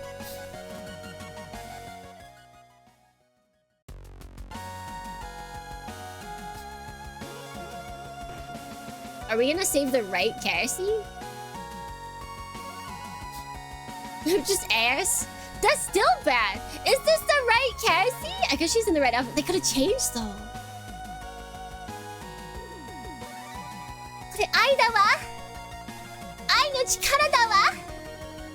Tsukimi! You pull Cassie into the Juno's cockpit, closing the hatch behind her. As you float together in the enclosed space, although would the fake have known our name? Arms wrapped around each other, you savor the moment. If it was possible, you never let Cassie go again. But with a sign, you release her, taking both her hands in yours. Cassie, are you alright? I think so. You can tell from the look in her eyes that she's still a bit dazed, but otherwise, you can't see anything that worries you. Come on, I'm taking us back to the Gundam. What? I guess we can't fight, we only have one arm. As a person who has worn a full face mask for safety, I would not feel safe using one for space. Yeah, I think we're definitely suspending belief for this for now, because we were standing inside a room that was extremely open to space, alive for quite a while. After the two of you are sat down, you strap yourselves back in and take a firm grip of the flight stick. Hold on tight. We'll be there in no time. So we're just leaving Jared, huh? We're like, well, we got the girl. Stay safe. That's all good for me. Wait, there's an enemy? No, there's not. You gently push forward on the controls, easing the Juno's engines back into life. Cassie wraps her arms around you, nuzzling as far as your neck as she can. Wait, as far into your neck as she can, given that you're both still wearing emergency masks. You breathe a sigh of relief. Gundog grows larger on your screen as you slowly fly towards it. The enemy machine has been taken out. Cassie is back with you. Everything is all right again. There might still be things to deal with when you get back to the ship, but at least Cassie is safe behind you. Until this ends, yeah, I'm not sure that this is actually Cassie. You let out another deep breath, unsure whether you want to laugh or cry. Instead, Angel Dorney Takako Makiro here. The great Ed Wood said once, "What do you know? Haven't you heard of suspension of disbelief?" Exactly. I feel like in sci-fi you gotta. Instead, you relax, loosening your grip on the twin sticks and gently resting your head on Cassie's, bringing your right hand up to slowly stroke her hair. Your armor frame continues its slow flight towards the ship. The only noise in the cockpit is the dull hum of the engine vibrations, and both of you breathing softly. Tsukimi? You sit up slightly and look down at Cassie, who's still burying her face in the crook of your neck. She gonna, like, bite us? She can't, she has a mask on. She spoke so softly you weren't even sure if she'd actually said anything until she began speaking again. What's going on, Tsukimi? I remember getting taken to my quarters, and there was this woman, gunshots. Now I'm here. I think she wanted to take me somewhere. I could feel what she wanted. It was going to be somewhere really far away from you, from everyone. Okay. All right. But the fake would know that too. Xander, can you tell us where we were going to go on a date after or during our next shore leave? Can you answer that for me? You continue to gently stroke her hair. Your fingers working through the strands to run gently down her neck and back. What happened? You're silent for a few moments, but eventually take your free arm and bring it around her shoulder, drawing her in tighter. I don't know how to find out either. But whatever happens, I'll be here with you. I won't let anyone take you away again.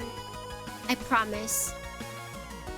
I can feel a gentle pull on the fabric, or you can feel a gentle pull on the fabric of your shirt as Cassie balls her hands into fists, clenching material between her fingers and palms. I love you, Tsukimi!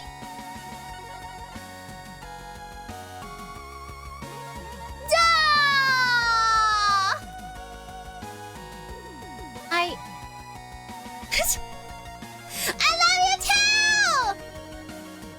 That's the first time you said that to me! Oh! Cassie draws her hands back from behind you and presses her palms against your chest, her face still hidden. Oh no. Stare down at her, your heart full. Kiss? As you gaze down, I'm so worried! As you gaze down on her, she begins to squirm and fidget, once again clasping the material of your shirt in her hand as she balls them into fists. I love you too. With her pressed against you, it's easy to feel Cassie tense up for just a second before her whole body relaxes. It's so obvious that she's relieved that you can almost feel it too.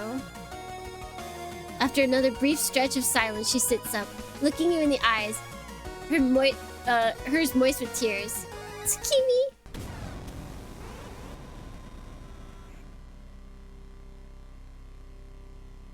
Okay, is this her day? What's happening? What the hell? Another one? Damn it. Before you can react, this new craft, identical to the one you just torn Cassie from, is upon you. The claws at the end of its leg-like limbs clasp tightly around the Juno's torso. You fight with the controls, causing the armored frame's engine to scream as you push them to their limits, attempting to escape the machine's grip. Hanson, Dalton, anyone help! With the alarms blaring from the cockpit speakers and warning filling your screen, it's almost impossible to make out what's happening. You're just about keeping you... This is British. You're just about keeping you and Cassie out of the rift in front of you, but even that is straining the Juno's engine to the point where you know they can't take much more. I'm just gonna blame... every time I can't parse something, it's British. Just go, Tsukimi. What, Cassie? I can't leave you. It's me they want. I can feel it. The tears of joy that have filled the corners of her eyes now run down her cheeks, having turned to sadness. So it really is her. I'm sorry I doubted you. They're not going to stop until they take me. Until they have me. Take a rescue buoy and eject. Let me go. No, I'm not leaving you. Can we just go with her? Is that a bad idea? More tears flow down her face as she grasps at your chest. You have to. They won't stop. You can't win. Just let me. I said no. You take a hold of Cassie by the shoulder, looking her deep in the eye. You know she's right. You can't win, but you're not going to give up now. What if we just we'll go into the portal? I told you no one was going to take you away from me. If they're taking you, they're taking me too. You grab Cassie with one arm and slam the flight stick forward, sending you speeding towards this sheer in space. With a roar, you all plunge into the rift. You don't know why it wants Cassie. You don't know where it's taking her. But you know one thing. She won't be alone. The end? Tsukimi! Come on, wake up, Tsukimi! That's it, wake up!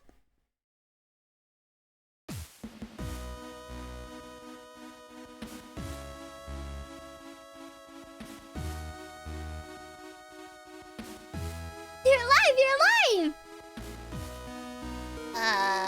Explain. I thought I'd lost you.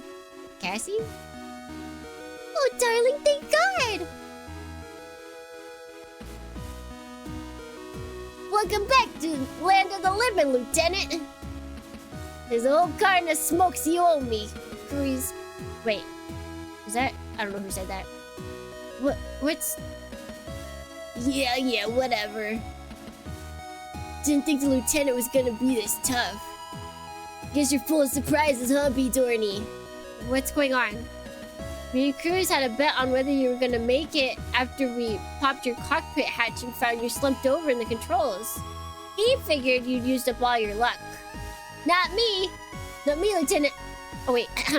Not me, Lieutenant. I knew you wouldn't let something like this take you out. You've been showing how you've got serious guts recently. It's obvious. It's obviously not what she was talking about. As Cassie and the Amazon squabble, you try to marshal your thoughts and memories. Everything feels disconnected, jumbled. Simply thinking feels like trying to find something in a dark room with no gravity. I remember going out to save you. There was this rip in space or something, and we went in and... You saved me! That's what happened! I've seen this episode of Star Trek! Take me out of the machine! Stop messing with my mind! You sit up and place your face in your hands, massaging your temples with your thumb. You try and get rid of the feeling that your thoughts might fall out at any moment. Hey, I think you mean that I saved you? You're welcome, by the way. I saw you charge ahead first into one of those things. Into one of those weird glowing things. Didn't know what was gonna be in there, but knew you wouldn't survive if I left you to it. So, like a good crew, I went in after you and dragged you and Quinn back at— Oh?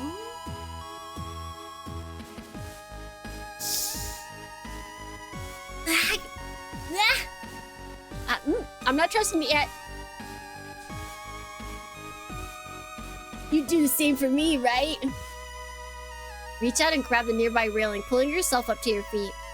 As you do, the sensation of your head being flooded with thoughts and memories intensifies. You steady yourself, but keeping your focus feels like trying to carry a glass full of water that's been filled to the brim without spilling any. Wasn't this? Take it slow, honey, don't rush. You sure you're ready to be up and about, Lieutenant?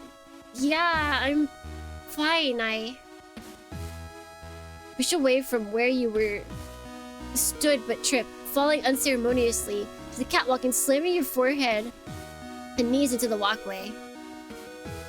Tsukimi, are you okay? Alright, only so much of this I can watch. Come on, Gwen, I'll grab B. Dorney. Let's get her to the mess hall.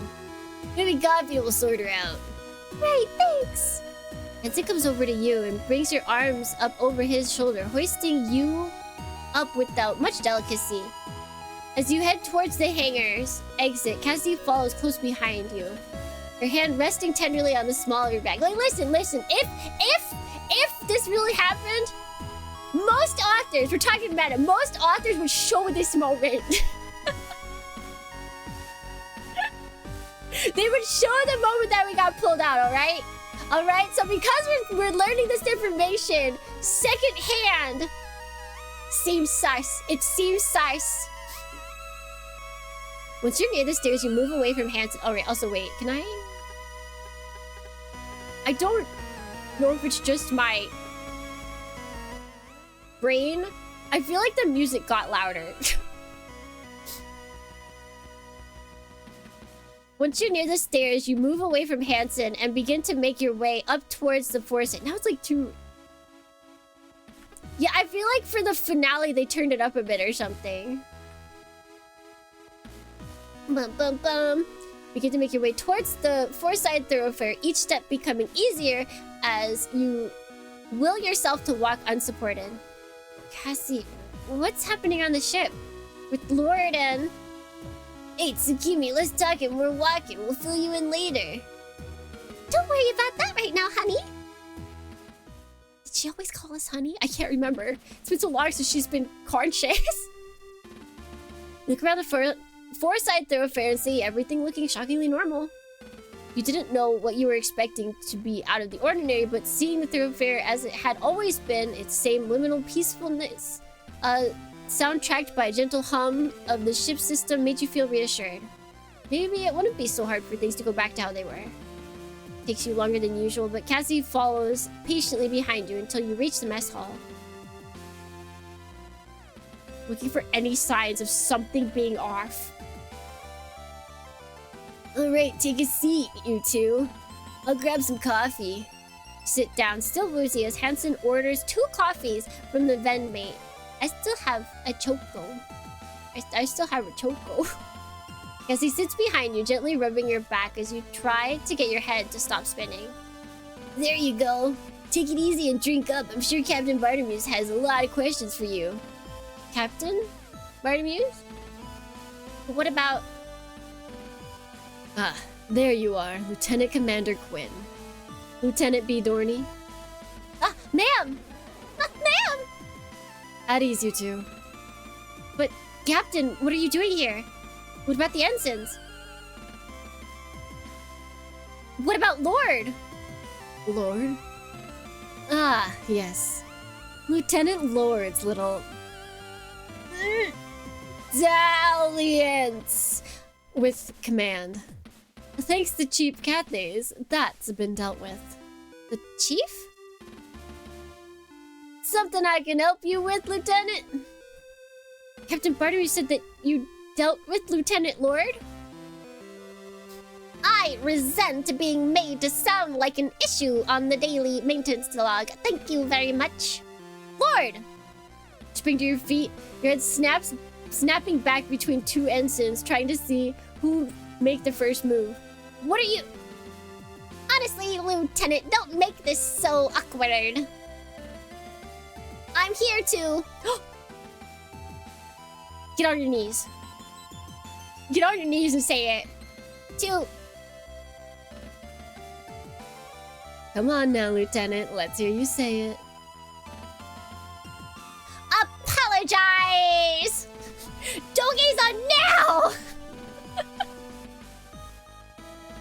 It seems that based on what happened in the Foreside Thoroughfare, your actions out in space, what I was told by the crew, I made a mistake.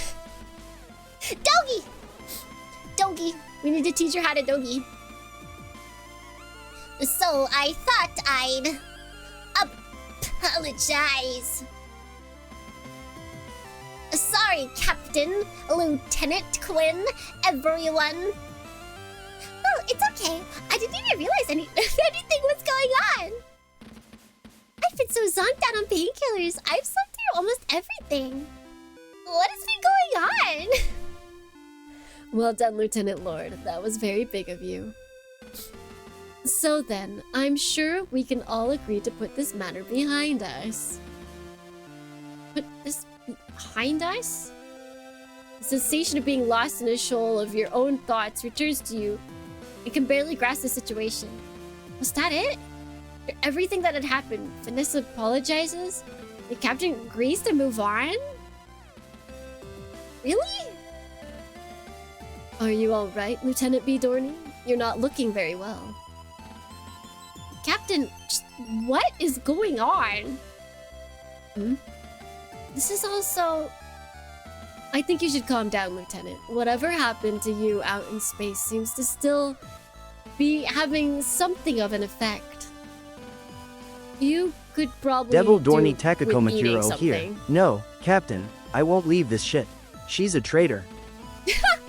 She needs to at least be locked up. She needs a timeout. Now there's an idea. Why don't we all sit down for a meal together as a crew? The Last Supper? Chief Katniss, gather everyone up, would you? On it! I'm on it, ma'am! Alright then, who's first? A loud noise, like the combination of a growl and a gurgle, fills the room, causing everyone to look towards Cassie. Well, it has been a while since I ate anything. Any chance of a burger? This is why she's our wife. Of course, Commander. Followed up by your favorite, a pineapple. Macross reference? A pineapple salad!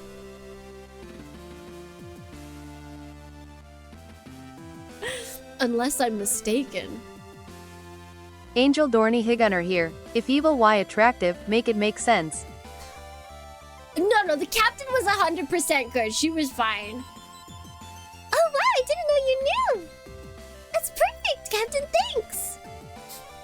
You never thought you'd see the captain happily begin ordering meals for the crew from the vent mate. What? She does just that, listening to Cassie's instructions on her burger preferences.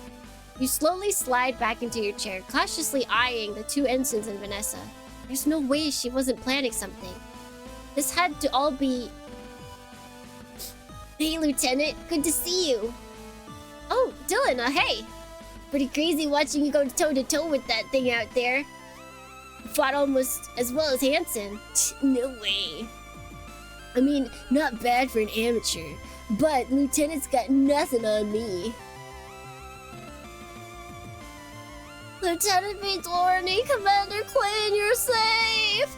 I was worried about you guys. The things looked tough. Thanks, Cadet. But you had nothing to worry about. My hero Tsukimi was there to save me. There we are, Commander. Thanks, Captain.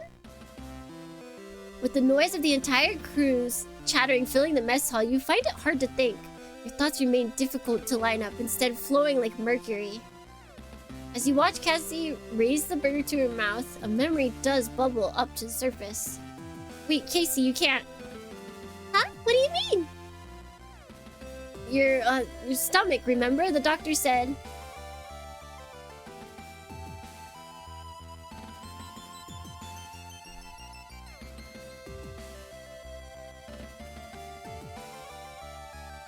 There's nothing to worry about, Lieutenant B. Dorney.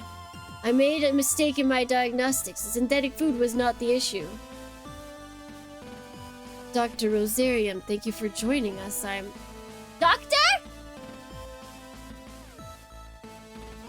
You once again bolt out of your seat in shock. Is there a problem, Lieutenant? You were dead! Why does it keep switching that way? I saw you! We saw you! You can't be here! I understand. No one else on this ship is a qualified physician, Lieutenant. Therefore, no one was qualified to assess if I was really deceased. No, the way that they have him like phasing in and out digitally. Fortunately, the injury was not as severe as been assumed. But Oh, come on, Lieutenant, you're killing the mood. Doc's fine. Wouldn't be up and walking around if he wasn't, right? Yeah, take it easy, B. Dorney. Are you feeling okay, honey? Do you want to go to the sick bay for a lie down? British. Yeah, honey, do you want to have a quick little nap? Be quiet, Ensign Kreese. Your mind is a maelstrom at this point. Everything feels wrong. But it's all happening. It's all right in front of you. How can you argue with that? Come on, honey. Have some fries. You shake your head at the offer, placing your... Chase the fries! Maybe they don't taste like food. Placing your head back in your hands, Cassie starts rubbing your back again, although quickly begins eating her fries with her spare hand. Crew eventually start to chatter amongst themselves again, whilst Captain Mears takes orders and retrieves meals from the vendmate, serving them with a level of cheerfulness that continues to leave you disquieted. Holographic meatloaf, my favorite. What is that? I can visualize someone eating the holographic meatloaf, but I don't remember what that is from. There, I believe that's everyone. Oh, before I get started with my meal, Commander, I was hoping you could help me out with one thing. Oh, sure, Captain, what's up? The ship's emergency input code... No. No.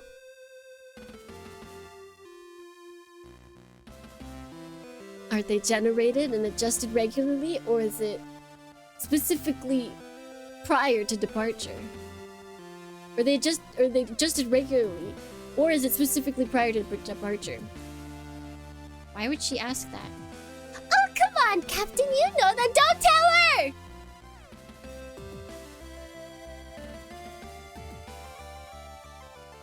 You're the one that sets them after all. Oh no, the music's fading.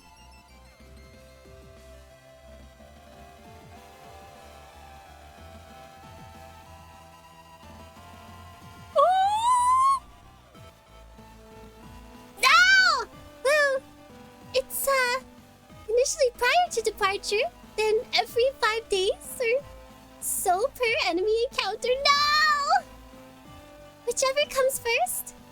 Of course, thank you, Commander. No problem. Oh no! Stop her! Stop her from saying anything! Since the captain asked, Quinn. Yes, Vanessa? At what distance do we typically start transmitting our security clearance prior to announcing we intend to dock at a colony? Have they taken over the ship? What are these questions? Oh, that's specific. I mean... And once we've been cleaned for approach, is our docking confirmation signature specific to the ship, or does it depend on the combination of factors? Alright, alright. Hey, you're just a cadet. I don't think you need to know that. What's the makeup of the Europa garrison for— Oh no. Guys, I'd really like to finish my burger now if you don't— Okay, so Cassandra's real. We're real. Everyone else is fake. I didn't know if they had us in like separate mind melds or what, but no, we're definitely in the same mind meld together. I'd like to finish my burger now if you don't mind. What's the target time for a colony defense force mobilization? Oh my gosh. Well, we look up to see the whole crew staring at Cassandra, a look of malevolent intent in their eyes. Does the JUCF implement a series of local data stores, or is it transmitted across a large-scale network? Guys, what frequency are the emergency requests transmitted on? What are you asking this for? Guys! Oh. How extensive are the JCF's nuclear capabilities? Leave her alone! Guys!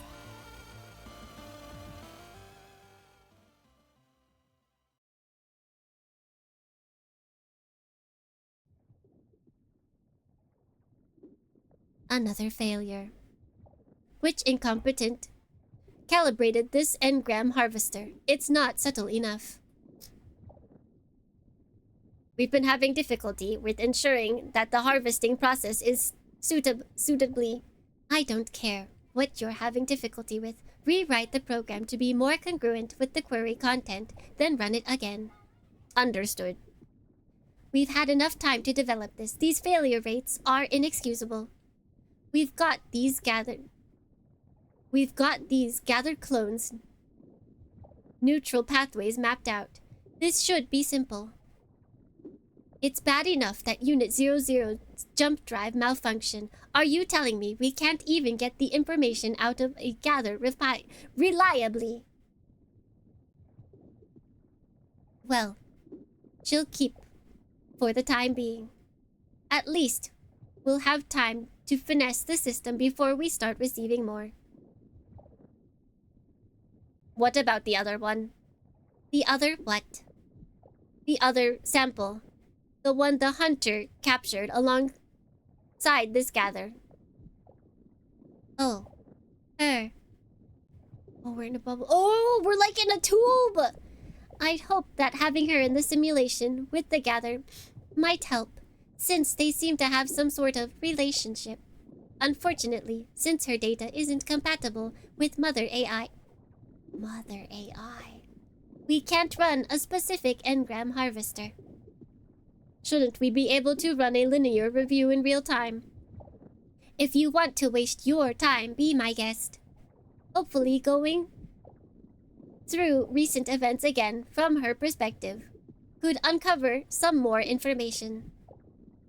You're certainly welcome to try. Oh wait, I think that was voice 2. If you do find anything pertinent, notify me immediately. Understood. One more thing. Do we have the output of the engram harvester we carried out on the additional subject? Confirmed. It's been archived. Under which digital lobe? It's in the default mode network. Node.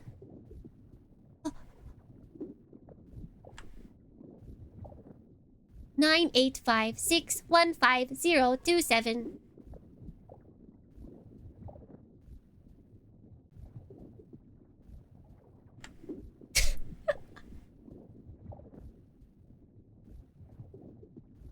What? Whoa!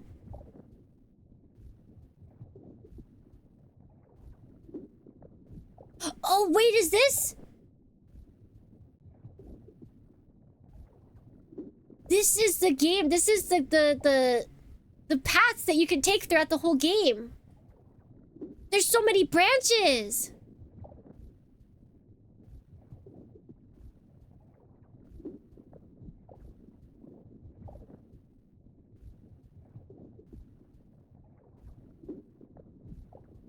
So many people thought the game bugged out in the reviews. But there's an X in the corner as well.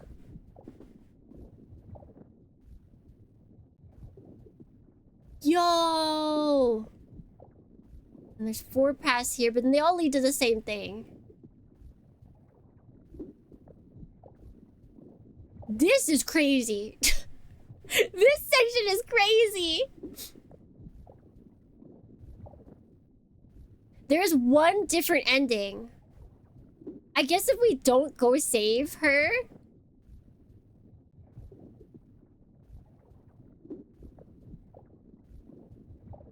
That's the only other thing that I can see. Like, you don't go and get her. Yo. Yo!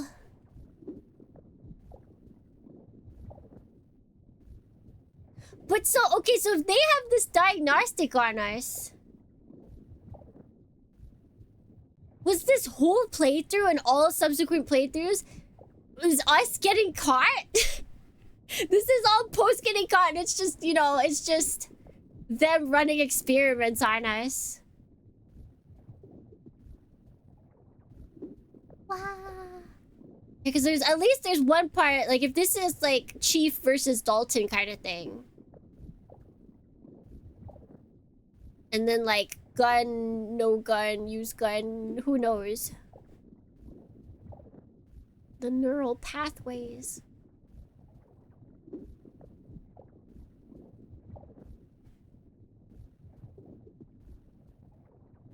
At the top towards the beginning, did it actually say anything?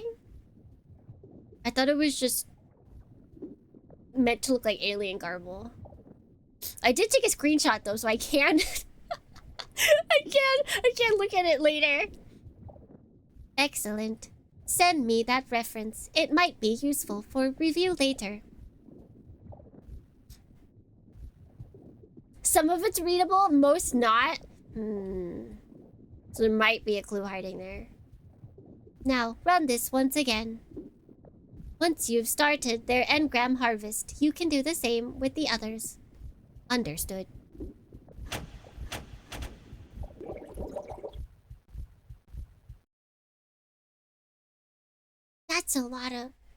That's a lot of girlfriends.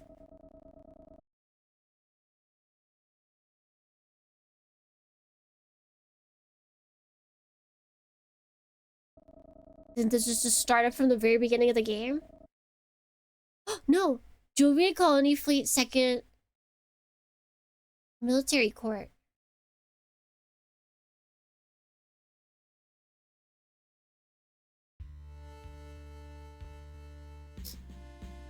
Admiral Fairwater. Now that we're all here, we can begin. As was decided yesterday, this is to be the final day of the inquiry into the events that happened on board the JFS Gundog between April 24th and April 28th. Our findings today will dictate that the JCF's future actions around the matter, as well as what is to be done with the ship's crew. Guards, please bring Miss Myers, Bartmuse to the stand. No! Welcome back, Miss Bartmuse. It's my pleasure, Admiral. Now, Miss Bartmuse, we've gone over everything that's happened on board the Gundog following its departure from this colony on April 19th up until the 24th. The last task of this inquiry is to find out what happened following Miss Lord's adjustment to the command structure up until you return to Europa 01. Wait. Oh no, what happened? I trust we'll have your full cooperation in this matter. Hasn't that already been demonstrated? A yes or no, Miss Bartmuse? Yes, Commodore. Thank you. So we understand that the main effort to counter Miss Lord's mutiny was made by Chief Engineer Cathay and Lieutenant B. Dorney. Is that right? That's the long and short of it. She looks that... She looks so huge compared to that thing. You said that the two of you had found enough information to prove that none of the accused had anything to do with any of the treason actions. What happened after that? Well, we'd finally got as much of it figured out as we could. We were gonna take it to the rest of the crew, since them on side. Get them on side and go confront Lord. Before we could go anywhere, though, we heard gunshots. Lieutenant B. Dorney went running off to see what was happening. I couldn't get close because the bullets flying everywhere.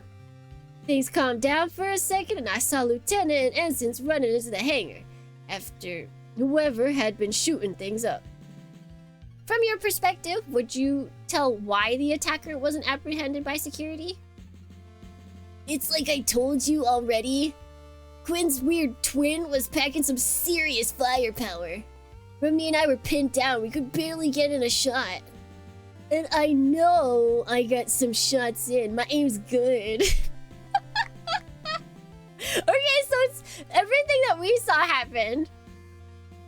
But whatever body armor she was wearing, it's like she didn't even notice. I see. So after this, Lieutenant and the unidentified attacker, who you stated was carrying an unconscious Lieutenant Commander Quinn, they made their way to the hangar, whereupon they both launched in separate crafts? Yeah, that's right. Why were they allowed to launch?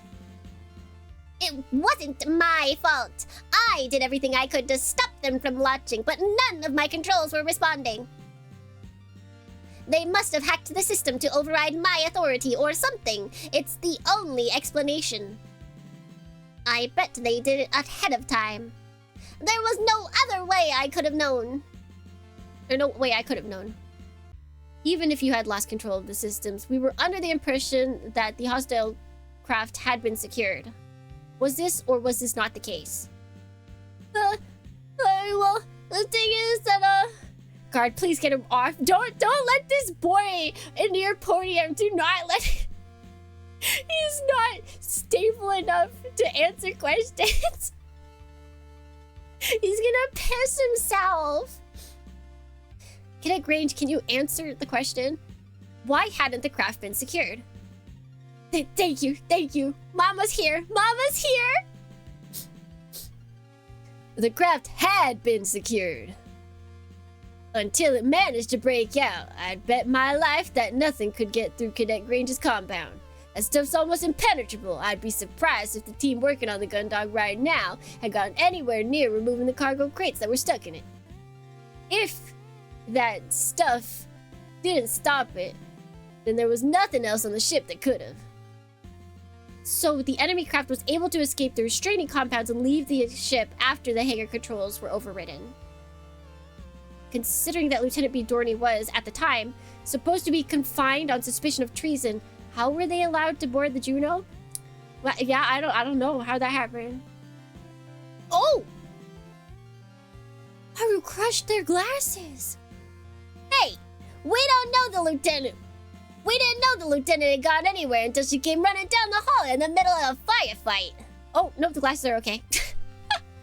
She made a jump for it before we could stop her. Cruz tried to grab her, but the lieutenant was gone before he got anywhere near. Surprised the lieutenant didn't just get stuck out in space, pulled and crazy stuff like that. And what happened after the lieutenant made her way into space? I mean, I was able to track her and that weird thing after they launched, but they were moving so fast and so close together, I couldn't get a good lock on either of them. Lord was ordering me to take them both out, but before I could line anything up, Cruz was out there in Gundog 1. Do you know who gave Cruz permission to launch? Hey, no one gave me permission to launch. But you think I'm gonna hang around and watch an amateur like Lieutenant B. Dorney get torn to pieces because she can't pilot worth a damn? You're okay, kid. You're okay. No way B. Dorney showed some guts and I wasn't gonna let her die after she finally grew a spine. I went up there to give the lieutenant a little bit of help. So the two of you were able to defeat the enemy craft together. Of course Graves was able to take it out. What do you think we dragged back into the hangar for you guys? Might be a few pieces, but those tech nerds will love a challenge, right? But the lieutenant didn't return with you. Why not? Because she disappeared. That's why not. She sold out her friend and used them to cover her escape. Huh?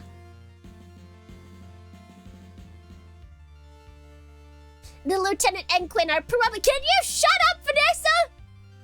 Are probably off plotting against us right now.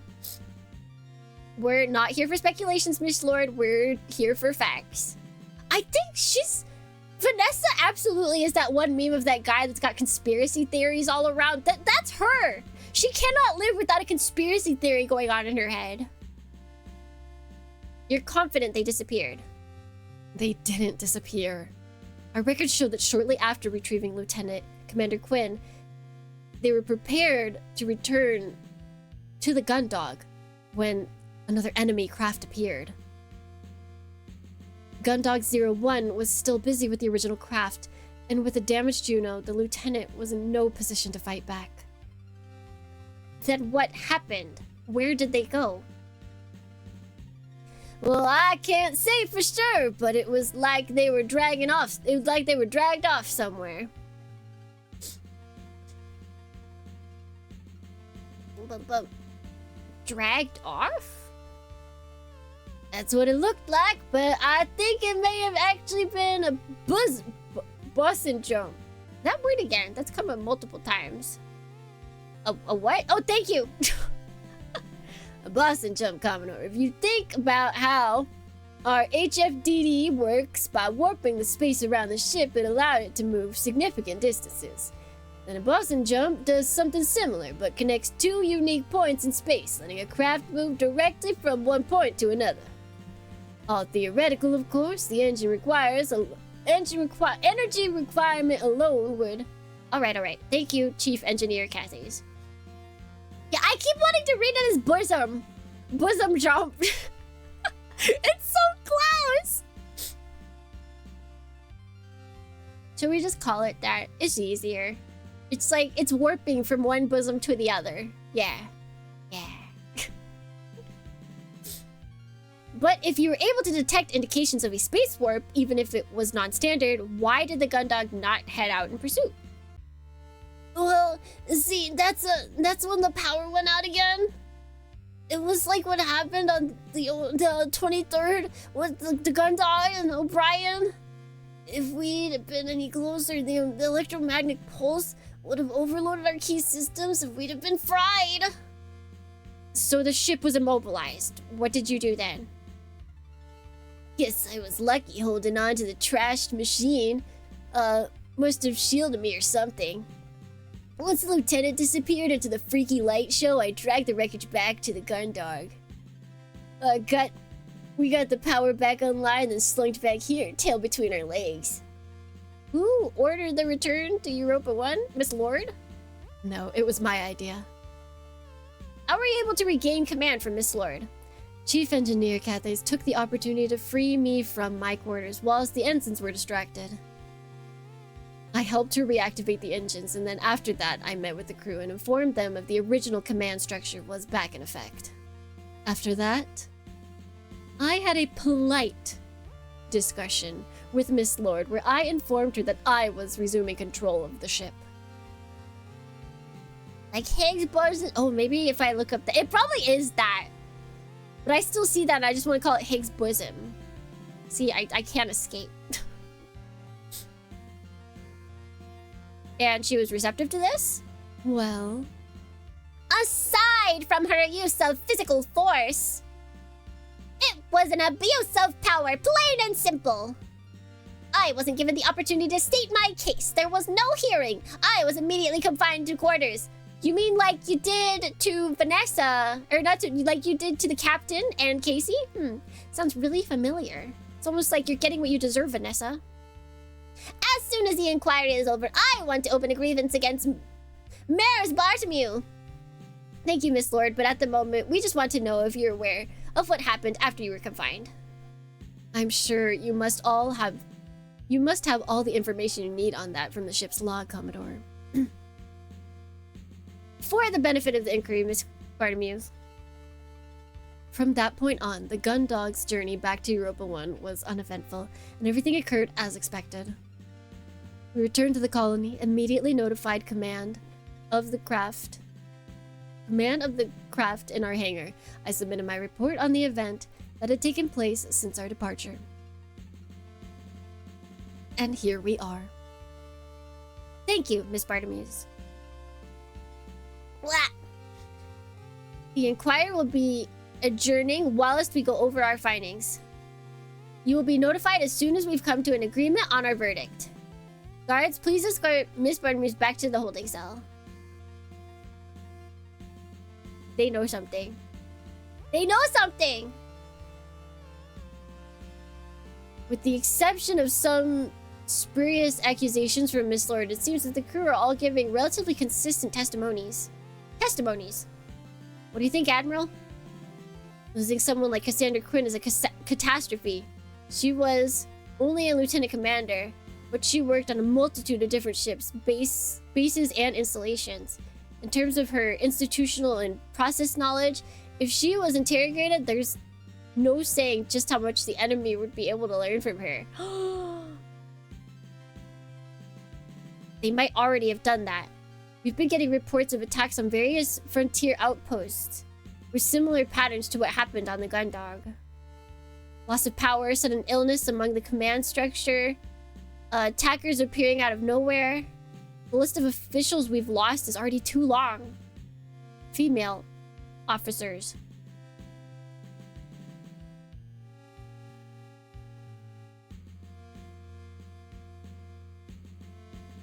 Yeah, question mark? Captain?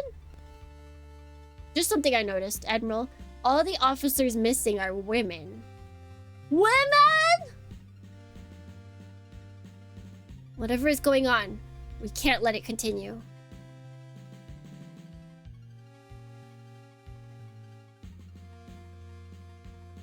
The inquiry into the events aboard the JFS Gundog will now reconvene.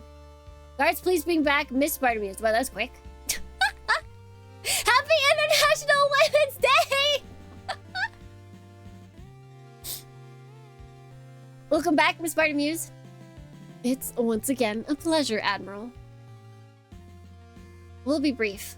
After reviewing the testimonies of you and the crew that served under you, as well as the ship's logs and recordings, we have come to our conclusion regarding your future within the JCF. Mary's Bartolomeu. We appreciate the unusual circumstances, but it must be acknowledged that you lost control of your vessel.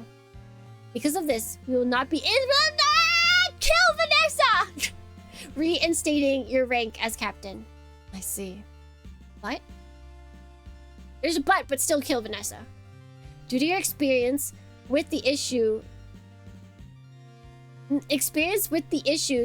that the Gundog and her crew faced, you will be acting as a special advisor on a newly formed task force on board its lead ship, the Sylvestris. This rapid response unit will be responsible for handling an increase of similar events to those that impacted the JFS Gundog and JFS O'Brien. A stipulation of this position is that you will be partaking in mandatory psychotherapy with the ship's medical staff for the duration of your role. Understood. Thank you, Admiral. I said that in the wrong order, doesn't matter. With regards to Hansen Cruise, for participating in a mutiny, you should be dishonorably discharged for facing a minimum of 10 years in prison. However, due to your performance in combat and experience with these new enemy machines, you will be serving as a pilot in the new task force. This role is non-negotiable. In addition, you will be kept under supervision, and your time as part of the task force is in lieu of time served. This will also be the case for Haru Rumney. Yay! Hey! Won't see me complaining. As for Chief Engineer Mackenzie Cathay, you are to be transferred to the JFS Sylvestris, where you will act as its chief engineer. Yeah, the crew's together! The captain can ask me to enlist wherever she wants. Yeah, can we join the Sylvestris too? The Sylvestris will serve as the flagship for the new task force.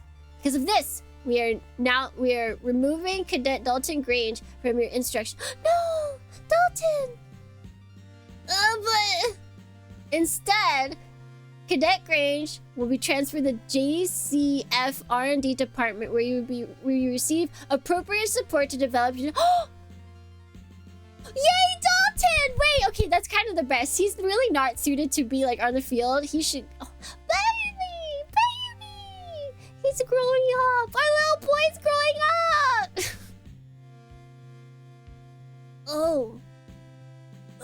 Thank you, ma'am. That's great. That's moving on to Warrant Officer Dylan D's nuts. We've reviewed your request and have decided that it is in the JCF's best interest to give you an honorable discharge from the. No. Good call, ma'am. Your stipend and freedom are, of course, dependent on you ensuring that you do not disclose any information about what happened, considering the matter highly classified. Don't worry, ma'am. Not planning on thinking about this anytime soon. Welcome in, Wild Wesson!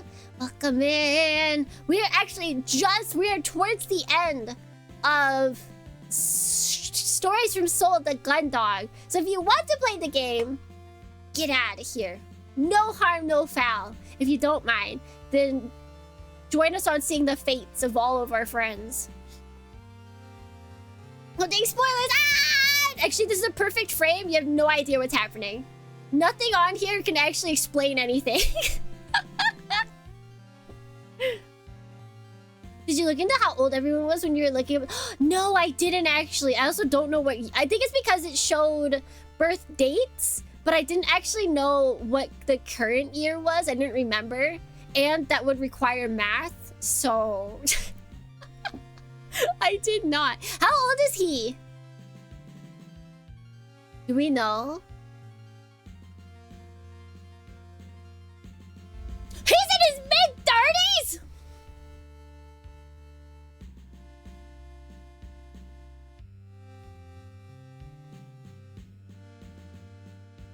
Dude, bro's got he's got a baby face for real! Yeah, I wasn't sure if the game was like timing me or anything on that. I think I do have a save for that though. Bro's in his mid-30s. No wonder he likes all the retro stuff. He must be using retinol like nobody's business. But thank you so much. Wait, let's see. I don't think you got... Yeah, hold on. Let me get you a proper... Dun, da, da, da. You playing the ZZZs. Are you gonna go ZZZ now? Are you gonna CP? EP time?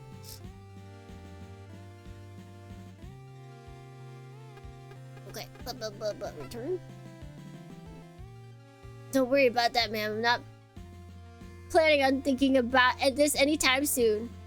As for Miss Lord... Jail time! Execution!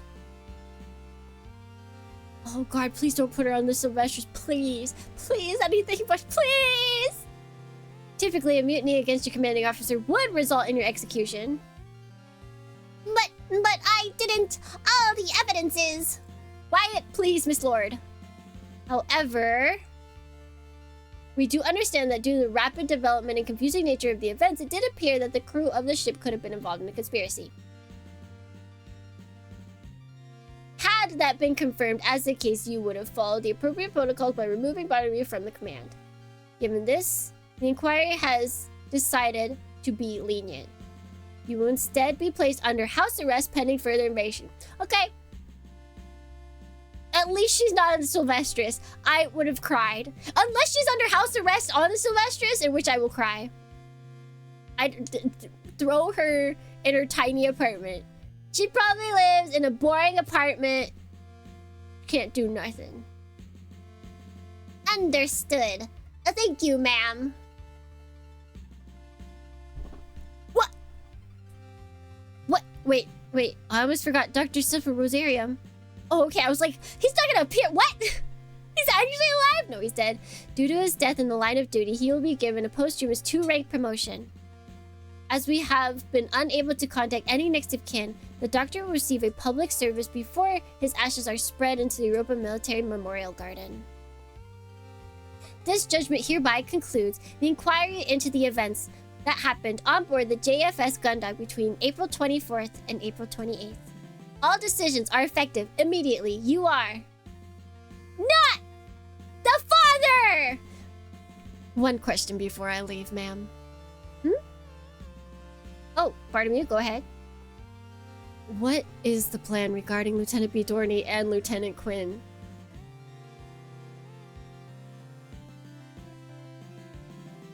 I can assure you, Captain, finding those two is our top priority for us. I see. Thank you, Captain. As I was saying,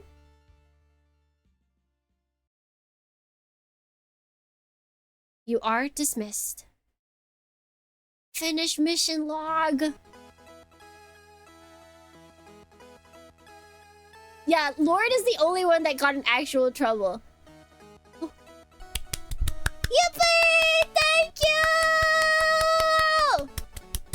I'm guessing next is gonna be... Oh, wait, that's so cool. They drew themselves... Oh!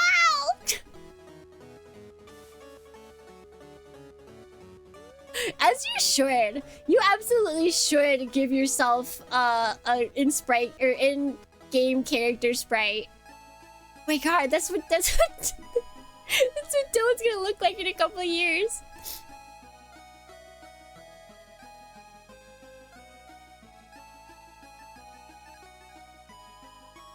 Oh, Siege did some work. Wait, Siege, I used Siege's art in for our TTRPG. Yeah, Lord absolutely deserved more, but I'm glad they didn't just like let her off. That would have been the worst. If they were like, well, under these circumstances, we realized it was bad, so we're just gonna put you on a different ship. Like, no! Lock her up, even if it's at her own house.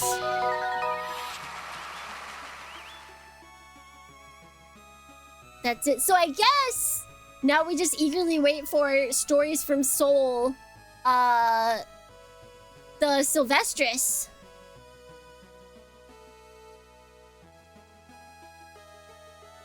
She does. She absolutely deserves jail. Execution really was the best, but unfortunately.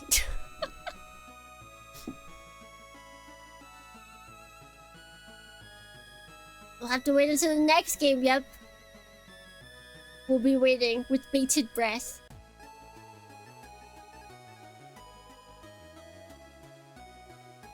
This was good! The whole last sequence, the fight sequence at the very end with all the animations, the pixel animations was so good!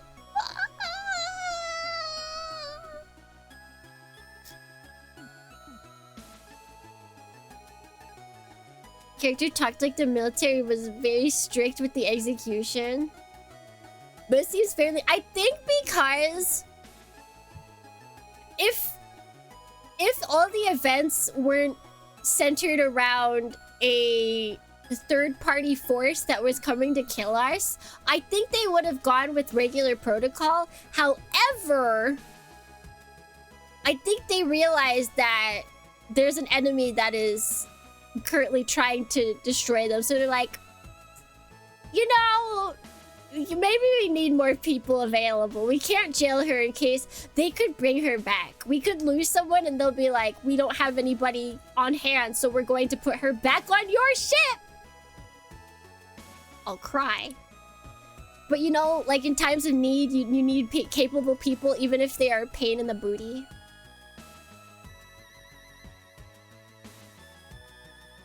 Neridium Game is a Spanish publisher.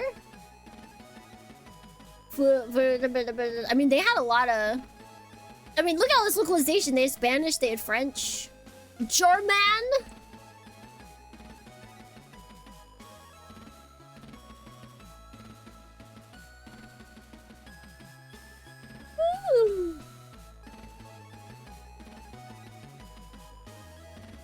And thank you for playing. See you on the Gundog soon. Wait, on the Gundog? No, I don't want to go on the Gundog. I want to go on the Swords. Take me the captain!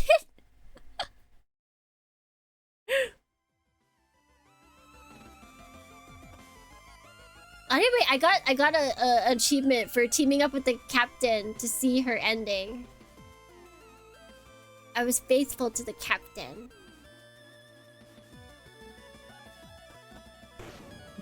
That was a very fun game. So did it?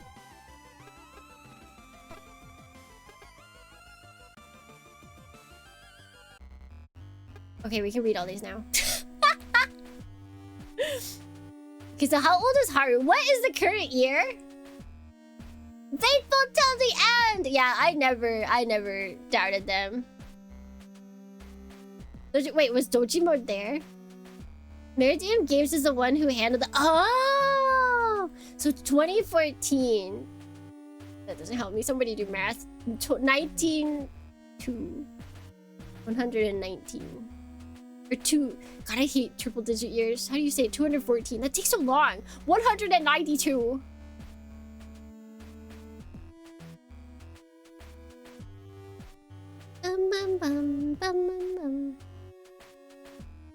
Oh yeah, I guess this is... Like, I guess the Jovian ships provided by... under private... license? Maybe?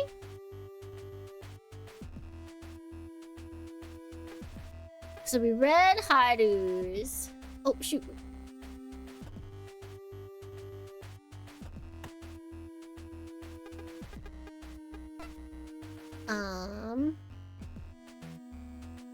Oh wait, we could read hers.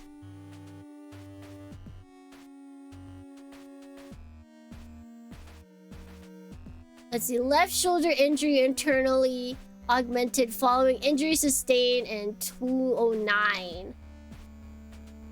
So 16-9 makes her like 40s-ish. Then Hana's pretty young. Where's, let's see, Dylan's. If he's in his 30s, so Hana's like 20s. So it's not like super young, but how old is she? She's baby too! Screw her. Sleepy time, thank you for stream. So keep me good night, guys. Sleep well, Vassal. Yeah, we're gonna be ending too. I just want to see if there's anything interesting in this. And then we'll go back to... I can't believe it. I can't believe it. Wait, so who's the oldest?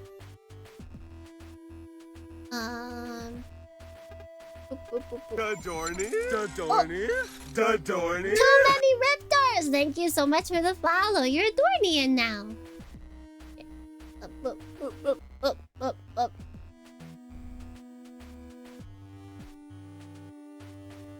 So it looks like in the end, telling Jared about the captain didn't destroy us. That's good. 24? Vanessa's 24? That's messed up. So that means Haru is 22. He is 20...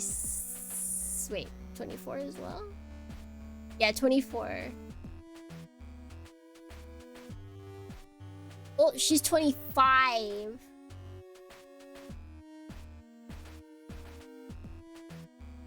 Makes sense, those people at the age of dumb is 24. Yeah, 24-year-olds is super dumb. There should be an option to put Vanessa on one of those escape pods, but without fuel or radio. Yeah, they didn't really let us do anything. Oh yeah, he's like... Wait, 22.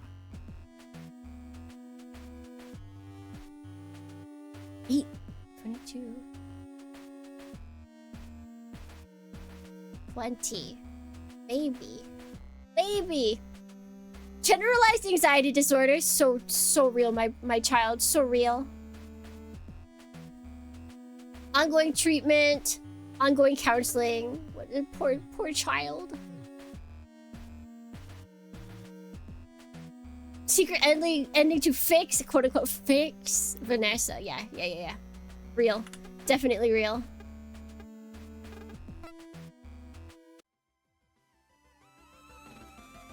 We finished! Sounds like most. I feel like truly Grange Dalton is one of ours. Just generalized anxiety. Who doesn't have it? And with that, we will get out of here. Yippee! We finished it! Yippee! That was I am so glad I was provided that game. That was a good game. I'm excited for the next one, but we have to wait so long. We have to wait so long. We'll get it eventually though, surely. Please take care to give me you too, Inborn! You guys so much chief scenes? Yes. See, that was the real reason. I knew. I did it for you guys, Dornians. I knew what we needed. I picked what was best for Dornians. And that is the chief. Always and forever the chief. So, where are we heading? Oh, there's lots of people streaming. Tons of people streaming today!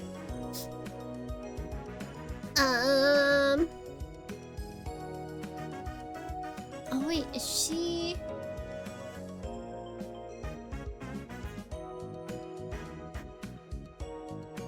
Oh, she's rated us before. Let's rate her back. Let's rate her back! Da, da, da, da, da.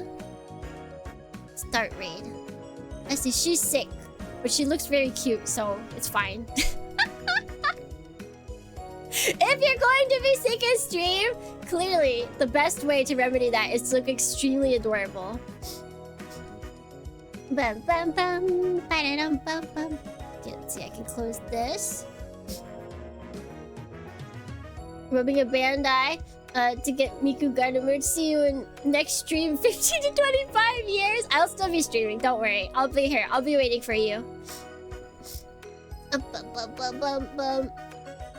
I know where I'm going. Bum, bum. Ba-da, bum, bum. Thank you for streaming. Thank you for stopping by, everyone. I'm gonna have to figure out what we're playing over the weekend. Since I had Gundog, I didn't know if we'd finish today, so I have to figure out some other game for us to play. It'll be a mecha game. I know, that's crazy. But until next time, Dornians, wherever it may be, whenever it may be, if it may be, until then, Atsukimi. Atsukimi. Atsuki.